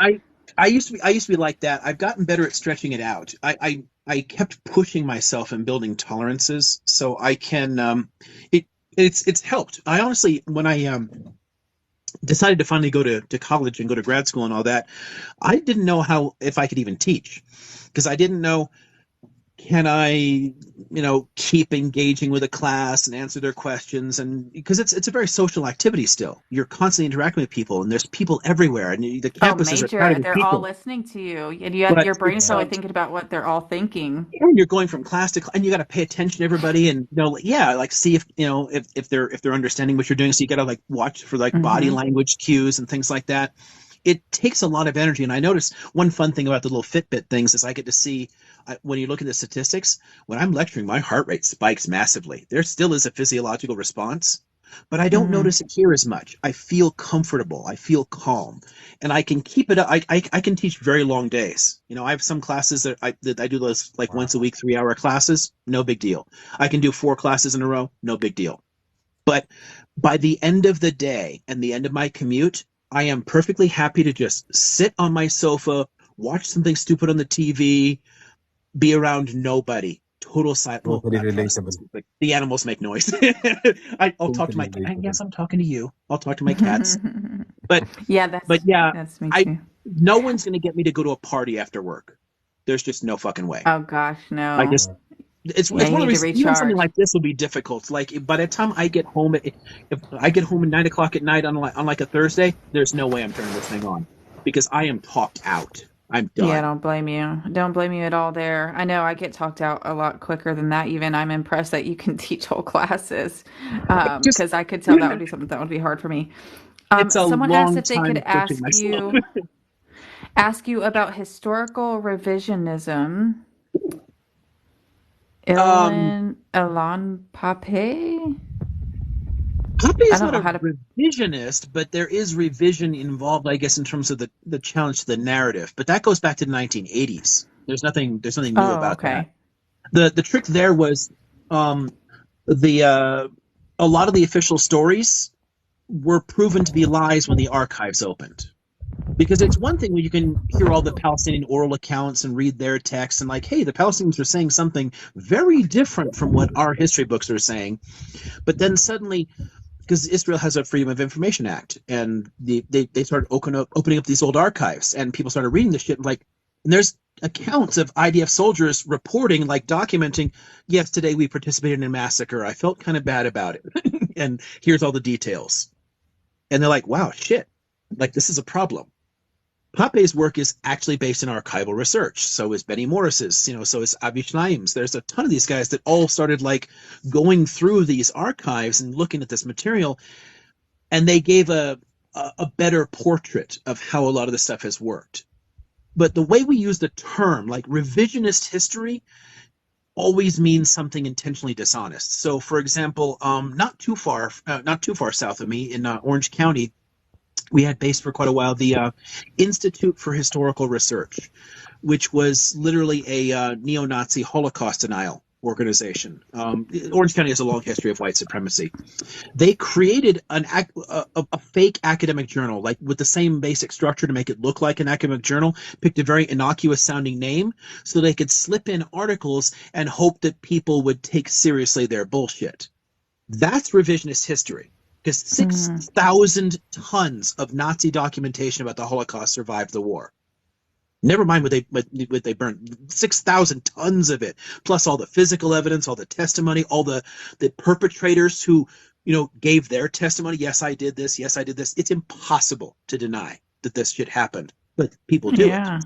When they do it, they're engaged in revisionist history, which involves cherry picking, selective lying, misinterpreting things. So they'll show here's a photo of a door into the gas chamber at Auschwitz, and look, it's a wooden door. You can't keep gas in a wooden door.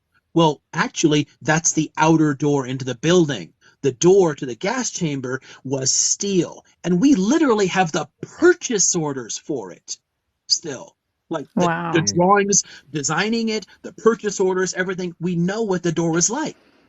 But they show the photo of the wrong part dishonestly. So that's what we call that's what the term technically means. But people often dishonestly use the term revisionist history to mean anything different from what I grew up believing. So if you tell me that, America did this, that, or the other bad thing overseas somewhere, then that's revisionist history because they didn't tell me that in school. That's not revisionist history. So what Pape and Schleim and whatnot are doing, that's not revisionist history. That's historians doing their actual job. History is always an evolving process because we always dig up something new. We always find more information. We always get a new archive. We always find a bad translation. We're always catching ours. We are literally trained to attack each other's work, to find those problems. How much do you think of history? I mean, obviously, I think some of the older stuff is probably the more solid, but how much do you think of history has been manipulated? Older history is worse. The farther back you go, the worse it is. And the problem there is that we always have more information. If you're reading an old history textbook, you're honestly feeding yourself misinformation because our understanding continually improves. The history isn't a science in the way that the physical sciences are, because it's a human science. There are subjective elements to it where so it works a little bit, but the methods are identical. The peer review, the critiques in the sciences, just as in history, you're never setting out to prove your idea. You're setting out to disprove it. You come up with a thesis that you think explains all the information you have, and you try to attack it in every possible way. And when you can't do that, you put it out there for other people to do that. And when they look at it, they're like, oh, shit, you mistranslated this word from ancient Assyrian or whatever. Oh, that changes everything. And then that article drifts down the pile. It becomes crap. But the good ones that other experts, oh, no, that is a very good interpretation of the material. Those are the ones that rise to the top. And out of that stuff, the stuff that rises to the top, that's what constructs the textbooks. That's what constructs the narrative at any given moment in time. But we're always digging up something new. So it's going to continually change. That's not historical revision. That's literally just history being history. Yeah. This is really interesting because honestly, in the past couple of weeks since this started, I'm Palestinian, and we've been talking to people about what's happening and educating people about the history of what's happening there. And a couple of days ago, Barack Obama went out and he said something, and it's very interesting. He said, if we ever going to get to a solution for the current situation, we need to take the full truth on both sides, and we can't deny anything that happens. That's why actually I was asking about when did it exactly start?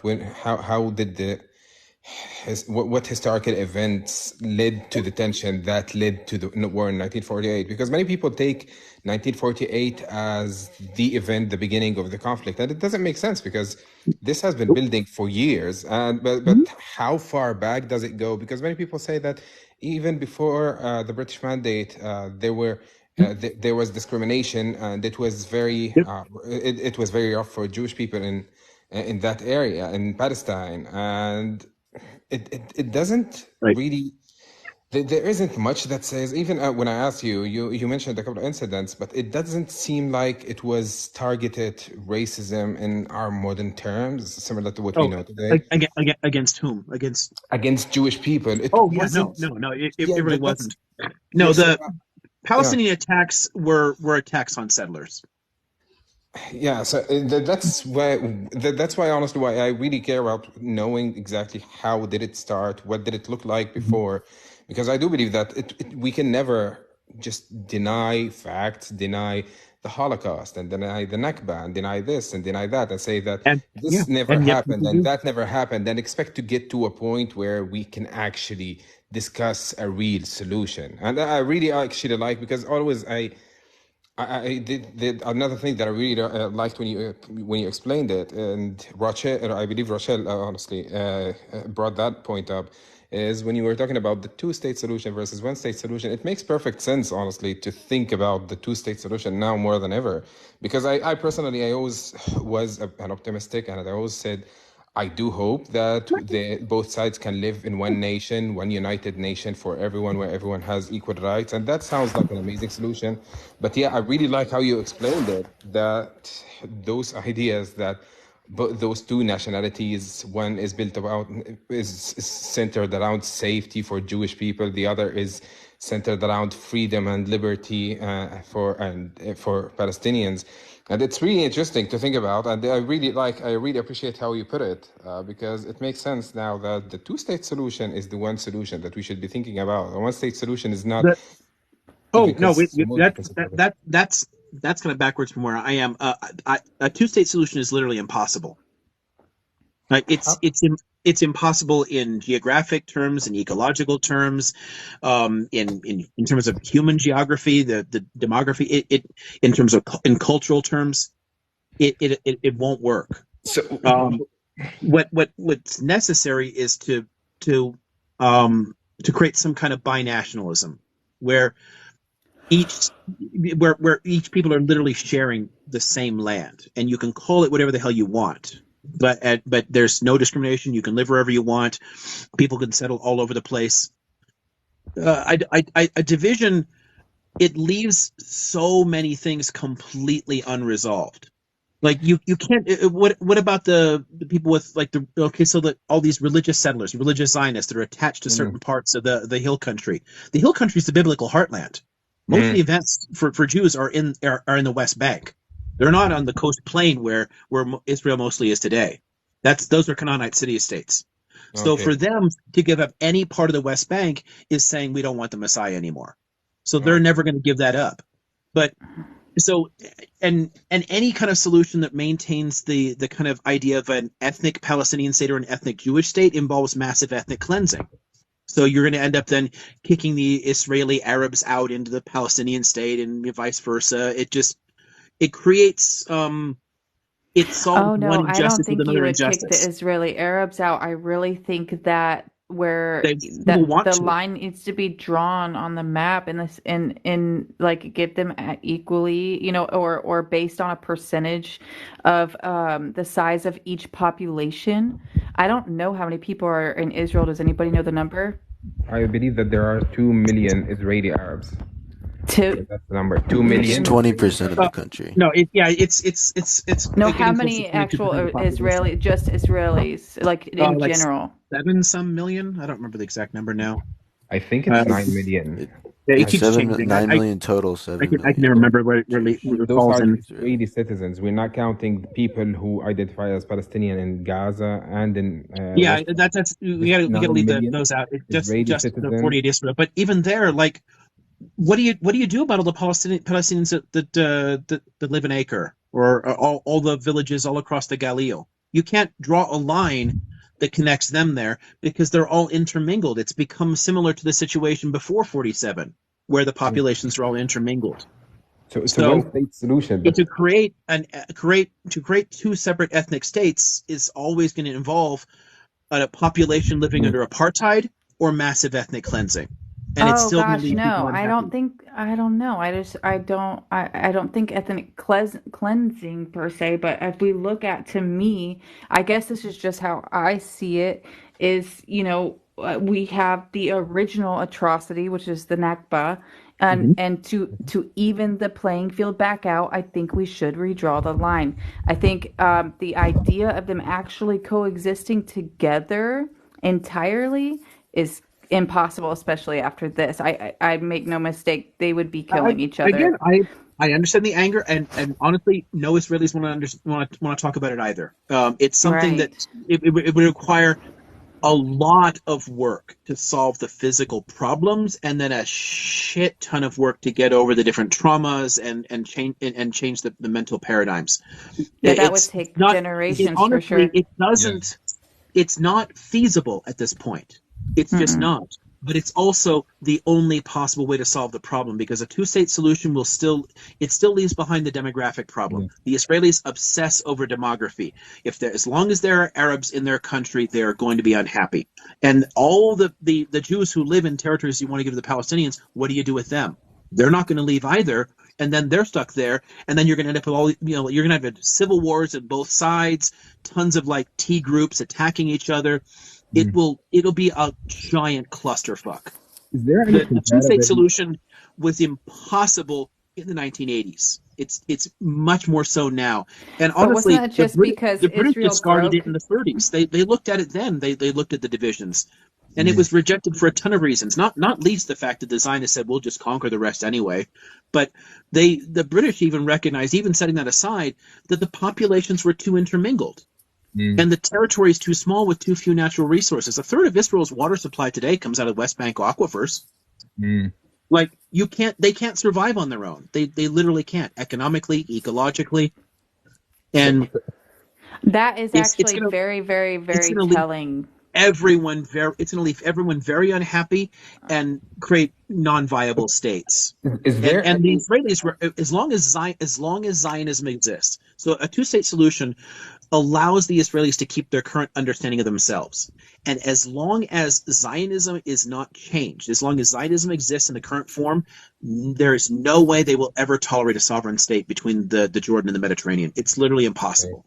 The That's why I think ideology like Is is it there should any? be an contradictory. international. It should be an international pressure where You, they you, don't have a they choice can't at be. this point because They're not. You can't pressure them into that without overthrowing the government completely.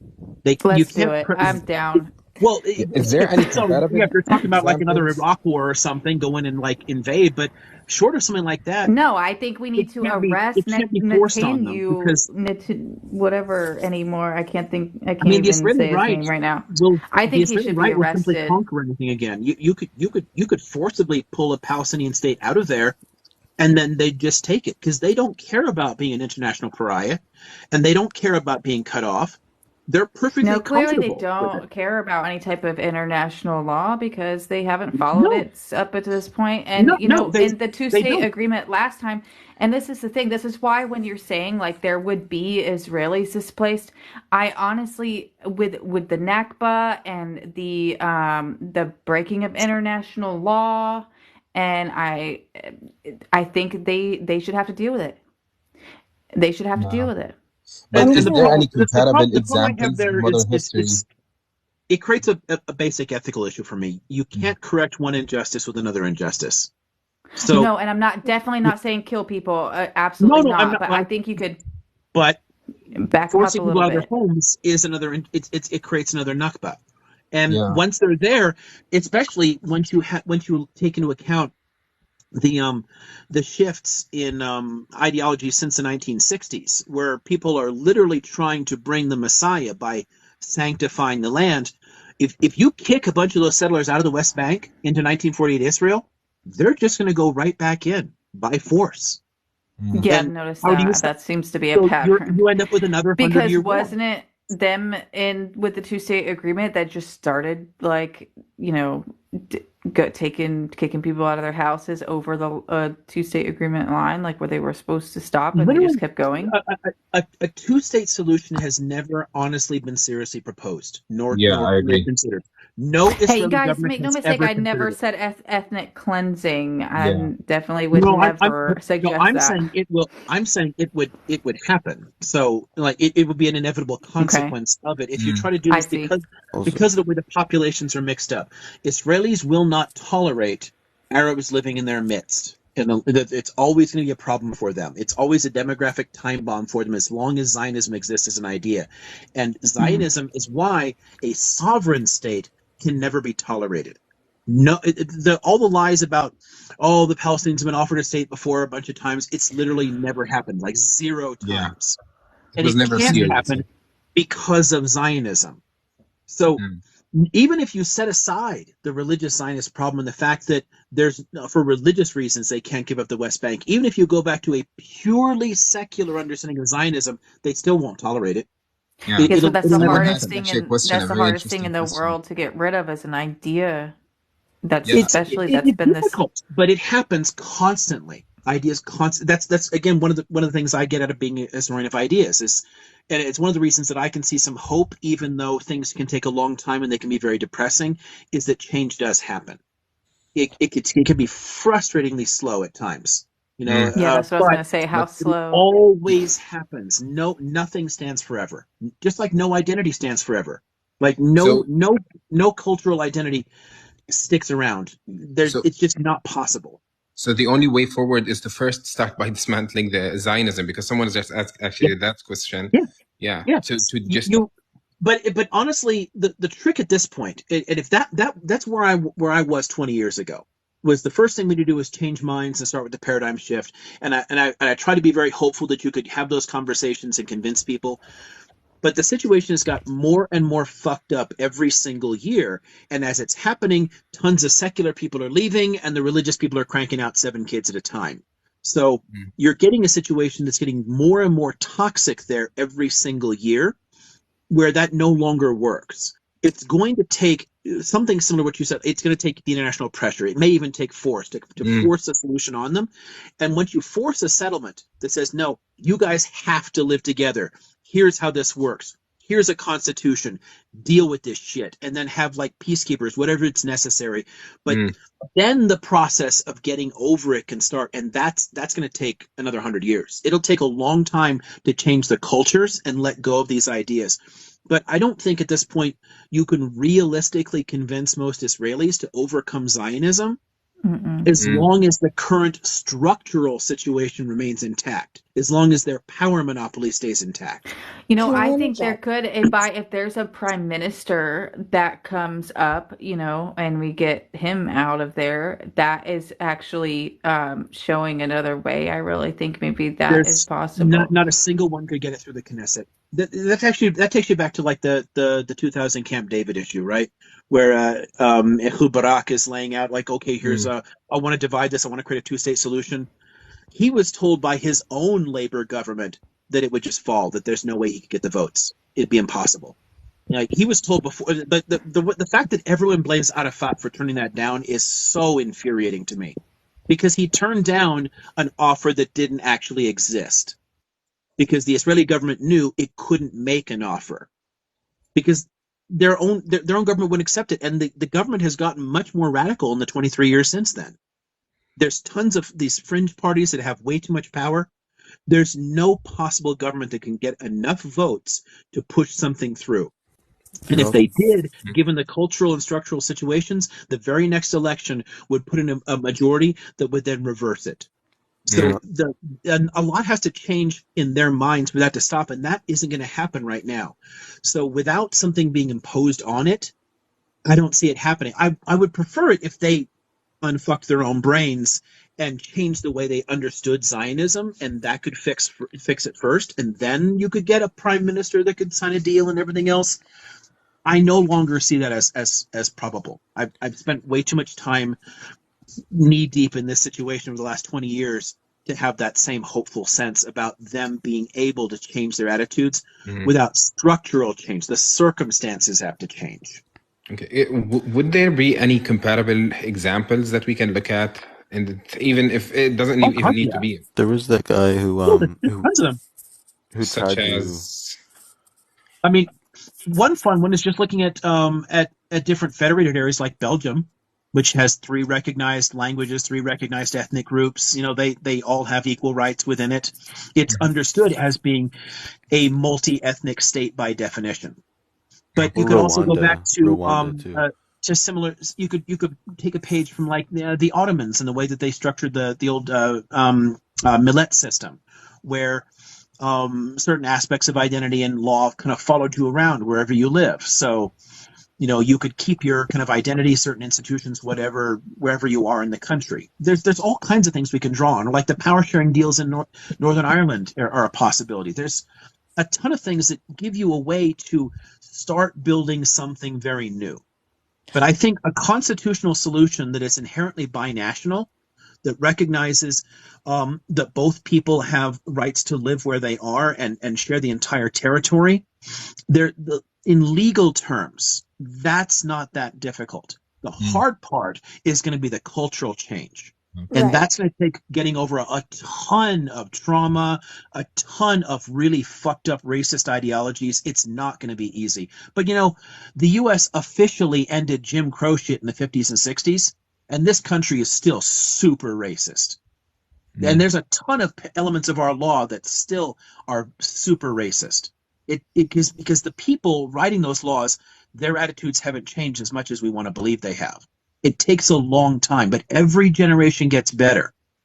I mean, my generation's better than my parents. The millennials are better than me. Gen Z's better than the millennials. They're all getting a bit better on these issues, and eventually we can sort that crap out. But it's not going to be. It's going to be very difficult in Israel-Palestine situation here because of how violent and long lasting this conflict has been. Right. So what I was going to interject with is the fact that it kind of surprises me that nobody brings this up in live debates, is almost how exactly the same Israel is in the beginning of the United States. Yeah.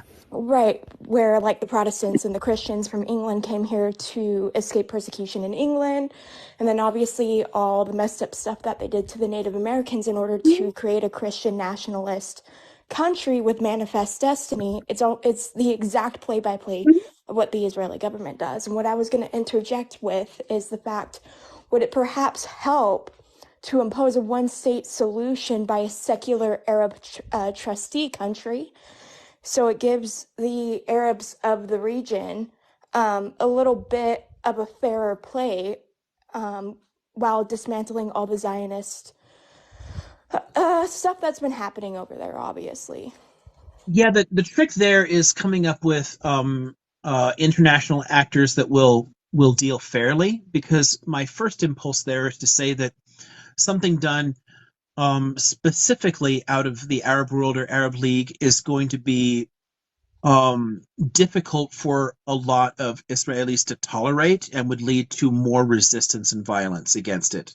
But whereas something that had representatives from other areas as well, where it was more collaborative, might be easier to stomach. But how do you? I mean, the U.S. is not going to deal fairly here, so we Right. can't. You can't use the U.S. in a situation like this. Realistically, any settler colony can't do it because there are cultural legacies of that origin. So Australia, Canada, the U.S., we all have the same fucked up attitudes. What you prick the surface and you'll find the same racism in all these places. But in the European history of imperialism, that's problematic. So maybe putting together a broader framework that involves other players, other powers, might be useful. Right. It's kind of sad that India currently is under Modi, because fucked up Hindu nationalist, is drifting into supporting the Israeli side, where India historically supported the Palestinians. But the fact that it historically supported the Palestinian side in the fight means that Indian opinion, at least, is sufficiently mixed that you might be able to come up with a situation post Modi where India could be a player in a larger, come up with some kind of like quartet or whatever, some group of countries that could act as trustees. I'd like to say the UN as a whole could do it, but the Security Council structure fucks that up. Oh yeah. If the General Assembly could do it, fine, but the UN can't deal fairly because of the US and the Security Council. But coming up with some kind of international player to actually oversee that and keep peace on the ground would be necessary. I Right. don't think only Arab countries could do it. Maybe if you bring in like India, Iran, China, Egypt, a whole bunch of different places, Well, like I was a thinking European, perhaps like I don't know, Qatar. put a European country that wasn't directly involved there, like Yeah.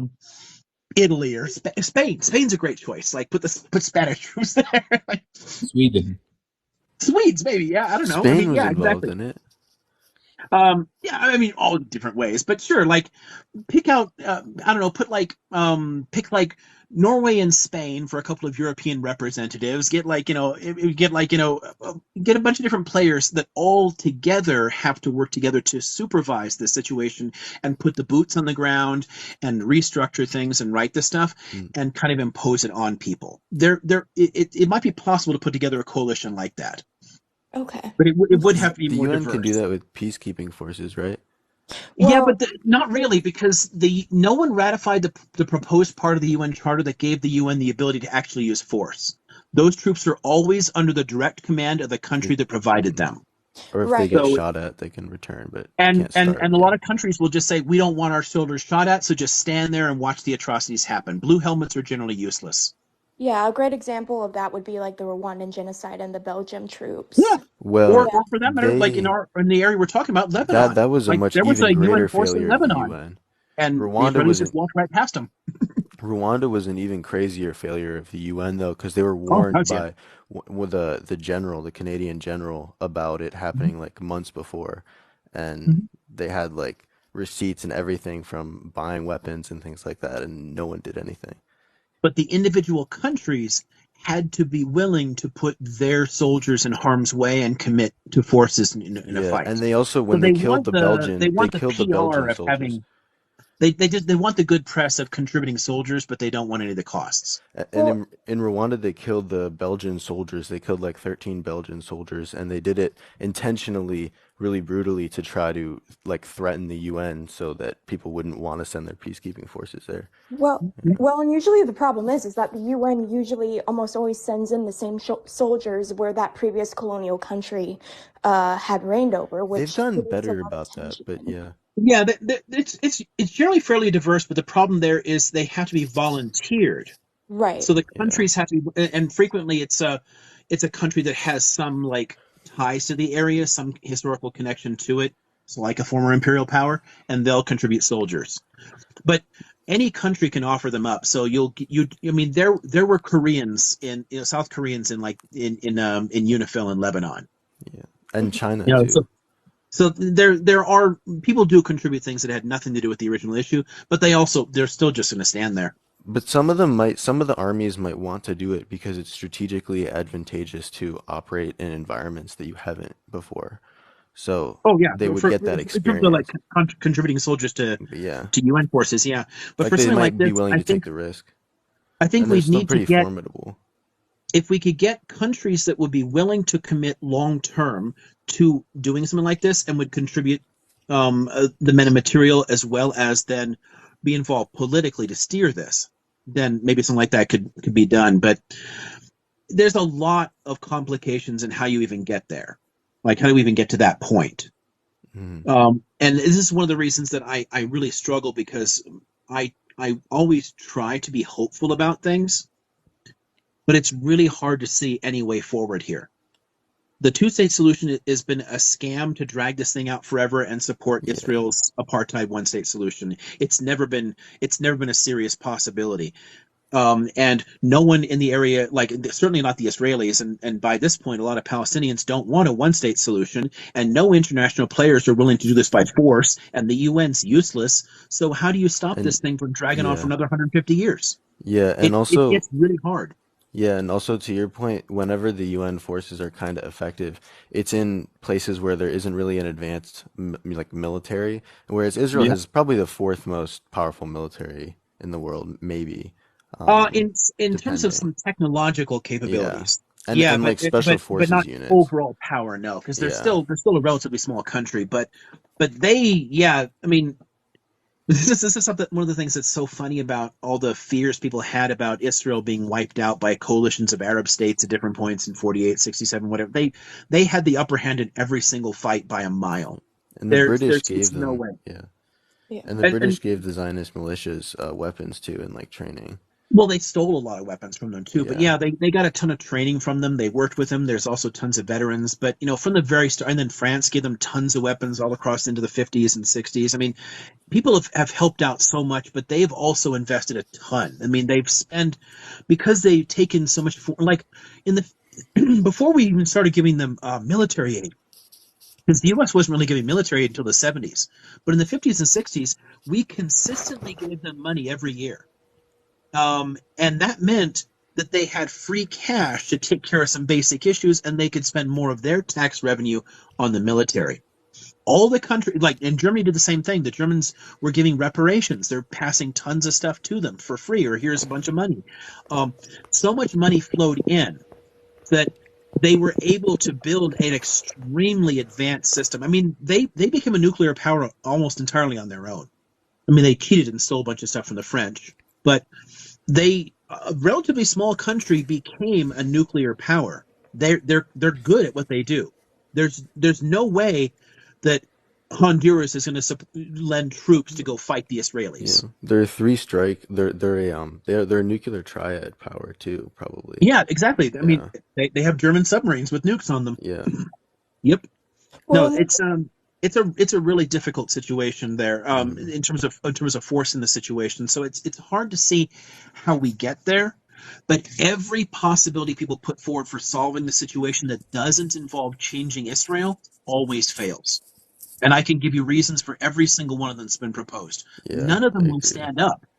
So there's no current roadmap to peace. We have to find a new paradigm. We have to think outside the box. We have to toss all this shit and start over somehow.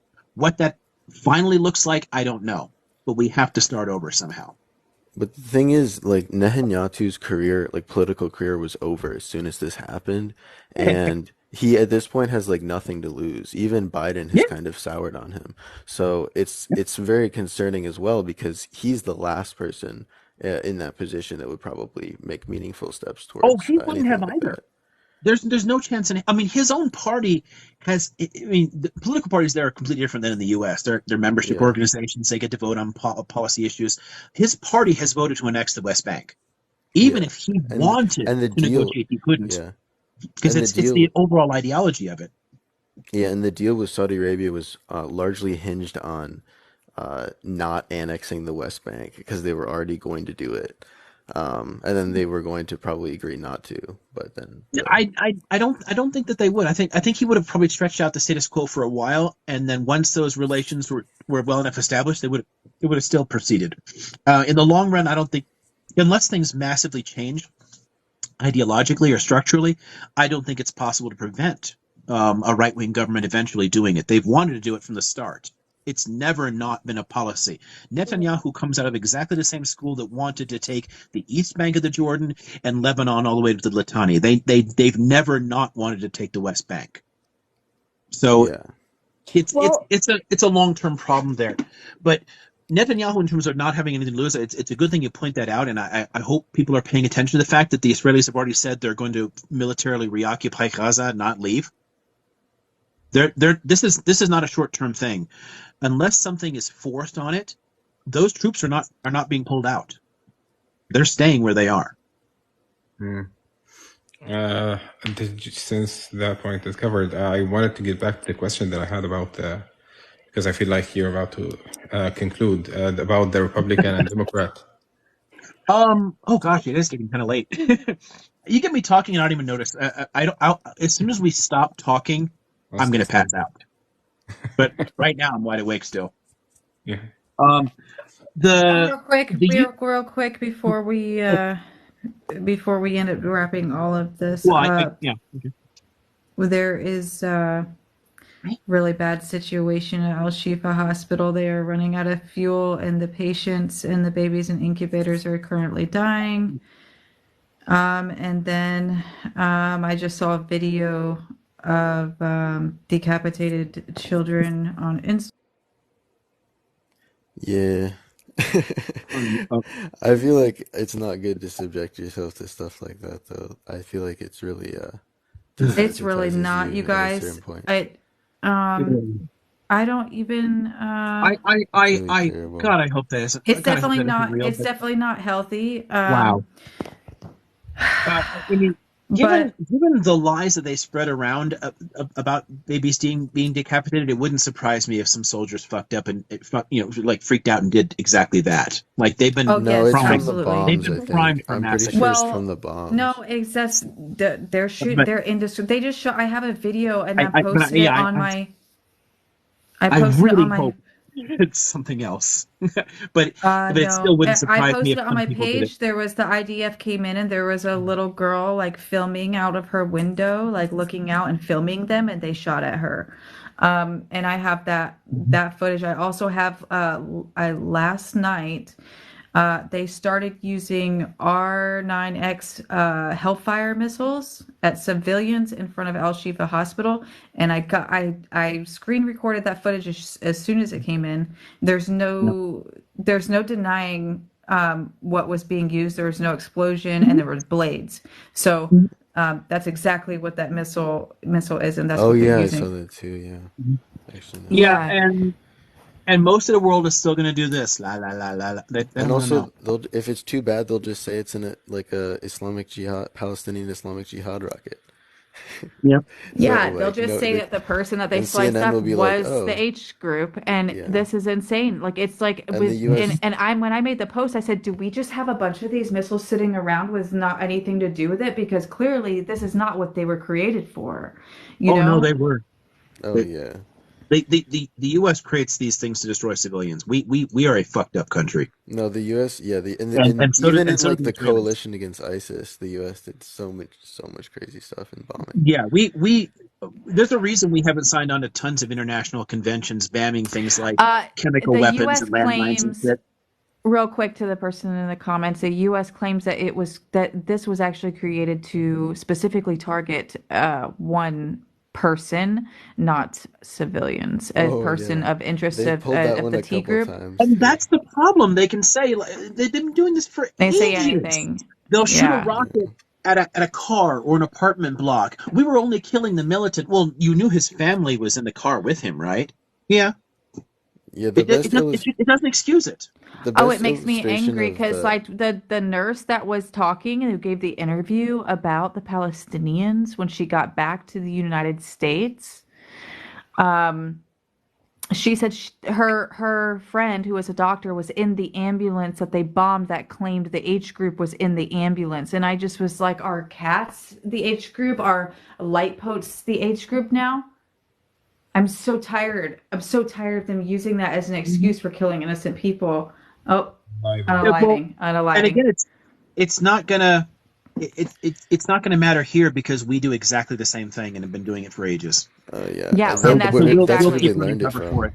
That's where exactly. Yeah, again sorry a guys, settler unalive. colony You're is going to right. depend on their settler colony.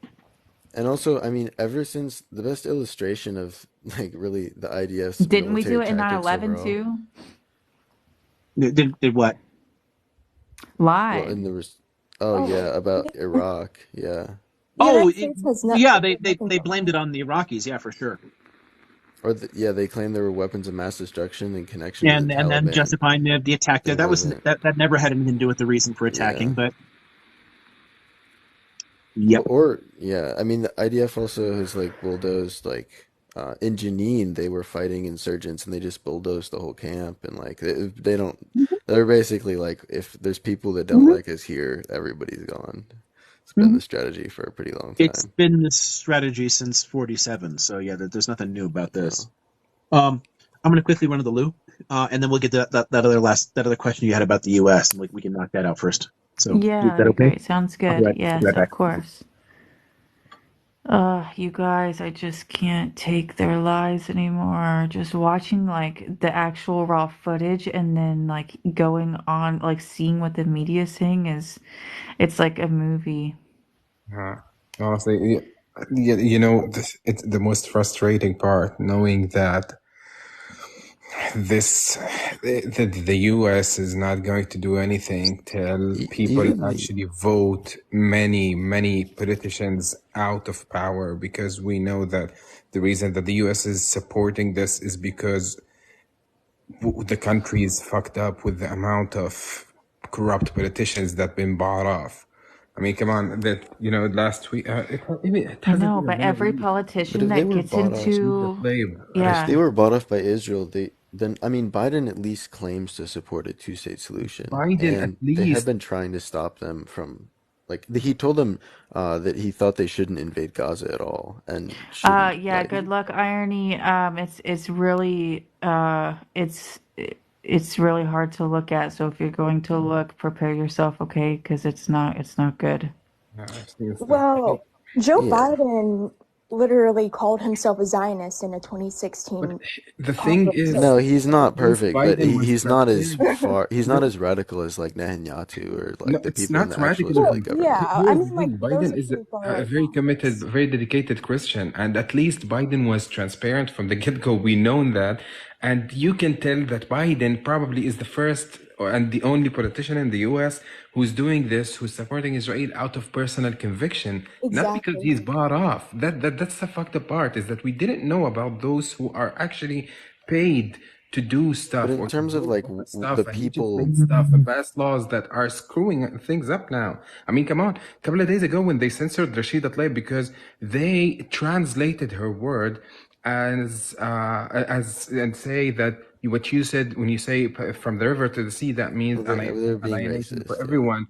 But Max Miller went on TV to say we're going to turn Gaza into a parking lot. He literally said that, and we're going to annihilate every single Palestinian in Gaza, and they didn't do anything.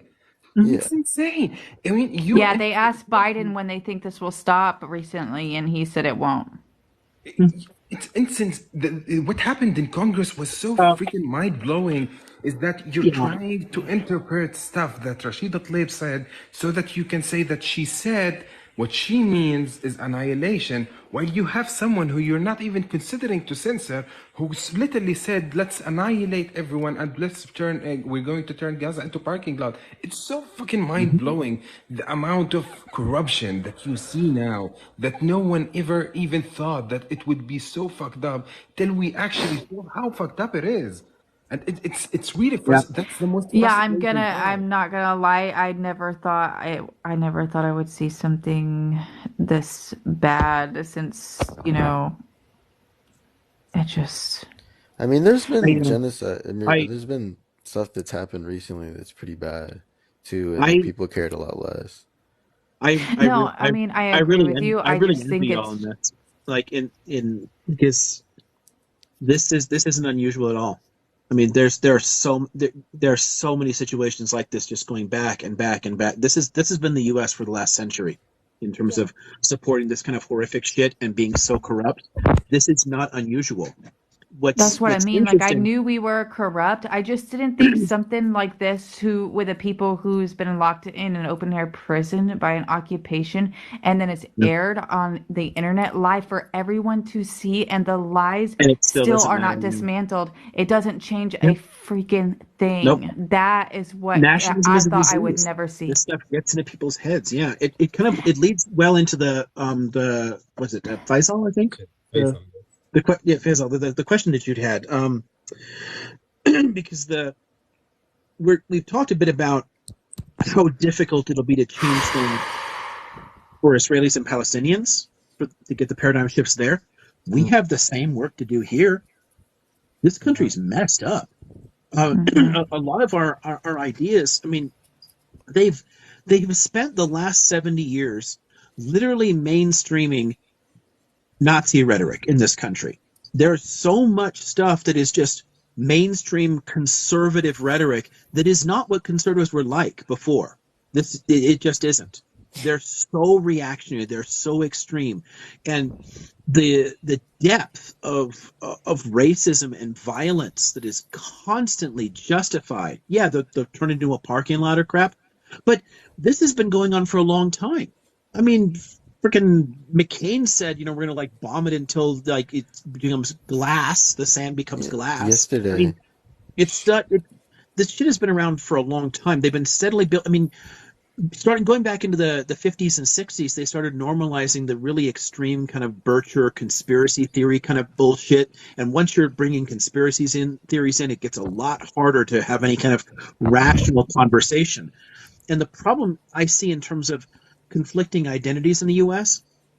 and where honestly I think a huge part of the problem is Democrats and liberals, is liberalism as an ideology will always accommodate itself to fascism, so it's not going to be able to resist it. It's not really an enemy against it. Biden is not a bulwark against fascism. Every single Democratic administration has done shit that make the Republicans stronger the next time around.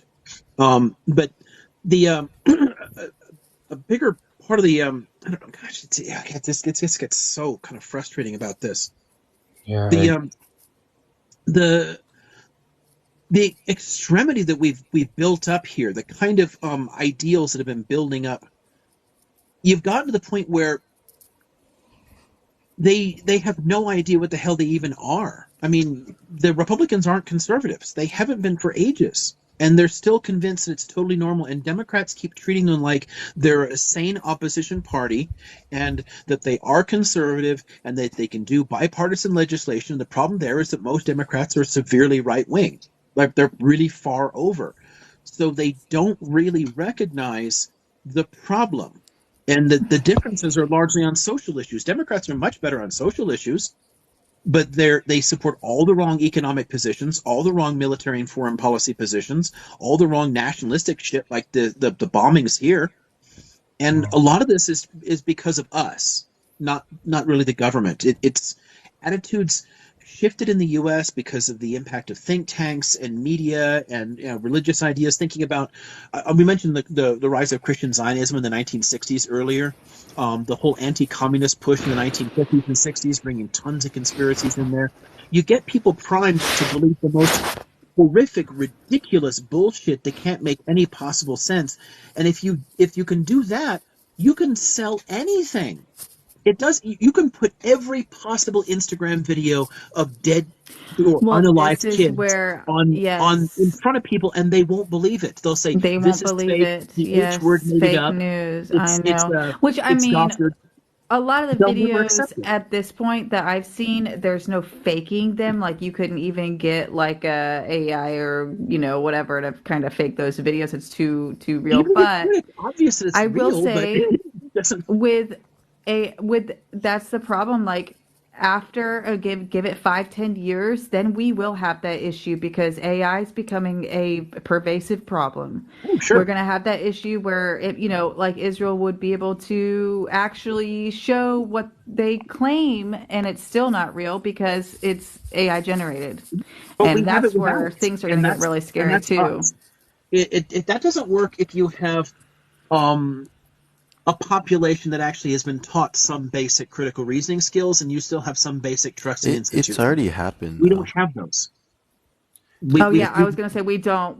I watched a whole live with a guy pretending to be a vampire, talking about the life of a vampire and what it's like being a vampire, and fully grown adults believing it. Cool. Yeah. Even setting aside some of the batshit flat earthery type stuff, it's just people will believe what they need to believe to hold to their ideology. And this is where it gets back to why it would be so difficult to reform Zionism. Think about, as an example, because there's, again, so many overlaps between the historic far rights and the neo-fascist ideals we've been developing in this country. Why does Holocaust denial exist when there's so much material? It is actually easier to prove that Abraham Lincoln never existed than it is to prove denying the Holocaust. Yep. Yeah. Like you Large can't. amounts. It's empirically, it is impossible to show that the Wow. Holocaust didn't happen. There's too much information there. But That's one I haven't heard. what Holocaust denial?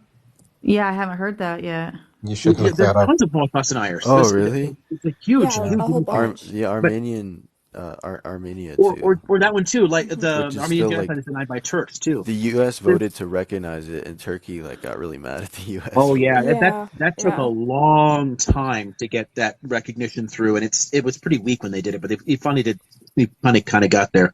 And Armenians are still being persecuted to this day by the Azerbaijan government with the help of the Israelis. Yeah, and honestly, Armenia is another one of those situations where it's sort of similar to what ends up happening in Israel vis-a-vis the Palestinians.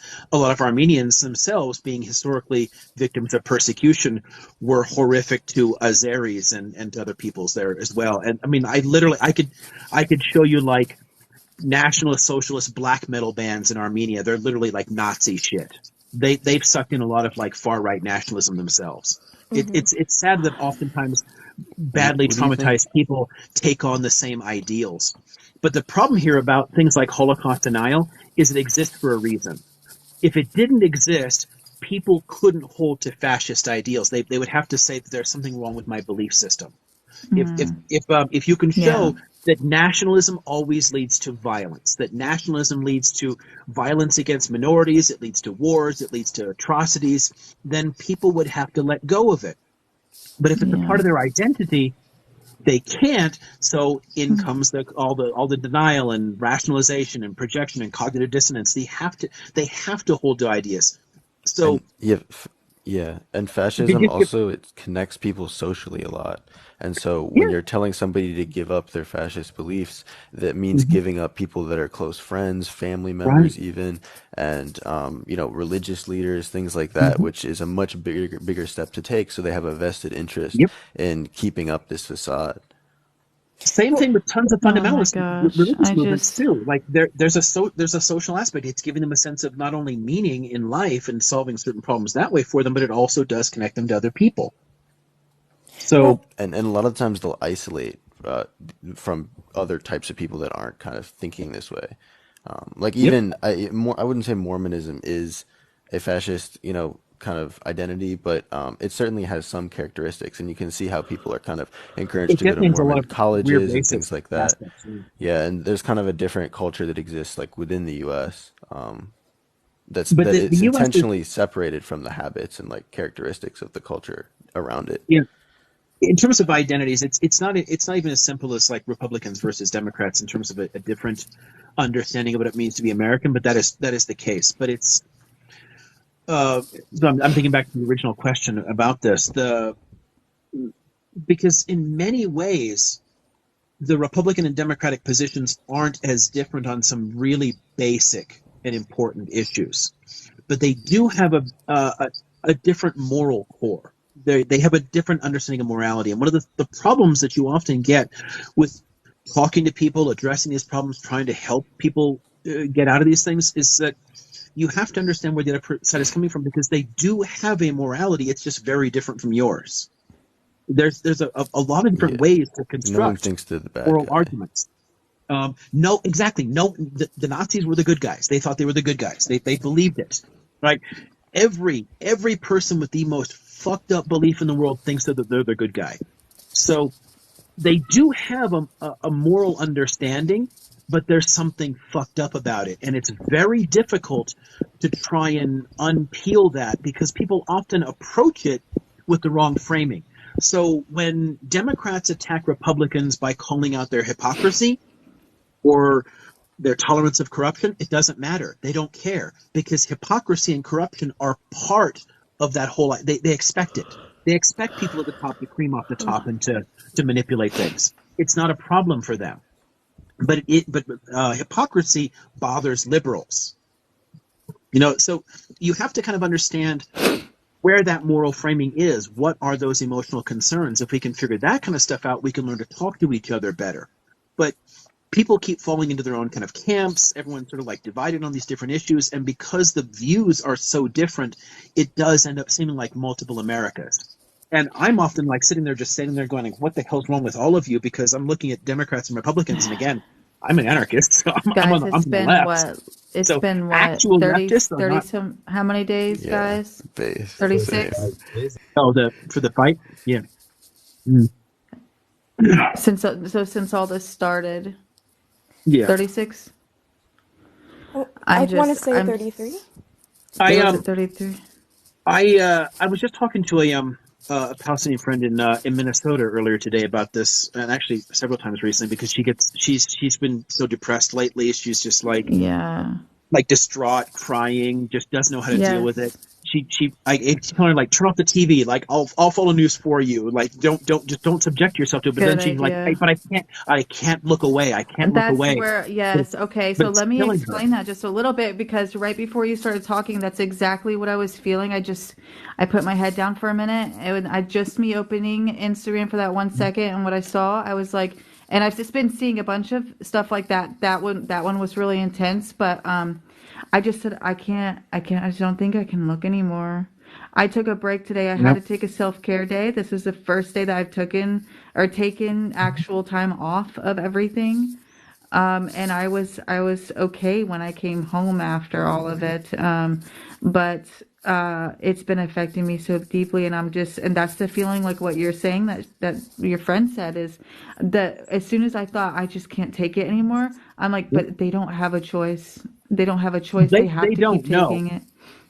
But it's hard for us to do any kind of work to help out if we're worn down too. So the one thing I will recommend to anybody, or suggest to anybody that's paying attention to this, I'll caution you, this is going to go on for a long time.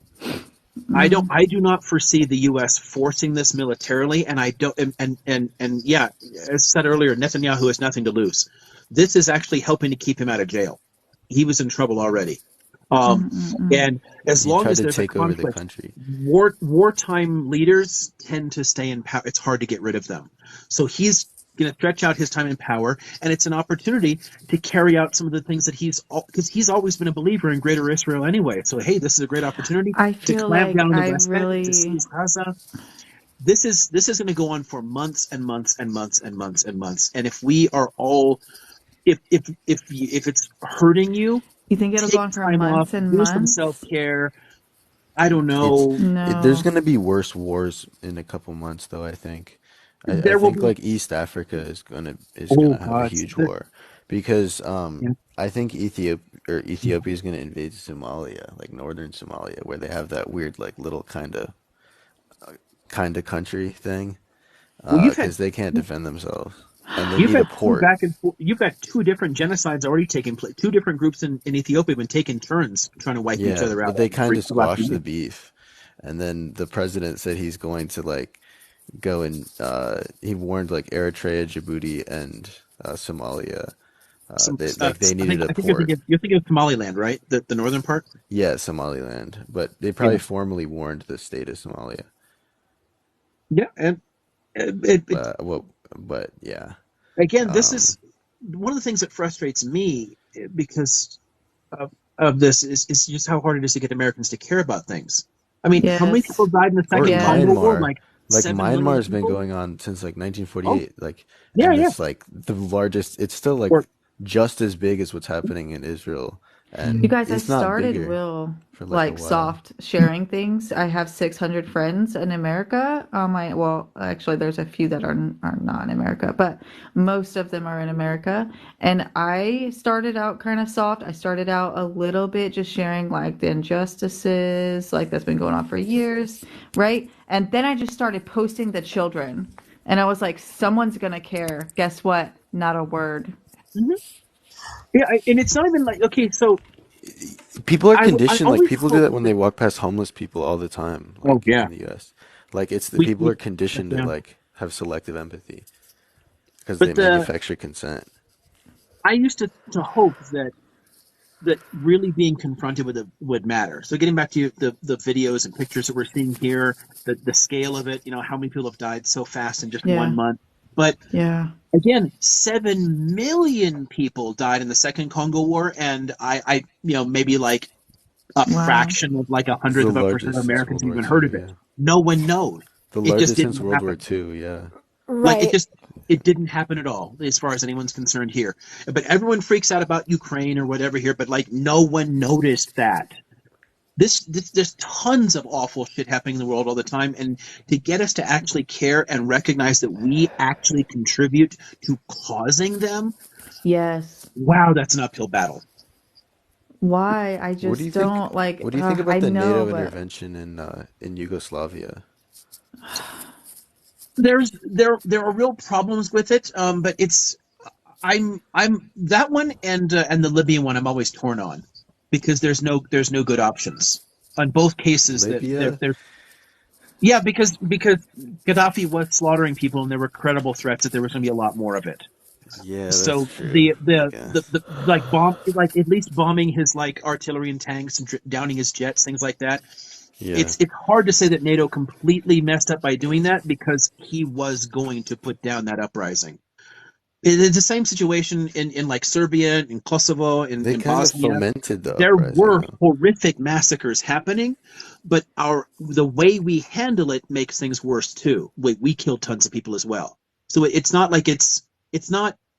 There are serious problems with our interventions in both cases, but what do you do? Are we supposed to just ignore it when governments do this? Because that's my problem with what happened in Ethiopia or the Congo. We turned our backs on those too. No one said anything. We ignored it. We just ignored it and let it Oh, happen. And everyone just keeps cheering the Rwandan soldiers that are slaughtering people in the Congo. that's what makes me so mad is Yeah. that the Or Indonesia, like Indonesia and like East Timor, and oh and God, yeah. Indonesia in Papo and like the Free Mhm. Papo movement is Mhm. crazy too. Yeah, in tons of places, if we don't say anything or do anything, then awful shit's going to happen. But our interventions militarily are still killing civilians. Yeah. I don't know how to get around that basic problem. There has to be some other way of dealing with this. But that's a very that we'd be talking for hours. That's a very complicated problem. yeah, I mean, I was just Yeah. that's where I'm at. Is like this isn't like people are like, oh, then you guys would have melted during World War II, but this is not World War II. It's 2023, and we've made so much advances. It's unthinkable to me. We've made a lot of advances in how to kill each other too. Right. We're way more capable now.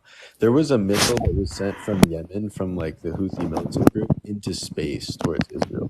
Like that's what a militant group is capable of. Yeah, So exactly. Like exactly. Non-state actors can launch long-range attacks, and actually the fact that they can shoot things down too. That you can shoot missiles and yeah, drones down so easily. But we haven't advanced much in the way that we think, which is why you get terrible people like Israelis saying like, "Hey, why don't we just nuke Gaza or something?" We're still yeah. kind of mixed up. And then The he was ideas are still a suspended. problem. And then he was suspended for talking about nuking Gaza, not because it was, crazy, but because he was basically admitting that the state had nuclear weapons, which was Yeah. Exactly. And like, that's the honestly, problem. it's only because of bad press. It's not because Netanyahu actually disagrees with him in moral terms, because he doesn't. It's because they know they can't get away with it, and the world will be angry about it. That's the problem. Someone asked, do you think the U.S. will go to war with Iran? Oh, they were really calling for it in the Republican debate the other day. Yeah. Iran wants That's to do Nikki it. Haley, especially. can maybe somebody can bring that one up tomorrow or Sunday or something, because Yeah. our relations with Iran I mean, it is such a fucked up situation. We should get along so well with them. I mean, and it's deliberately fostered the antagonism. Every time Yeah, I'd like to learn about they that or from their you as government starts well. reforming, we encourage the hardliners. We do something to make the hardliners win the next time around, so we can keep them as an enemy. It's the whole thing is completely fucked up. We kind of chose So Saudi Arabia, though. right, yeah, and so yeah, in some way we have been in a low level fight with them for a long time. I mean, hell, Trump's assassination of Soleimani, that's Oh, yeah. literally an act of war. Yeah. It's literally an act of, we killed a government official. Yeah. So the only reason we're not in a big shooting war with them is their restraint. We shot down a passenger liner, back in the late 80s or whatever, like 88, something like that. We killed hundreds of civilians by shooting down a civilian passenger liner, and we have never apologized. Their restraint is the only reason there isn't a war. And the Soviets were doing a lot of that stuff too, which is why it kind of like everyone thought it was the way it was, I guess. Yeah, again, It's all just it's it was just great power politics. The great powers have always thought they could do whatever the hell they want, and there's no accountability. It's one of the problems with the there's no structure of our world, accountability. and What one of was the it? I reasons I just don't saw the like answer. governments. Like, why do you keep doing such evil things? And it said, because no one stopped me. Yeah, and the problem it's where, again, ultimately for me, is the more you concentrate power, the easier it is for somebody to do terrible shit. If no one has the power to do this, we wouldn't be able to do it.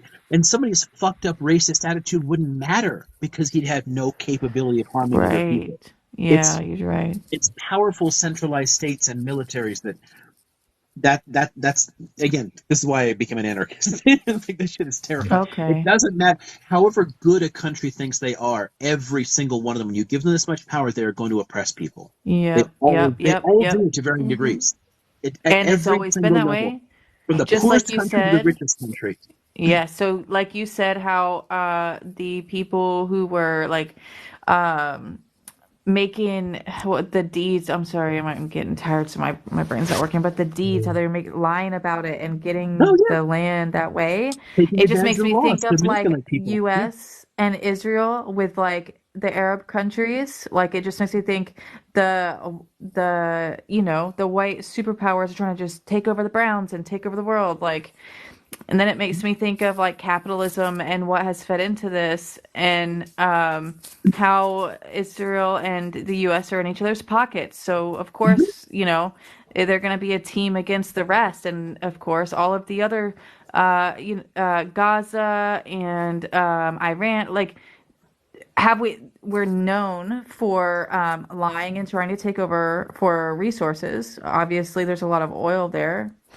Um, I mean, if you want to think of a cultural problem we really could address in the US, it's the one that keeps aligning us with all of the racist imperialist powers when we technically were founded in a rebellion, for representation and freedom and all that bullshit. So you'd think, why didn't we ever support like the decolonization struggle? Why did we support the imperial powers every fucking time? mm, We've never supported any national liberation movements. It's why, of course, all the Palestinian groups from the start were all labeled as E-word groups. None of them uh, were national liberation groups ever. None of the anti-colonial struggles. When France was running out of money and couldn't afford to keep killing Vietnamese people, we started giving them money. When they finally couldn't keep it up anymore and pulled out, we sent our troops in and we started doing it. There was never, and the Vietnamese turned to us first and they said, "Hey, can you please help us gain independence? You have a history of it. We admire your Declaration of Independence. Can you help us?" I'm Yeah. like, nah. And so of course they went to the Soviets for weapons, and they're like, look, commies, domino theory, blah blah blah, and then we use it as an excuse to go in. We never supported anyone's right to self-determination because we aligned ourselves with European cultural imperialism, and we've never let any of that racist shit go. power and greed and step on, Mm-hmm. everyone's Yep. necks, just like Israel's Mm-hmm. doing right now. We are all about that. And that's what I don't understand about the people in our country. I posted a video and I said, I'm literally ashamed to be an American right now. And I don't care what people say. And then of course I had everyone in the comments saying to get the F out of America. Then I was like, buy my ticket. I'm at that point. I No, cannot believe. I'm gonna fight back. No, I understand. I want this place to grow the hell up. But on some Me level, it's too, this me too. concentrations of power are always going to do it. When there's I power, just, it's going to bring terrible people out, and they're going to do right. terrible shit. Yes. But And then of at the course we're same sitting over time, here in our now y'all just comfy, gonna make it worse. it's so easy because everyone's really comfortable right now. I mean, we're struggling too, but it's easy not to look at this. It's easy not to look at things like this for people when it's not directly affecting them, or so they think. And I Oh, guess I just thought that's that just the frustrating part to me. I occasionally see like really cool and scrolling by. I really wish I could um pay attention to the conversation and read at the same time. So somebody just said, a love from Lebanon and stuff like that. It's really kind of cool. This is actually kind of neat. Yeah. If you guys enjoy chatting, I don't mind doing this when I have time. So this has been fun. I love Yeah, Oh it's it. yeah, been great. definitely. Me I too. gotta It's head out. helping me. Yeah, Oh, this has been thanks for being amazing. in. I'm very And I thankful for you, Dr. Rochelle. It's been amazing to be with you on the panel. You're amazing. You as well. I'm gonna friend you before you go, Oh, or cool, yeah. follow And if you. anybody like send those requests to me too. Yeah, this has been great. yeah. Um, but yeah, again, be hopeful. Things can get better, but if this is wearing you down, please take time off because this is going to stretch out for a long time. Honestly, just And there's being here talking with you guys is really helping me because I'm not gonna lie, I've been in a really dark place because of all of this for the past week. So it's just Yeah. been. Yeah, You it's been have to helpful find a just way, a talking to you. coping mechanism, because honestly, it's been tough for the Yeah, No, first. very. if this helps, I'm happy to help out that way too. Thank you, doctor. Yeah, definitely. You've been Thank you. amazing. Yeah. I gotta head out now. I'll definitely be tuning in for future lives, for sure. And yeah, talk to you later, guys. You have a good night. Bye. Bye. Take care. Bye. Good You night, folks. too. Bye.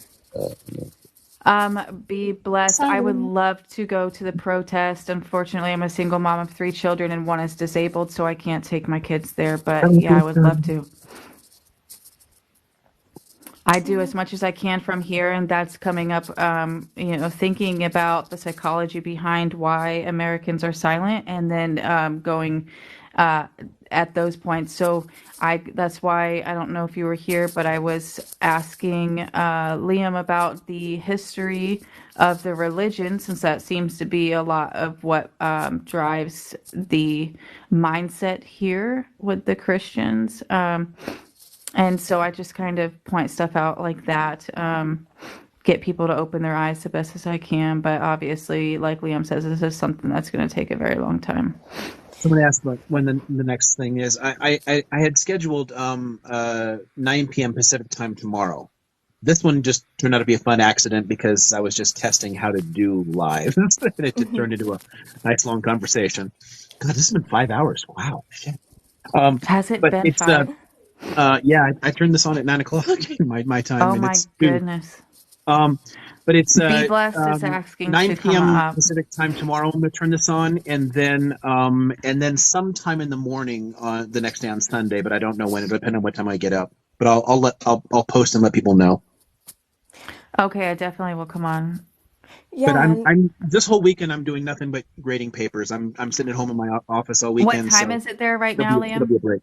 It's 2 a.m. here, 2 a.m. Okay, it's 4 and I here. I, I So, got up for work at 4 a.m. oh my lord. wow. So Gosh, yeah. this is a fun day. So, But yeah, it'll be 11 here when I'm you come just on grading tomorrow. Okay. papers all day long tomorrow, so it'll be a nice break in the evening to just talk and interact with people instead of just staring at a screen and Yeah, grading papers. definitely. Someone's really, really asking to come up. Be blessed in the comments. Is keeps asking. So if you can Come up bring means be like blessed up.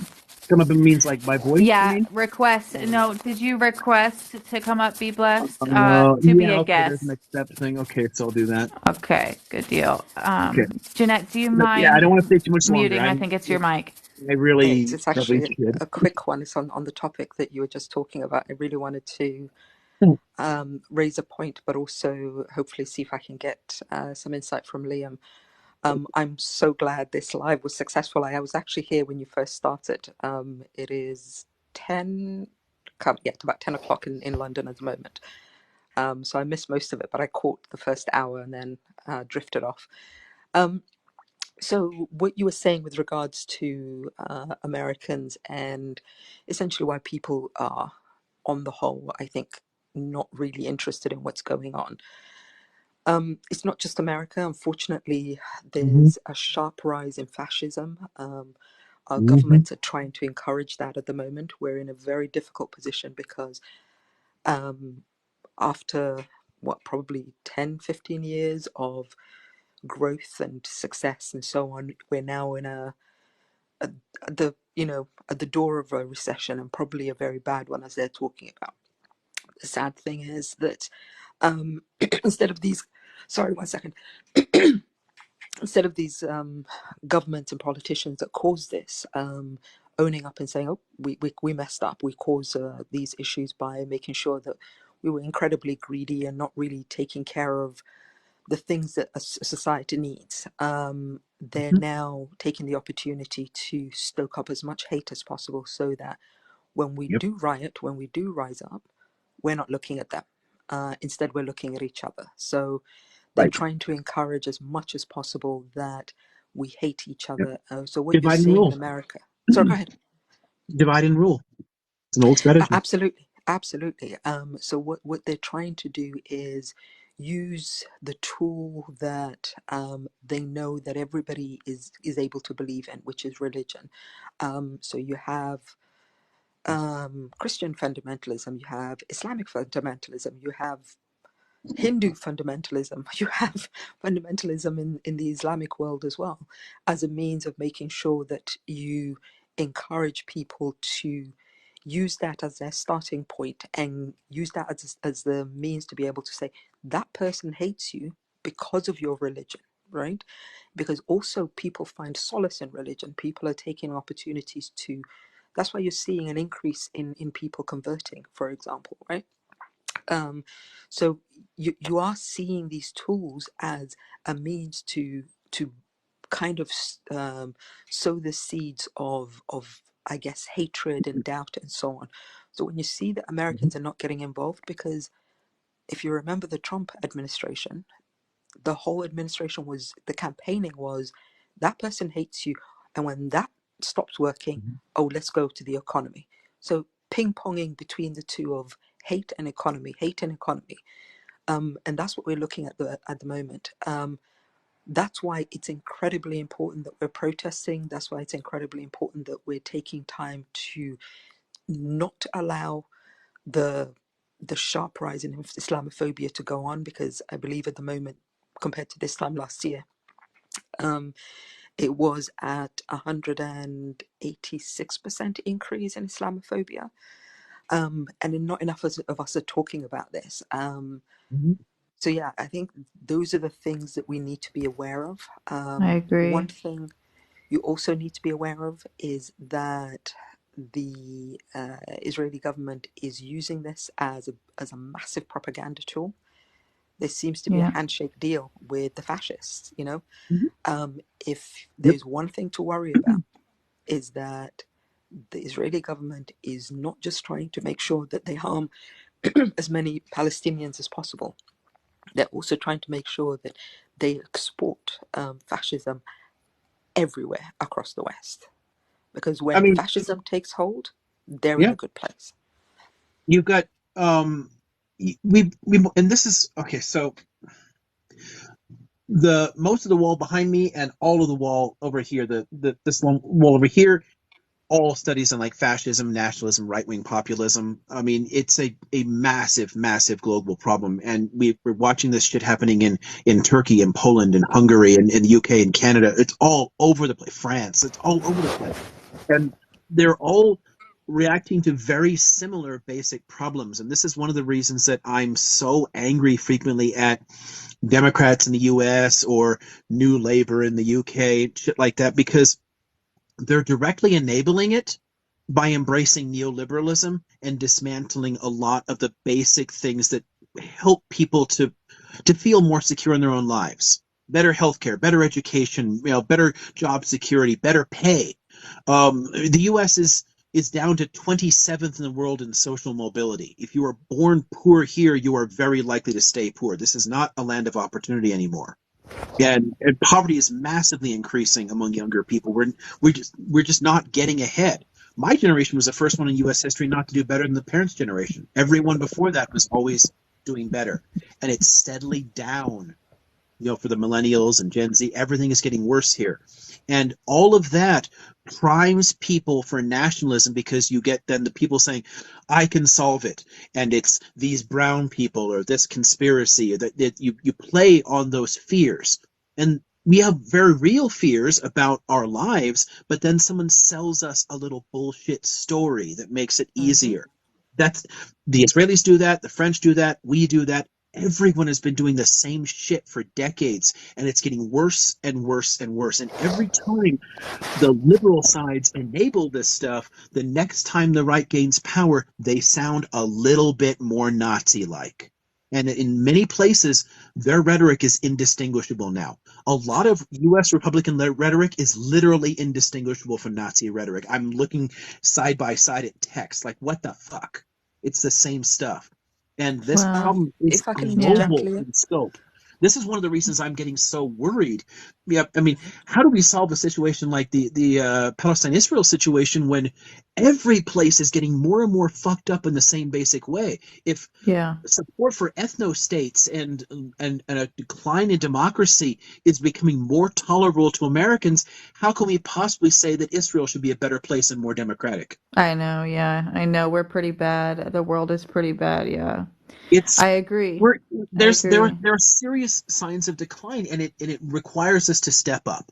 I'm And encouraged to see more union activism. I'm encouraged to see a lot more direct action, like in the ports, blocking weapons shipments.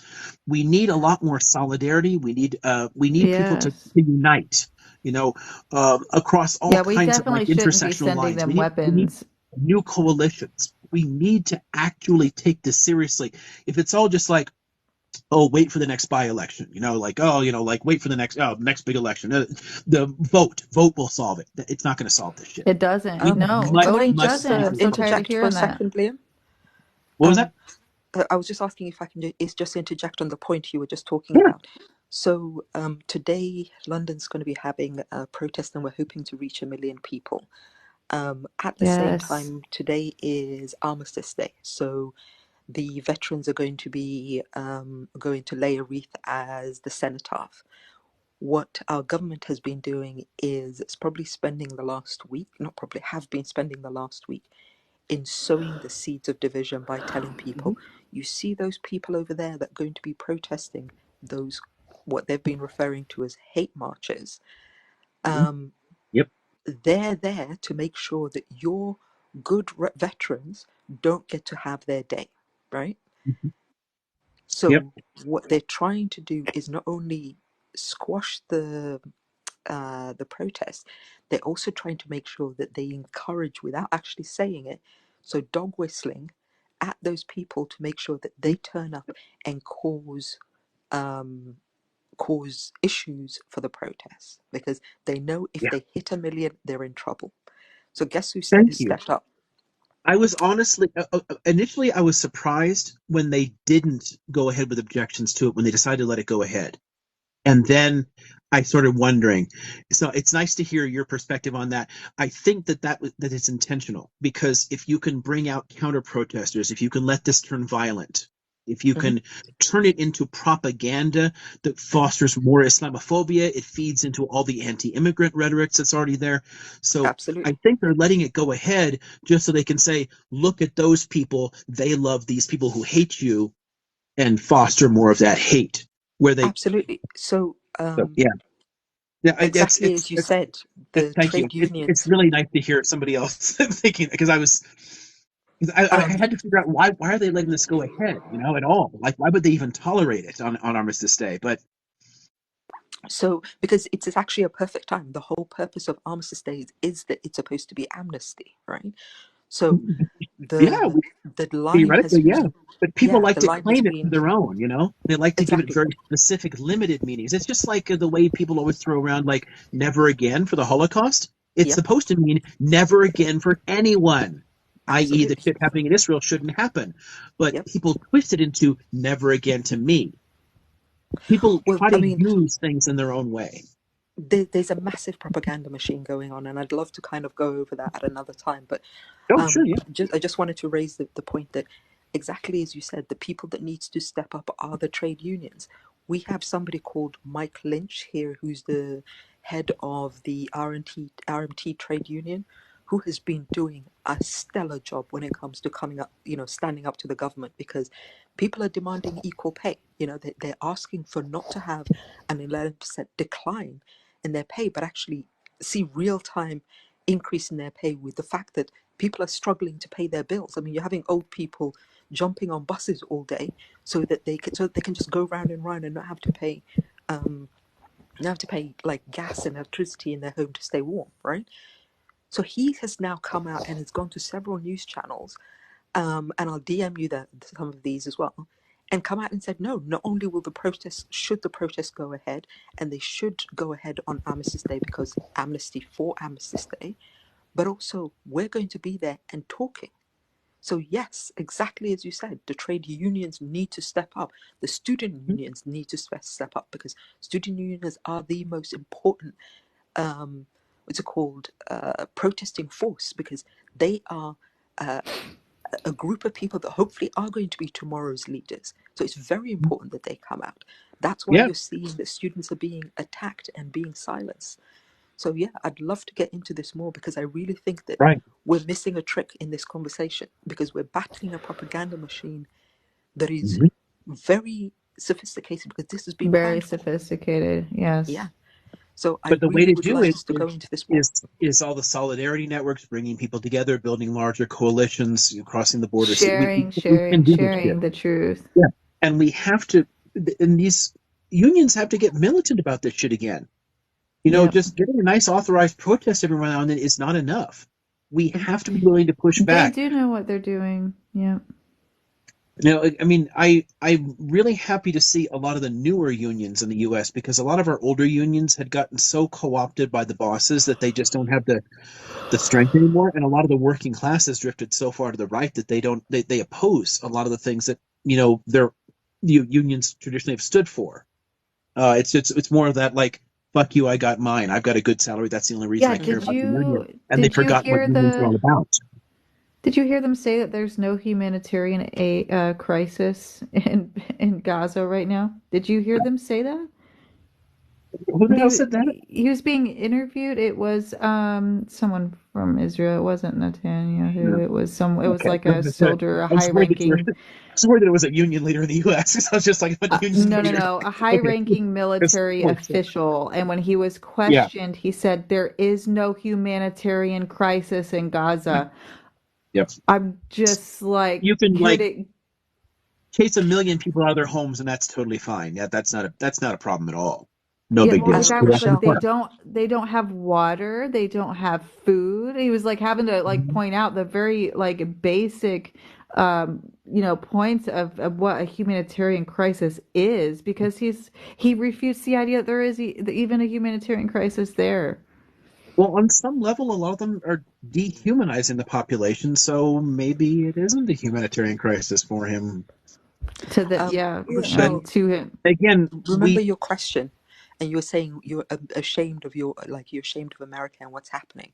That's because that Yes. rhetoric isn't for you. That rhetoric is for Middle America. That rhetoric is to encourage Middle America to have talking yes, points to counter. yep, So when they see that you're upset and your work colleague or your neighbor is saying, hey, what's going on? Why are you so upset and everything, right? mhm, And you tell them this is what's happening. They then counter with those talking points. It mhm, is really not about yep, us. We have to make sure that we understand that message is to those people so that yep, they stay confused and they stay pushing that rhetoric. And by yep, the way, Oh yeah, I definitely. believe And they there, do, because I see it all over here every time we get on lives. What about the yeah, 40 babies in the comments? What about the right. people? Yeah, like At this constantly. very moment, there are hundreds of dudes in sunglasses sitting in their pickup trucks recording little angry videos about this. Yeah, So, yeah. yeah, mhm, that's what it's for. I'm yeah. gonna interject really quick. Back to when you first originally brought up as to why you weren't understanding the fascism that's happening in the U.S. because it seems more apparent to you now than before. Is because people forget the same individuals who are in office have been in office for 40 years. Their fathers were very much a part of a racist hierarchy in government themselves, who they Yep, passed down that same ideology. They were just a little bit better at hiding it because they had to right. with the They had to changing because perception. a lot of the people hadn't changed attitudes enough yet. I mean, a lot of what we currently see in, like, your Trump and stuff there. I mean, it was all done before it. It was all done by Reagan. I mean, Reagan visited an SS cemetery. I mean, they were doing tons of really nasty far right dog whistles in the 80s, but they Mm-hmm. were more clever about it, and they had all kinds of, like, planned in places where they could deny things and give them a different interpretation because there were still a bunch of New Dealers around. There were still enough Americans that weren't comfortable with that. They have spent decades at steadily chipping away at that and changing attitudes here, and turning conservatives into fascists, and we are now seeing that, and we are on a tipping point, and a lot of the world is. This is again a global problem. Mm-hmm. Liam, I just want to say, some people said you are better than Google. He is. This is why I was so glad that, and I That's was funny. tapping and telling people, get this live to 10K, get this live to 20K, because honestly, I mean, I found out about Liam because of Dominic's live. The first three I think I went to of Dominic's probably increased my knowledge more in those just three lives. And by the way, you have to remember the time difference. So I'm watching this at 2 a.m., 3 a.m., wide awake and just Oh, absorbing I so know. much of what's going on. I know it's against your views, Liam, but Liam for president. That's not against my views. Um, uh, I would be assassinated immediately. But if I can raise a like proposition though, right? I think for the last day I've probably on live after live just I come from a background which I studied marketing, I studied copywriting, I worked in advertising for a bit. I worked for a big aviation company dealing with their communication for a bit. So words are things that I have been obsessed with for a very long time. And when I see what's happening at the moment on TikTok and the fact that time after time we have huge audiences and we let up people who are paid Zionists, let's call it what it is, paid Zionists, right? To come and disrupt the conversation, to pretend that we're having a debate when we're really not having. I think the only person who's capable of having a debate is Dominic. I'm going to be flat out honest because he only brings one person up. He literally goes through the full gamut with that one person. And either it's going to reach a point of understanding, agreeing to disagree, or that person gets dropped because they show their true colors because they start getting very hateful, right? If we're not going to follow that model, I really hope we're going to end this idea of having debates. I think that more of our time needs to be spent on the kind of lives that we're having right now where we're able to exchange real knowledge. I know for some people that's scary because they get gifted, they see big numbers and all of those things, but I assure you, there are so many confused people out there who are desperate to have just a tiny bit of knowledge and understanding, but knowledge and understanding from people who know what the hell they're talking about, right? But actually having also conversation. It doesn't have to be a hot what's it called, live that's based on people shouting at each other. It can actually be a hot live based on real exchange and eye-opening conversation because, like I said, people are desperate for information, and we've got to know this war is only going to be like one. And when I say war, I mean information war, not the genocide that's happening, right? Is only going to change if we stick to the narrative of making sure that we push for a ceasefire, for humanitarian aid to get through, for us to see real change in what's happening, instead of being in a situation where we open a live, somebody comes up who is pro-Israeli, right? And then we dance to their talking points. Again, remember, Israel was at a point where just before October the 6th, Netanyahu was sinking. He was at a 56% disapproval rate. The country was on the verge of a civil war. So there are people in Israel itself who do not want this person. They are the people we need to be focusing our attention on. We cannot be spending time dilly-dallying with these people who come up and read off a script. We haven't got time for them. That actually is a good prompt here. There's two things I want to respond to that are in the little chat there, and two good points that you brought up for me. One is just a simple one. I honestly wish more people in my profession would do things like this, and most of them they just talk to each other. There's a weird amount of like either elitism or just kind of like they're in their own little box. They're just not willing to engage with people in the same way, and that's always frustrated me. And I think one of the reasons that I enjoy doing it so much is that I'm from a completely working class background, and I didn't even start college until I was 30. So, I mean, the fact that I finished a doctorate or whatever is just it was never planned for it, and I still think of myself as a working class kid. So I think of myself in a way that I want to engage with people. I don't want to hang out with a bunch of eggheads or whatever. And then the last part about I honestly think a lot of times in conversations with with people that are coming at this with like really extreme ideas, whether you're talking about fascists in the US, the Zionist issue, anything else here, a lot of times they're intentionally getting us responding to their crap. So you spend time out there trying to debunk them and show them, no, look, this is actually happening. No, your facts are wrong. It's a complete waste of time because they don't actually want to know. And all of Yeah. it is just to wind you up. It feeds their own rhetoric. It feeds their own Takes confirmation more of bias. our energy. It's not based.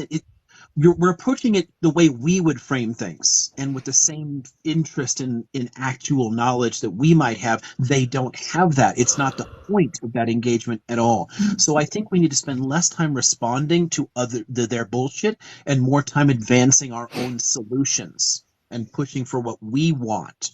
And that is a huge. It's one of the reasons that, Here, again, here. the Democrats frustrate the hell out of me is they spend time basically jumping to the Republicans' tune over and over and over again, always falling for it, and no time at all advancing a really good platform of their own that actually could do shit. There just seems to be no interest in that. So it frustrates the hell out of me. Two quick points about the thread, not answering the questions, but I want to just say, because there was a great question about like how do you join unions and like getting involved in unions, and somebody else is saying like how do you fight fascism here or anywhere else, and I would love to spend time talking about those, but we're getting close to 24 hours awake for me, so I probably should take a nap. So I mean, I'll be here 9 p.m. Pacific time tomorrow, and then sometime Sunday morning as well. So if other people can hop in there, if those questions can come up, those would be great, because I'd love to talk about what we can do to actually push back against fascism, because it's not as simple as like, oh yeah, vote for Biden and it'll all be fixed. It's not going to fix it. It's going to keep getting worse year after year. We have a lot more to do. So please bring shit like that up. So that's all I'm going to say there. Because Definitely Yeah, bring it count I on me. tomorrow. I cannot let myself get sucked into those topics now. I got to go to sleep. No, yeah, I do too. I really have to go to bed. It's already 4. I maybe will be able to get 3 hours of sleep. So, yeah, you guys are amazing. Thank you guys for coming on, Jeanette, and Be Blessed. Is that your name? Yes, Be Blessed. Yes. Thank This you is great. Thank guys. you. It was nice chatting with you. Liam, you're amazing. Thank you so much for hosting Thank you. us. And let's get on tomorrow and see your beautiful faces. Yeah, I completely agree. Thank you so Absolutely. much, Liam. Yep. Have a good night Liam, or morning or if you can whatever it follow is. me, I'm going to send you some of those conversations. And did you say 9 o'clock tomorrow? What time? Yep. So 9 p.m. Pacific time tomorrow. I'll be back here. 9%. Okay, I don't know Yeah, what perfect. time that is. everyone in And then here, also, let's follow I don't each know if it'll be other. easier. If actually for London, it might be easier for my Sunday morning one, because I might start. I don't know, 9, 10, 11, 7 o'clock my time. It might be a little easier for you because it'll be like your evening, I think. But I don't know. Hey, Whichever. if it's 5 a.m., I'll be up. Trust me, I'll be, So, or I'll wake up whichever for it works. if I have. Yeah. And the person who was asking, how do you join a union? I'll keep it really brief. Through your work. Most workplaces will allow you to join a union. If not through your work, then actually go to the union of the profession that you're in, or the major, I think it's ACAS is the other main one. But if you want to DM me, I'll see if I can send you the information. And Yeah, it I can think vary you a do. lot from country to country too. Like Exactly. it's a lot more complicated process here for a lot of people than it is in the UK. It varies a lot, but yeah, Yep. it's a good conversation though. I think just as a general one, because I mean union membership in the US is lower than at any time since before the Great Depression. We have a lot to make up. So if more people are interested, I'd love to talk about it. Yeah, absolutely. I think that's a definite one for tomorrow. So I'll make sure to bring it up if I'm Yep. around. And I Perfect. just once Thank again you so want to, much. oh, sorry. Just once again want to thank you, Liam, so much for hosting this live and continuing to educate the masses, because for me, this is close at heart, with my dad being Lebanese and all, Lebanese American, for years. You know, the Middle East has never gotten the light that it's deserved, and the truth come out about how it's always constantly pummeled by colonial powers, and how it's Yeah. never even gotten the chance to get back to what it was. So it's very cathartic for me finally seeing it in the news all the time and everyone talking about it and finally opening their eyes to the truth that is going on over there. So I just want to thank you from the bottom of my heart of educating everyone on that. My pleasure. Yeah, gosh, that I on Wednesday, one of my classes, I spent the day lecturing on the Lebanese Civil War, and just the shock on people's faces as I'm describing some of the stuff that's happening. Like, because people just they have no idea, and the complicity that we have for so many of these things is just astonishing too. But there's so much that we do need to know more about and care about, and I'm anybody that wants, if it's interested, I'm happy to help out wherever I can. So Alrighty, well, good night, everyone. See you tomorrow. yep, have a great night or morning or whatever it is. Thank you. You You too. too. Good Bye-bye. night. Let's see, how does this thing turn off? Oh, must be this.